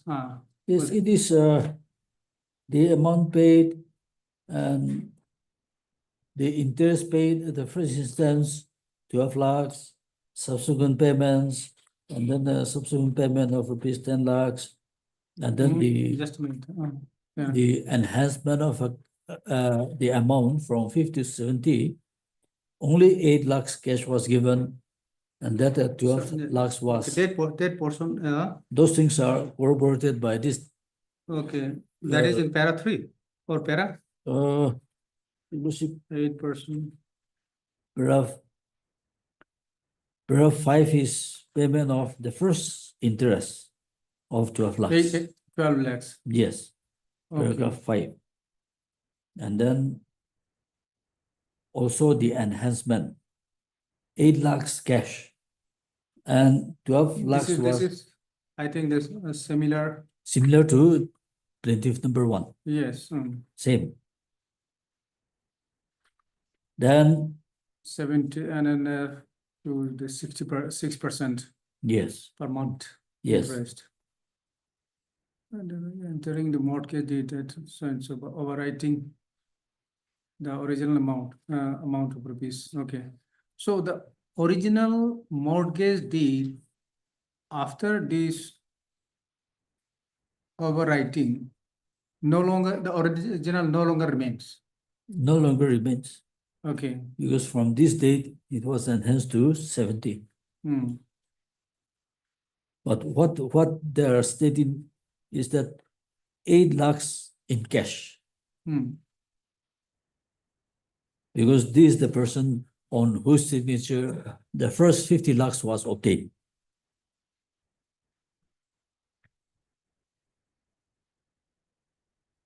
And he also says that only 8 lakhs cash was given on the subsequent date, and 12 lakhs was interest compounded towards the principal. Same statement. Then in paragraph 7, And this Payment of- payment, payment of 10 lakhs. payment, this date are also, I think, same. Yes, So just a minute. Seven, these are same.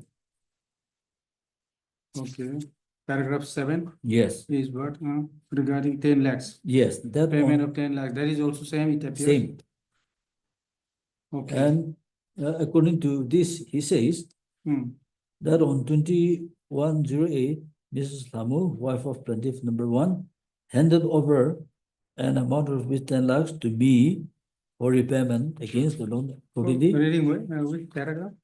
paragraph 7. Okay, yes, that on 20, yes. Yes, handed over to me for repayment against the loan. Accordingly, I, along with Mrs. Imoti La and Mrs. R. La, went to the residence of the defendant and then handed over the amount to the defendant. Okay, this is the occasion where the plaintiff number 2 himself has gone. Yes, he himself has gone with Imotila and La.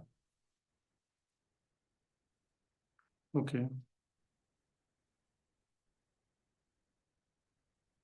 Hmm. And we also have examined Imotila as well as La. Then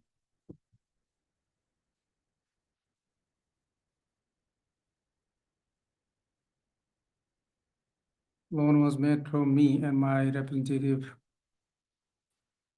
So because the Then payment the was paragraph- insisted from the defendant, but the defendant refused to give any receipt.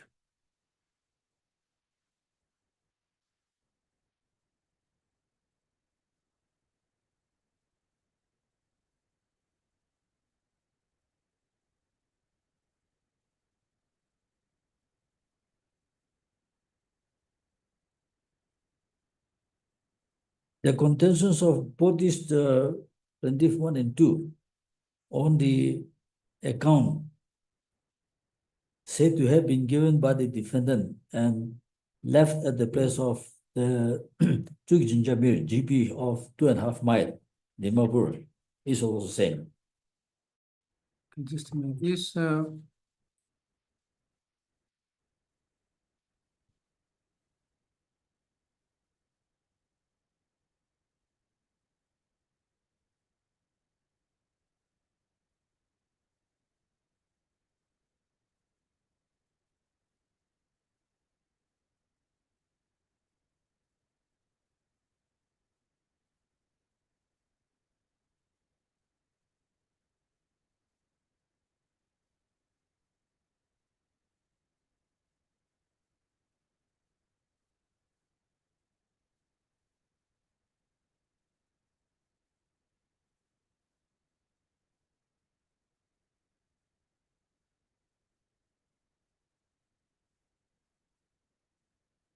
so what about this,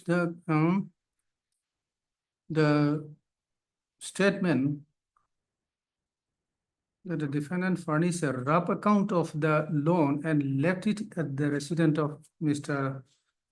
Sukjum Zamir. Chuk Jinjamir. Sukjum Zamir. So this, whether the plaintiff number 1 has also given the same statement? Yes. It is in just a minute, 8 or.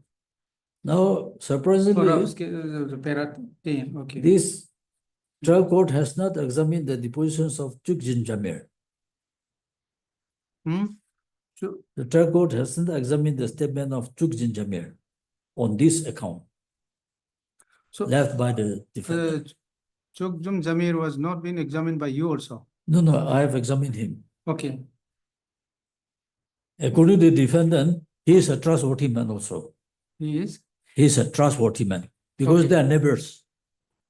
Neighbors. Defendant and Chuk Jinjamir, they are Okay. neighbors, and Chuk Jinjamir is the GP of What Sukjum 2.5 Zamir mile. had stated in his. He deposition. stated that when he was at Kohima, Hmm. the defendant through telephone told him that he has left the account at his residence Okay, just telephonically. telephonically.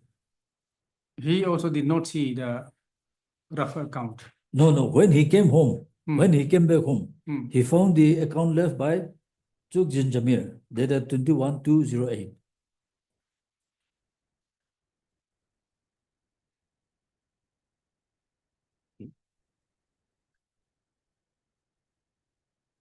The account was left by the defendant in the residence of Chukjin Jamir.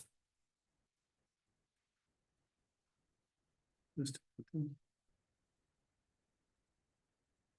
But the court has not taken into consideration the deposition of Chukjin Jamir. Okay, so this evidence, according to you, has not been appreciated, not been discussed. Not discussed at all. Okay, this is one. Yes. And then Oh, just a minute. Mhm.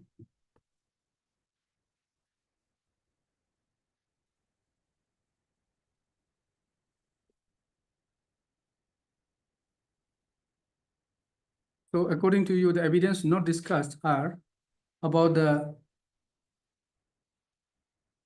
transaction, all these payment made by the plaintiffs.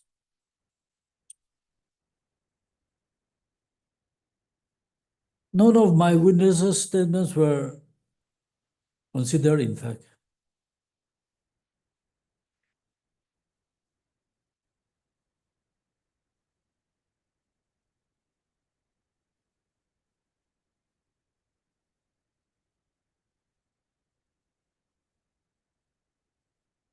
Statement of Chukjin Jamir is or PW number 7.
on what occasion and how this defendant has gone to Chukjum Zamir and left the rough account?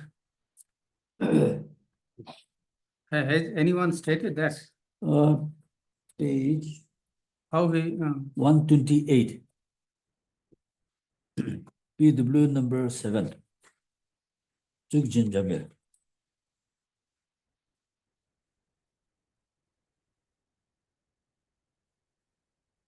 yes.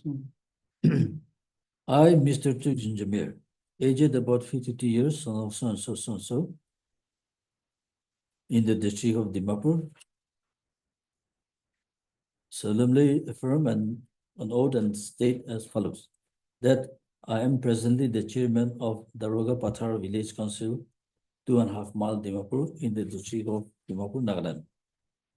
That I know that Sri Toshipogba Longkumar and Sri C. Among Jimir had filed a suit against Sri Hukavi. The subject matter of the suit is a mortgage which was executed by Sri C. Among Jimir, conveying his land and building at Havnagarajan, Dimapur, Nagaland to Mr. Hukavi Muru for a loan consideration. That I know Mr. Hukavi Muru as we are neighbors. That on 21/2/08, while I was at Kohima, Mr. Hukavi telephonically informed me that he has left an account of the loan subsisting between him and Mr. Siamung Jamir and Mr. Toshipo Palongkumar at my residence at 2.5 mile Dimapur. After returning back from Kohima, I called up Mr. Lanu Jamir, brother of Mr. Siamung Jamir, and handed over the account of Mr. Hukavi Muru to him. That on 22/2/08, Mr. Siamang Jamir paid an amount of rupees 40 lakhs to Mr. Hukavi Muru against the balance amount of rupees 88,60,000 as shown in the account. This payment was made in my presence, and in the presence of Mr. London Jamir, Mr. Imli Jamir, Mrs. Lamu Longkumar, and a relative of Mr. Hukavi Muru. After receiving the amount of rupees 40 lakhs, Mr. Hukavi initially refused to issue money receipt against the payment. However, on my insistence and on the insistence of Mr. Lanu Jamir and Mr. Imli Jamir, a money receipt for the amount received was issued by Mr. C. Amung Jamir. The money receipt was drafted by the person/relative who accompanied the defendant. I have personally heard from Mr. Hukavi that rupees 48,60,000 is the balance amount on the loan. That on 15/5/08, Mrs. Jungla and Mrs. Thamu Longkumar, representing their husband, invited Mr. Hukavi at the residence of Sri Siam Pokjamir at Nagarajan to discuss matter pertaining to the loan. I attended the discussion on the invitation from Mrs. Jungla and Mrs. Thamu Longkumar. During the meeting, Mr. Jungla and Mrs. Thamu Longkumar requested Mr. Hukavi to exempt Mr. C. Amung Jamir and Mr. Toshipogba Longkumar from paying the balance amount of the loan amounting to rupees 48,60,000 and to receive only a nominal amount on the balance. Mr. Hukavi, however, did not oblige to the request, and due to which the discussion ended without any result. During the discussions, I have heard Mr. Hukavi claiming rupees 48,60,000 with interest from Mr. C. Ammong Jamir and Mr. Toshipo Balungkumar. That I know the facts of the case to the extent as stated in the preceding paragraphs. Then, in cross-examination,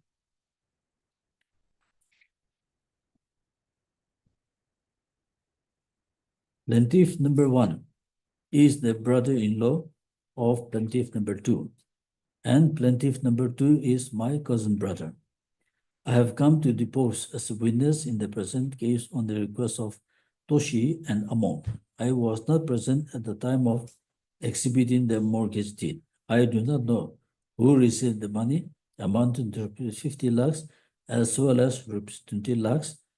I have not seen the plaintiff paying any money to the defendant except the sum of rupees 40 lakhs paid to the defendant by Among in my presence on 22/2/08 in presence of Lanu Jamir, Imli Jamir, and Mrs. Lamun Longkumar. It is correct to say that Exhibit P3 does not bear signature of any person. This Exhibit P3 is the account prepared by the defendant. This was not exhibited or exhibited P3, by? yes, Exhibit Okay. P3, and it is said that it does not bear any signature of any person. So that was. Yeah. Oh. Hmm. Any person. I say that receipt issued by the defendant on 22-208, which has annexed as Annex E of the written statement is the correct receipt. I deny the suggestion that Exhibit P3 can be prepared by anybody other than the defendant. I do not know how much amount was taken by the plaintiff number 2 from the loan amount of rupees 70 lakhs. I do not know who among the plaintiff arranged the sum of rupees 40 lakhs for making payment to the defendant on 22-208. It is correct that the plaintiffs were given 1 month's time for making payment of the balance amount. The receipt was prepared after making payment to the defendant. I do not know, and I have not heard about the transfer of a portion of the mortgage lent by the plaintiff number 2 in favor of one Wong Sang Jimir. I deny the suggestion that the defendant did not say about the balance amount of rupees 48,60,000 on 15/5/08 in a discussion about the present loan issue at the residence of C. Apuk Jimir. I cannot say whether the complaint of the plaintiff in respect of the interest rate being too high is correct or not, as I'm nobody to decide on the claim. As a matter of fact, on previous occasions, Mr. Hukavi, the defendant, being a friend of mine, requested me to inform the plaintiff for recovering the loan amount. Accordingly, I met the plaintiff for settlement for one loan transaction mutually and amicably among the plaintiffs and the defendants. It is because of my involvement, the sum of rupees 40 lakhs was paid by the plaintiff to the defendant. In recourse, in my cross-examination, I have stated that plaintiff number 1 is my brother-in-law, and this is because of the relation that plaintiff number 2 married the sister of plaintiff number 1, and I being the second cousin of plaintiff number 1. In my cross-examination, I have stated that I do not know who received the amount of rupees 50 lakhs and rupees 20 lakhs. Accordingly, I also cannot say whether the amount of rupees 50 lakhs and rupees 20 lakhs was received by the plaintiff from the defendant.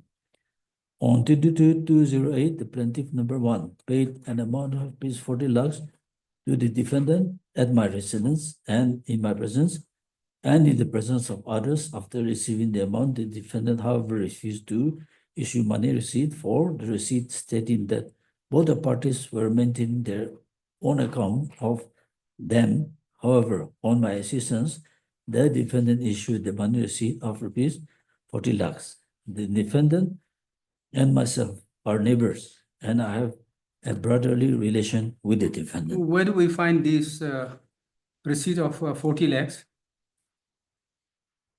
That one is page 105. Huh? 151.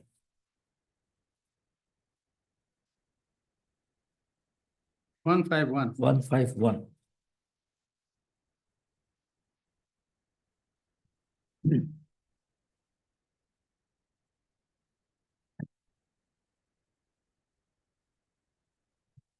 Now, this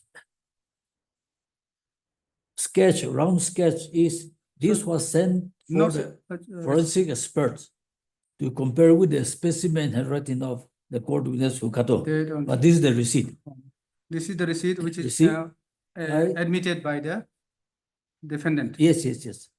So recipient. So got it. Exhibit P3, which is the disputed documents. This is not disputed. No, no, no. 151. No, no, no. Okay, the disputed one is which one? Disputed one is Exhibit P3. Here.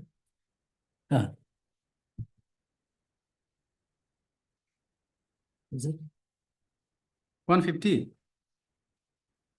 Oh, no, this is Yes, 150. 150. Yes.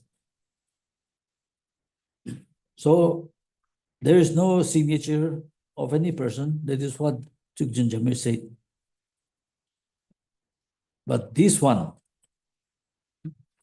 This one, along with the documents received at page 151 and the specimen handwriting of the Picato at page 152 and also at page 153 were sent to the experts for handwriting comparison. Okay. Because page 151 receipt is the admitted one. 151 is Yes, admitted. receipt. Okay. And this is the page 150, the preparation of account, as well as by the defendant is disputing. So these were sent for experts' opinion. Well, Along what is with the the report? Experts for report. expert opinion, yes. Experts report. 157.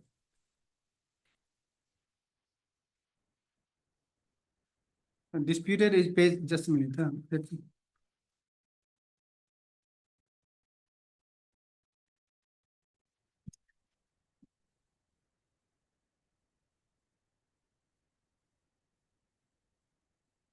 This 150, 1550. 150. 150. This is the disputed. This and which one? This one, and then admitted document is 151. And then 152. 152 is the specimen writing of the witness Picato. Okay, okay. Specimen. Yes. And 153 is also the specimen handwriting of Picato. Just a minute.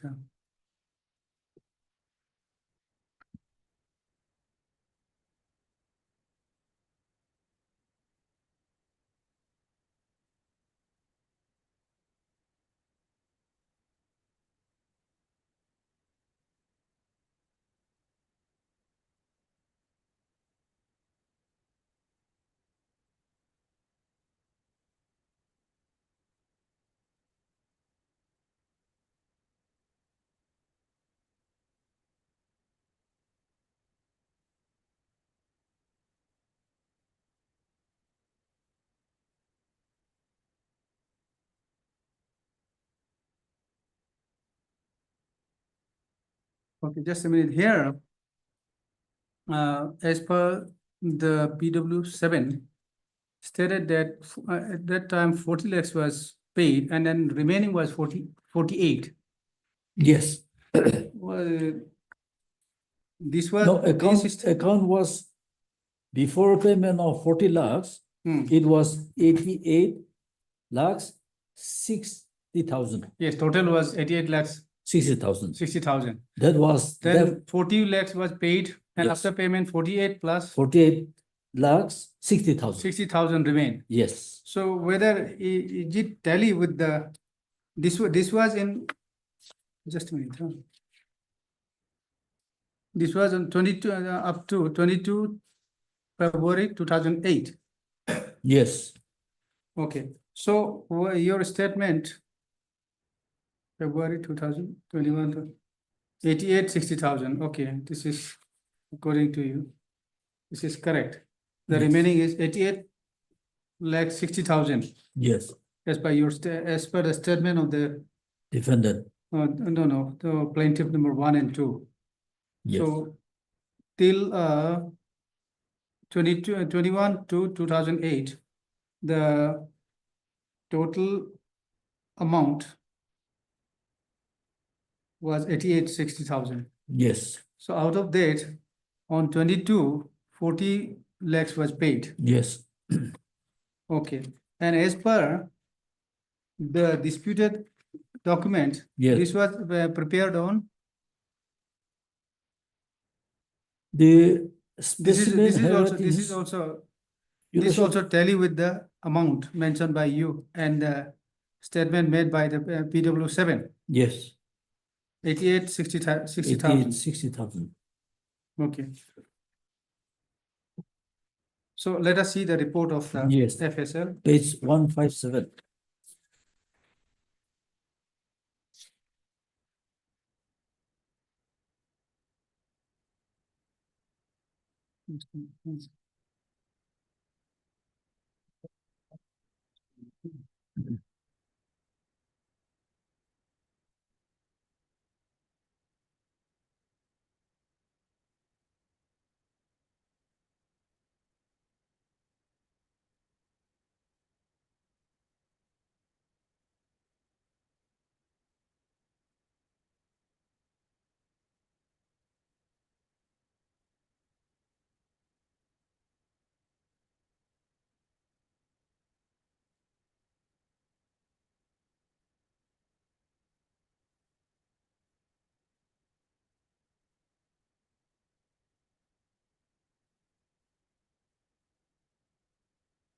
Shall I read, Your Lordship? Just a minute.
Okay, 157. 157. Yes.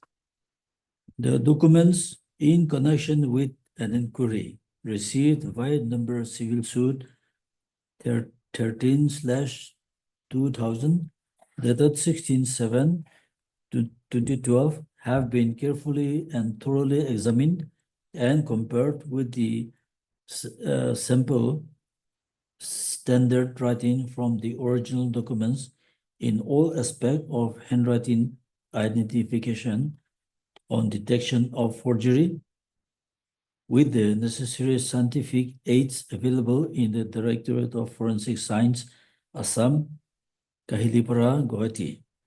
The red enclosed question writings and signature stamped and marked Q1 and Q2 were examined and compared with the blue enclosed writings and signature stamped and marked S1 and S2 in a number of sittings.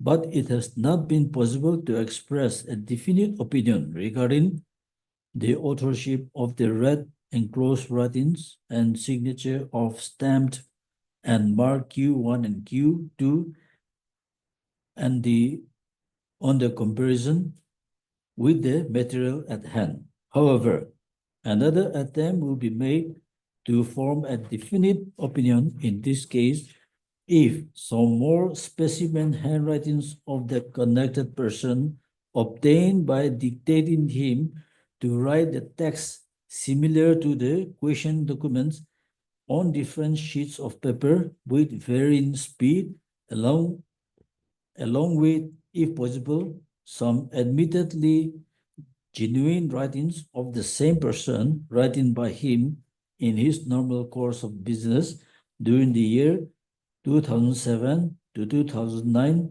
may be sent with documents for comparison. The specimen, only one specimen was collected. It could be a specimen normally is 3. Here they have collected Only 1. 1, 2. 2.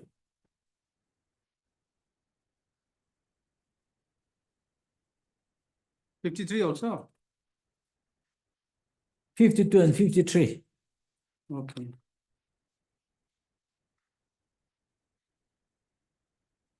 So as per the opinion, it is neither negative or positive. So we cannot, the trial court cannot say that it is negative. Just a minute. Okay.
So he is denying this 151. Sorry, 150, 150. yes.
Yes.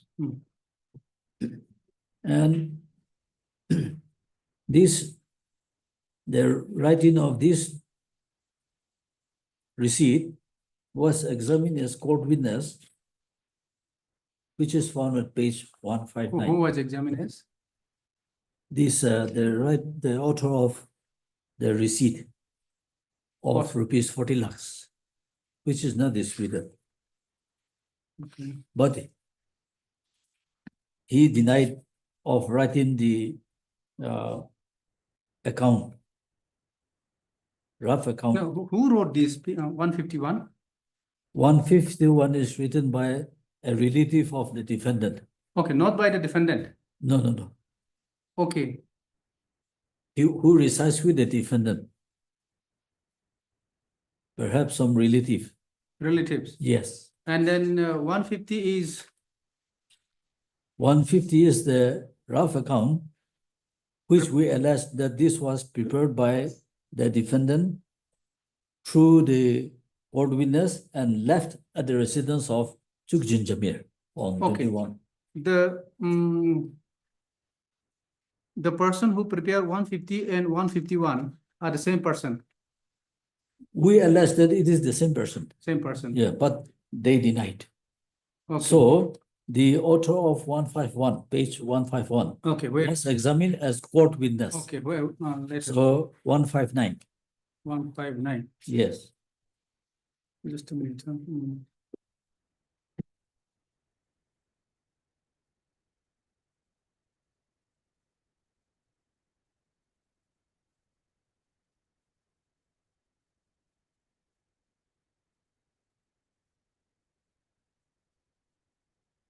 One five 9.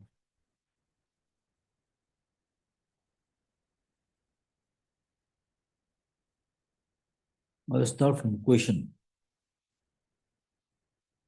nine. He also Just a minute. recites By what is his name? Picato. Picato, you know. He is named as court witness. Yes.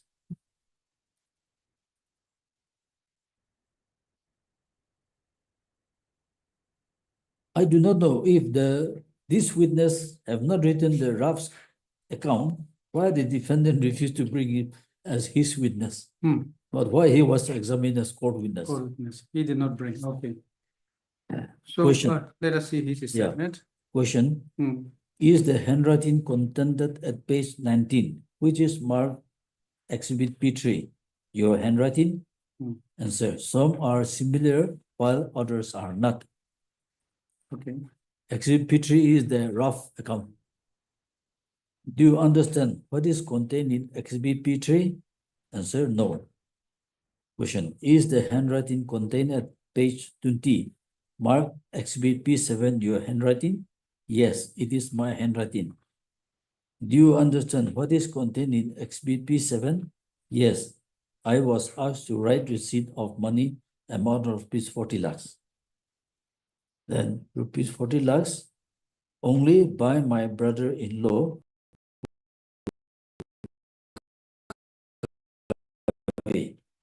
who also appendix the signature contained in annexure.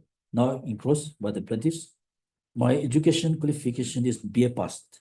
It is correct to state that although some of the writings of Exhibit P3 resembles my handwritings, I have not written Exhibit P3. Oh, he refused. Yes, denied. he is denying. It is correct to state that I don't know what is written in Exhibit P3. It is correct to state that Exhibit P3 is written in English language, the contents of Exhibit P3. Sorry. It is correct to state that Exhibit P3 is written in English language and I can read the contents of Exhibit P3. It is correct to state that Exhibit P7, which is money receipt, is written by me and signed by my brother-in-law. I also have written the name Kavi Sama in Exhibit P7. Exhibit P7 was written by me on 22/2/08. This is why the requirement of sending these documents to the handwriting expert arose. But because of insufficient specimen, it could not be definitely concluded. But immediately, even on general view of the two writings, there are a lot of similarities.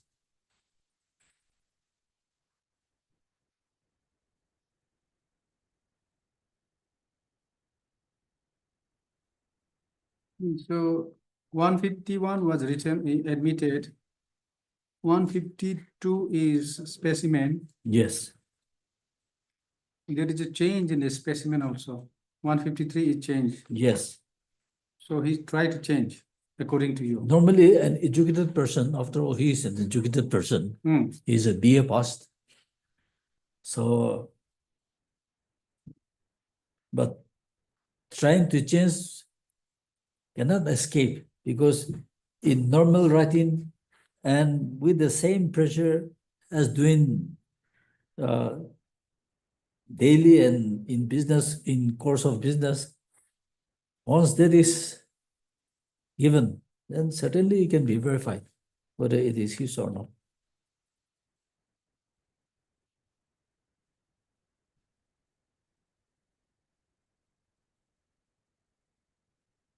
And once a document is sent for express opinion, the requirement as sought for by the expert should be completed. In a big way, we cannot say that this is not conclusive, it's negative, and then close the stage.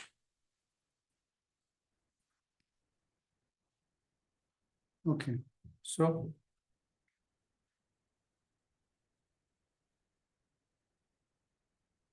Your Worship, should we continue or? oh, how long it will take? Yours? It will take some time. Some more time. Yes. I think yes.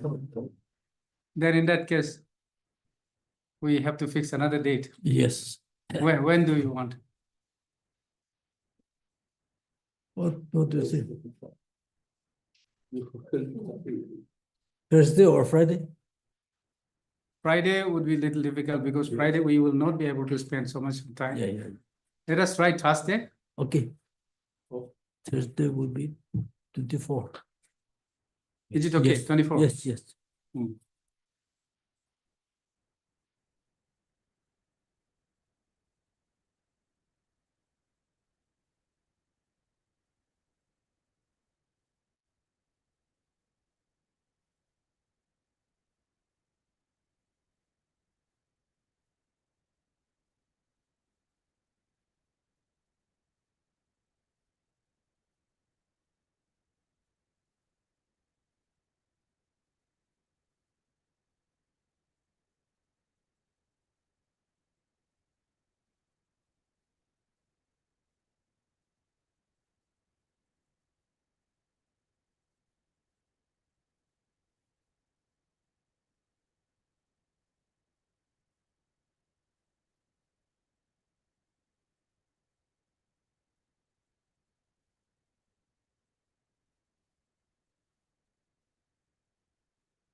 Mr.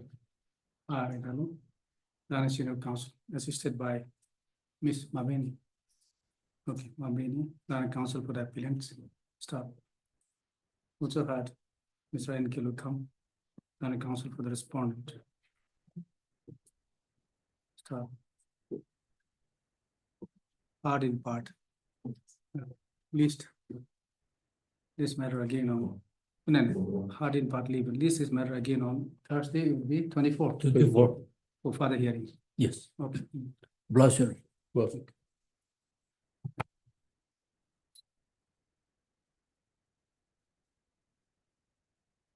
It's all made at 2008, Yes. sorry, 2012. 2012.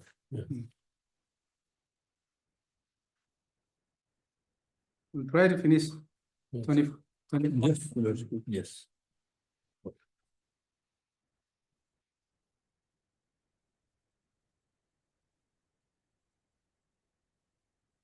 Has been all